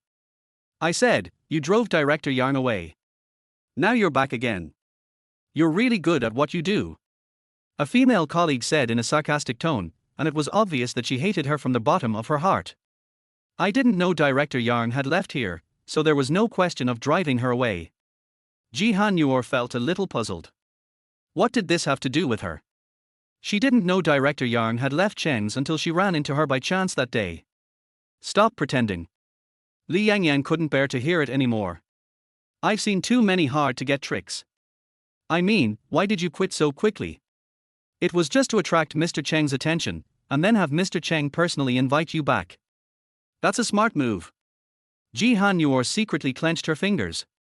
She really didn't know whether these people said this on purpose or really believed it in their hearts, but anyone who could say such things was definitely not a good person. I don't want to argue with you. Please take away your things. This workbench is mine, but the things take up most of the space, which seriously affects my work. Ji Han-yeor didn't want to argue with them too much, because she knew very well that these women were unreasonable when they quarreled. But they dealt with it in their own more unreasonable way. What if we don't take it away? The editorial office is everyone's place, not just yours. It's my freedom to put things wherever I want. I'll give you 2 minutes to take your things away immediately. In this situation, Ji Han-yeor didn't want to be polite to them anymore. Otherwise, if you affect the work of other colleagues, I have the right to report you. Then, you can tell the leaders what freedom is. It's not a big deal, but it's the truth. But if they are reported, it must be their fault. In order to avoid trouble, they have to come and get their things. Ji Han-yeor, you are so great. When Li Yangyang took the things away, she did not forget to laugh at her. Such a small thing hurt the harmony among colleagues. It seems that I really didn't misjudge you. Harmony. Ji Han-yeor thought her words were ridiculous. I ask you to check and think carefully. When have we ever been friendly? When have you ever treated me as a colleague? Now you are talking to me about our friendship. Do you have any shame? Li Yangyang blushed and didn't know how to refute her. In the end, she could only point at her nose and curse. A woman who is stubborn won't have a good ending, Ji Han-yeor. You wait, there is still a long way to go in the future. Mr. Cheng will get tired of you one day, so don't be so arrogant now. This time, Ji Han-yeor did not refute, but was silent for a while. In their hearts, she was so bold only because she relied on Mr. Cheng, but she just wanted to be stronger so that she would not be bullied all the time. She just didn't understand why all her actions were maliciously misinterpreted by them. This is what is called prejudice. When she turned on the computer, she saw only a black screen. Did the computer freeze? Ji Han-yeor was at a loss, not knowing what had happened. As a result, there was a lot of liquid around the host and the display, which should be water. Har har har tilde, there was a sense of excitement around watching a joke. The colleague next to him seemed to have known about this for a long time. Ji Han-yeor, you are too careless. You even poured water on it. Let's see how you are going to work next. Looking at their reactions, Ji Han-yeor knew that they definitely did it. Although he was very angry, he had no evidence. So he said nothing, took out a tissue and slowly wiped the table clean, then took out a notebook from his backpack. Today, I can only use my laptop to do things. I will take my computer to be repaired after get off work in the afternoon. This is a bad start. I encountered such a thing on my first day back to work. So, Ji Han-yeor worked on her laptop all day, and other than that, everything was still normal. No colleagues invited her to eat together, and no one helped or brought water when she was busy. She simply didn't say a word, and even if she did, it would only be all kinds of sarcasm. However, she was already very satisfied. As long as she could return to work, she was already very happy. Why should she care about those insignificant people and things? Although she was a little confused occasionally, most of the time she would still try to comfort herself to be strong. After all, now she could only rely on herself. However, just before leaving get off work, Li Yangyang suddenly came over and said, Han-yeor, the work is done, why don't you leave? I'll be leaving soon, you go first.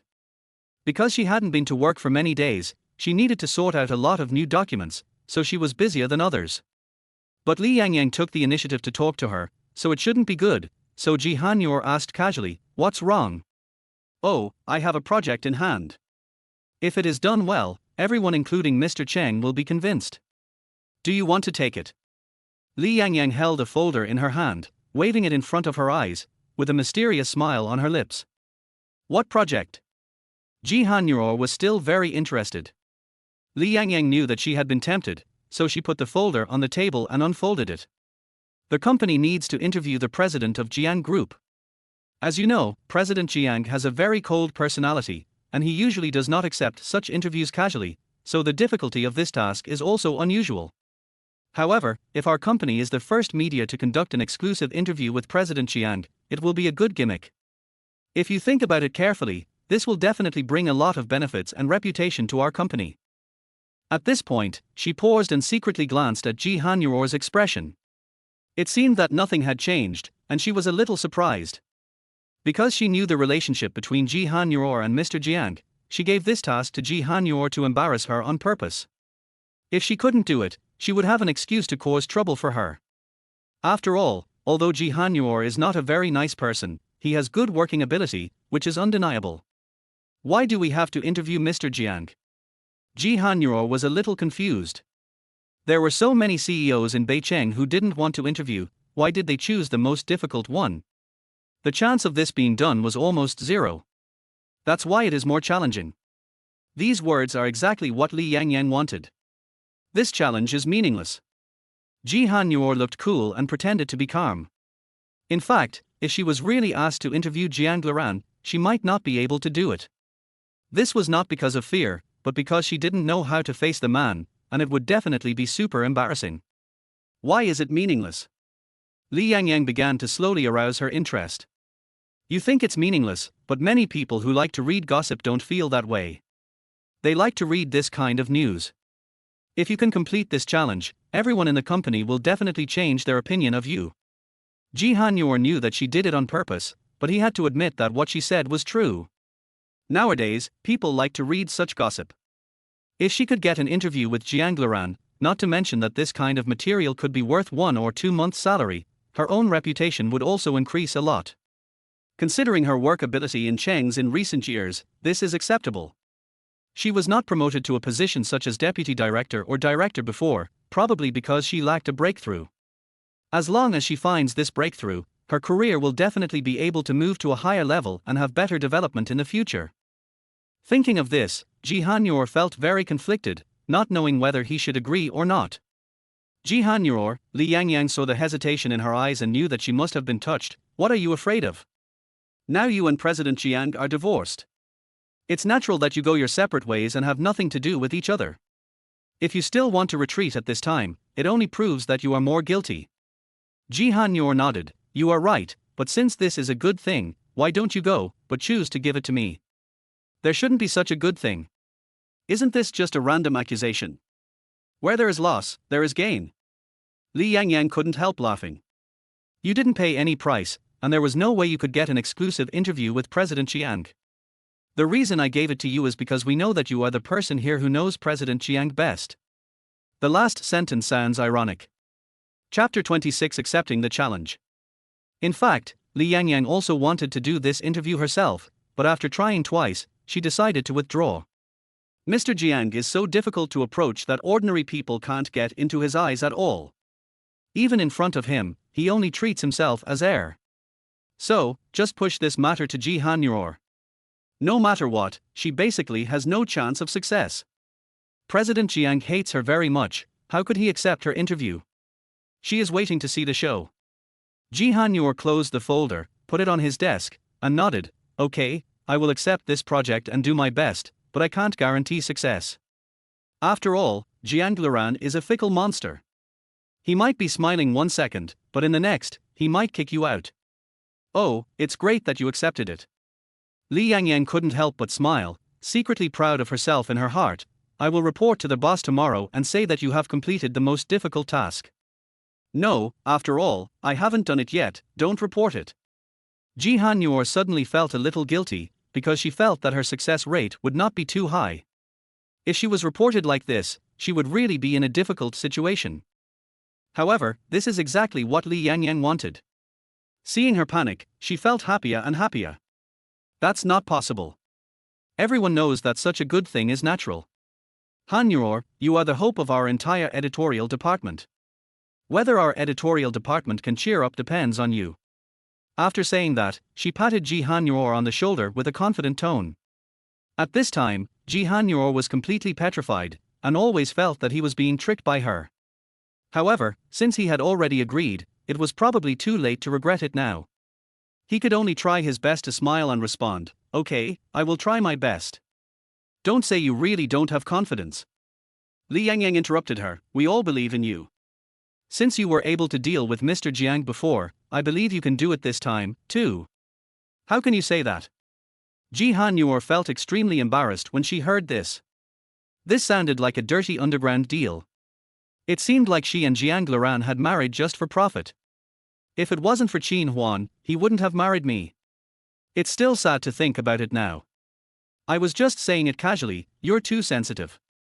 Realizing that she talked about her pain, Li Yangyang even continued to mention it intentionally or unintentionally. "We are all ordinary people, so there is no need to be hypocritical when talking. If it weren't for money, you wouldn't have been with Mr. Jiang in the first place, don't deny it." Ji Han Yuor's eyebrows wrinkled slightly. These words were an insult to her. Although she didn't get Jiang Luran through legitimate means, many people knew that she had loved Jiang Luran for many years, and her family was also very rich before, so it was impossible for her to be with him for money. This statement was really ridiculous. "Okay, stop talking." He didn't want to say anything more to her. "I still have a little work to finish. If you don't have anything to do, you should go back first. It should be dark soon. I just want to kindly remind you. You look like you're feeling really guilty." Li Yangyang didn't forget to make her sad before leaving. "It's just that if you don't admit it yourself, there's nothing I can do. I'm leaving now, and you can work overtime slowly." After that, she left in a hurry. At this time, Ji Han Yuor was left alone in the empty editorial office. She sighed slightly, feeling helpless, but she didn't want to defend herself. Whatever. Love says whatever it wants.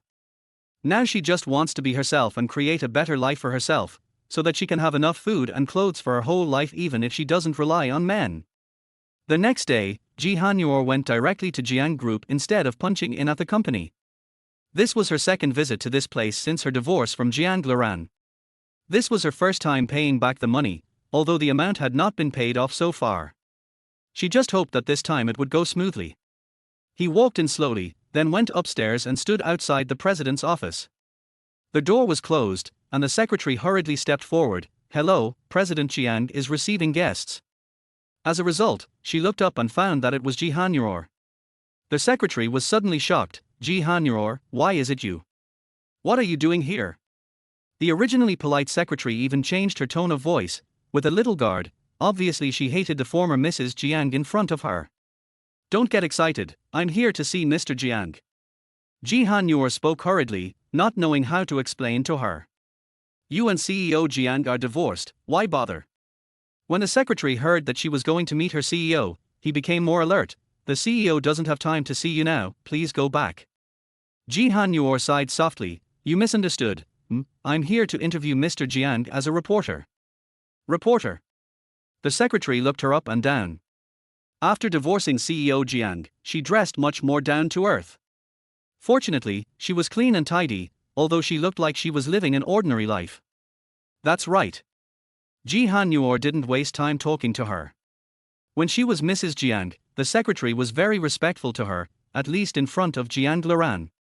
Now that they are divorced, she didn't expect that he would treat her like this. This almost made her doubt whether it was the same person. Therefore, she doesn't need to be too polite. She will also respond when others treat her in a certain way. This is her lifestyle now. The secretary stood in front, deliberately blocking her view, not wanting her to get even a step closer to the office. "I'm sorry, President Jiang never accepts interviews, you'd better go back." "Mr. Jiang didn't say anything like that, did he? Give me a minute and let me try.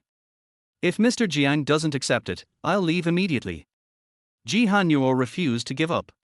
After all, she had to do it well since she was here, otherwise she would be wasting her time in shame. The secretary seemed impatient to see her struggling. Miss Ji, please go back.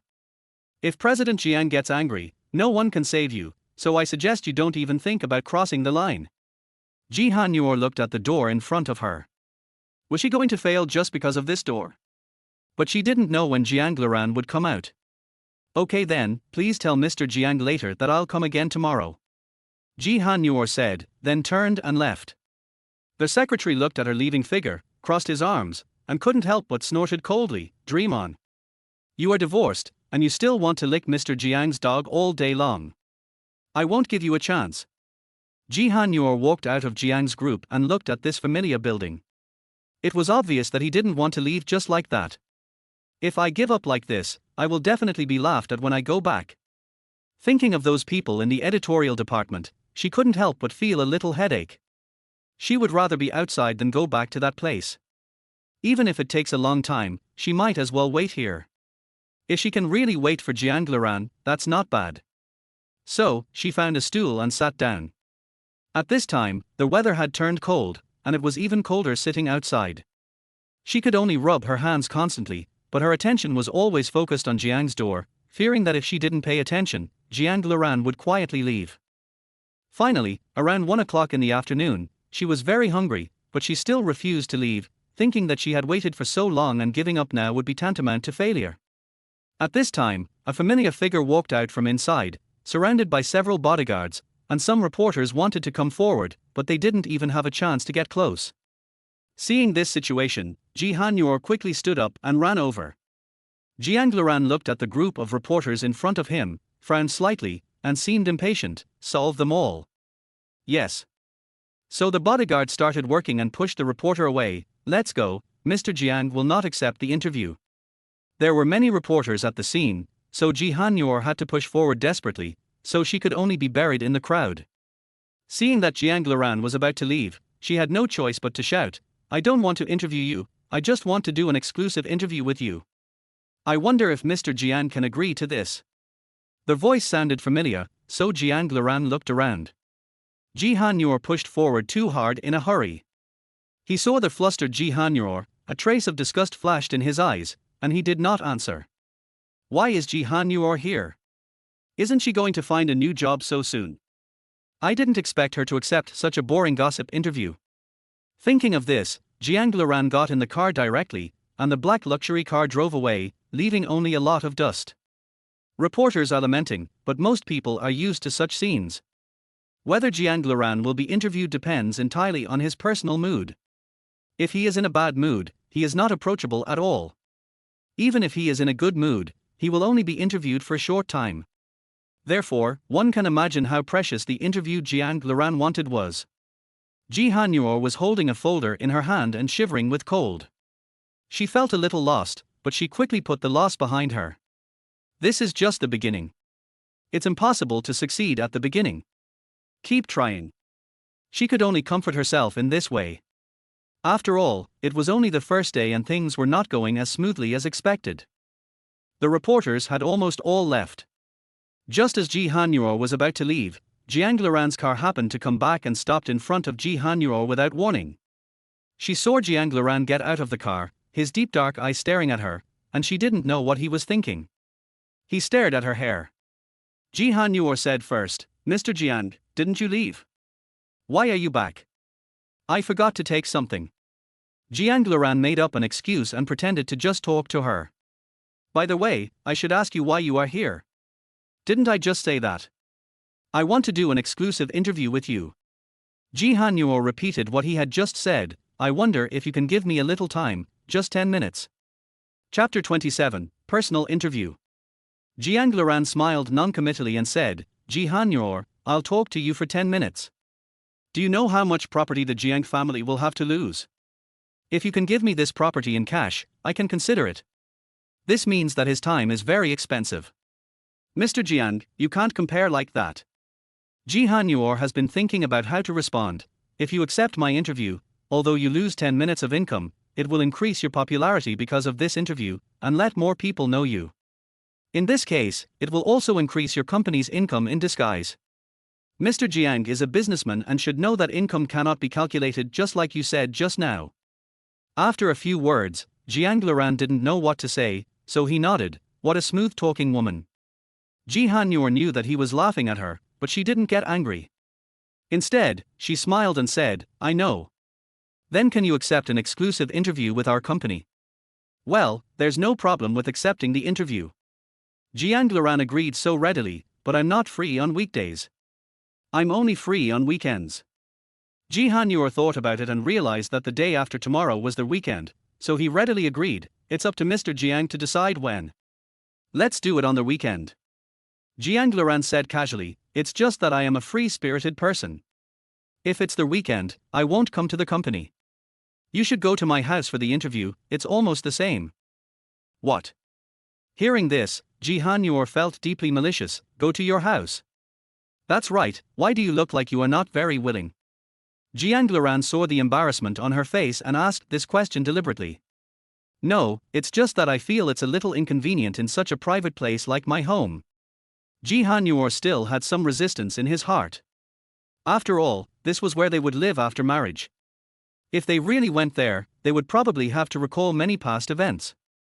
Jiang Luran saw her hesitation and planned to leave. Okay, since you don't want to, forget it, I won't force you. No, I understand. Ji Hanyor was worried that he would change his mind, so he quickly agreed. After all, it was rare for Jiang Luran to agree to an interview. It's a deal, don't break your promise. Yeah. Jiang Luran only said this word. Well, Mr. Jiang, don't you want to go upstairs to get something? Go quickly. She suddenly remembered that he had just said that he forgot to take something in the office. However, Jiang Luran turned around and got into the car directly, not like he hadn't taken anything.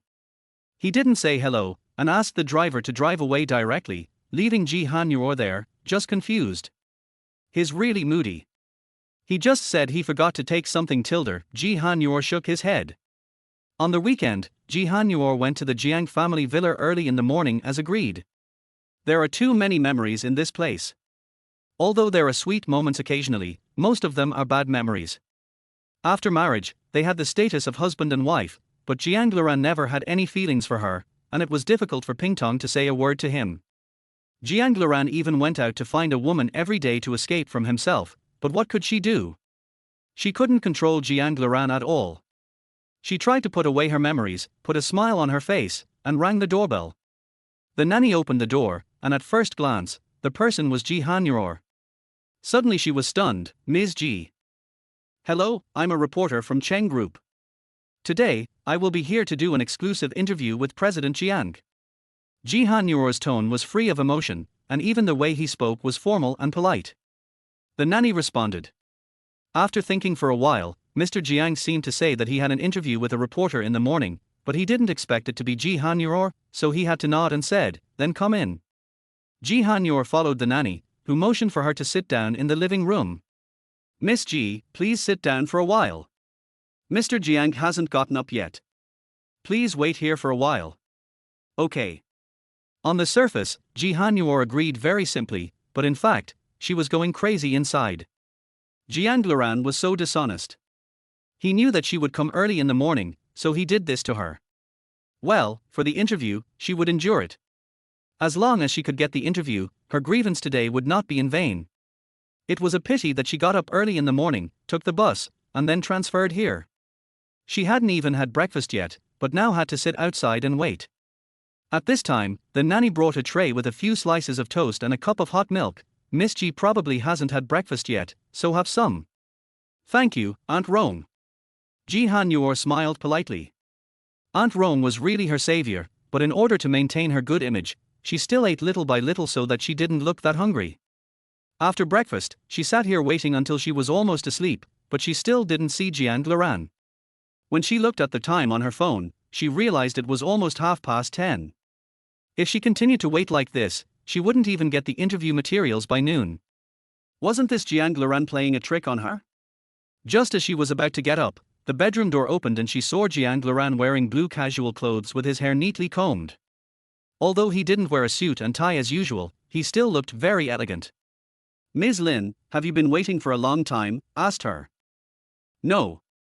Ji Han Yor said no, but in fact he had already cursed it 1,000 times in his heart. Isn't this nonsense? However, Jiang Luran's next sentence sounded even more annoying. Well, I was dealing with some documents, so I forgot about it for the time being. Miss Ji, I think you won't mind. What? You knew someone was waiting for you outside, yet you were still leisurely processing documents in the bedroom. Ji Han Yor resisted the urge to slap him and tried to force a smile. I didn't expect President Jiang to be so involved. I thought he had overslept. But think about it carefully, when did Jiang Luran oversleep? Okay, come in. Jiang Luran motioned for her to come in. Ji Han Yor stood at the door, but was stunned. Did he hear it wrong? Did he let him into the bedroom? Jiang Luran thought she didn't understand, so he repeated, I asked you to come in, don't you understand?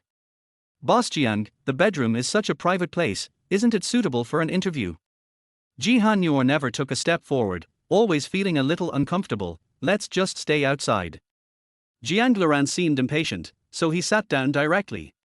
Seeing that he acquiesced, she also found a place not far from him and sat down. Well, can we get started?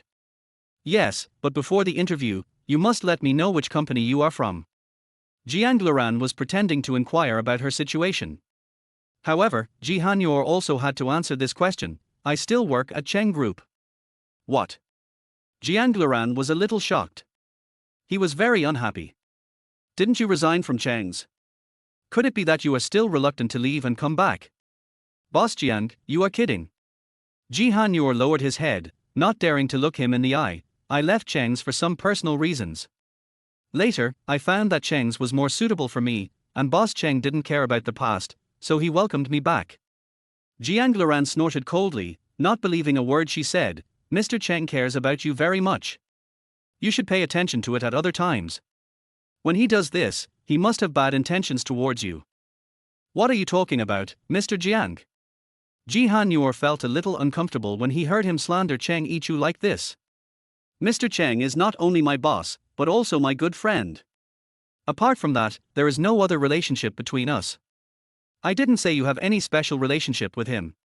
Why are you so anxious to explain to me? Are you hiding something? Jiang Luran looked at her expression and felt more and more that his judgment was correct. No. Ji Han Yor was too lazy to explain to him. As long as she knew it in her heart, she wouldn't listen anyway. Mr. Jiang, today is my interview with you. You seem to have gone off topic. Jiang Luran saw that she was deliberately avoiding his words, so he responded nonchalantly, how can you be off topic? An unidentified person came to my house to interview me. If I don't know your situation first, how can I let you interview me with confidence? Unknown identity, har har, these four words hurt Ji Han Yor's heart unintentionally. It turned out that she had always existed in his mind like this. It seemed that she was really an idiot. Well, can we start now? Try to make your emotions look calm and don't be rude in front of him, otherwise he will only look down on you. I haven't finished asking yet. Jiang Luran wanted to see her anxious yet helpless look, so he continued to ask, your work has been going smoothly recently, right? Thank you for your concern, Mr. Jiang. Work is going well and I am fine too. Even if it is not going well, she can only say it is going well. She came to do an interview, not to pour cold water on him. She still insisted on this, only saying useful words and not saying unnecessary words. If you talk too much, it will only expose more shortcomings. Do you have your own house? Jiang Luran asked again, do you still live with your best friend? Mr. Jiang. When asked about these private issues, Ji Han Yor was obviously unhappy.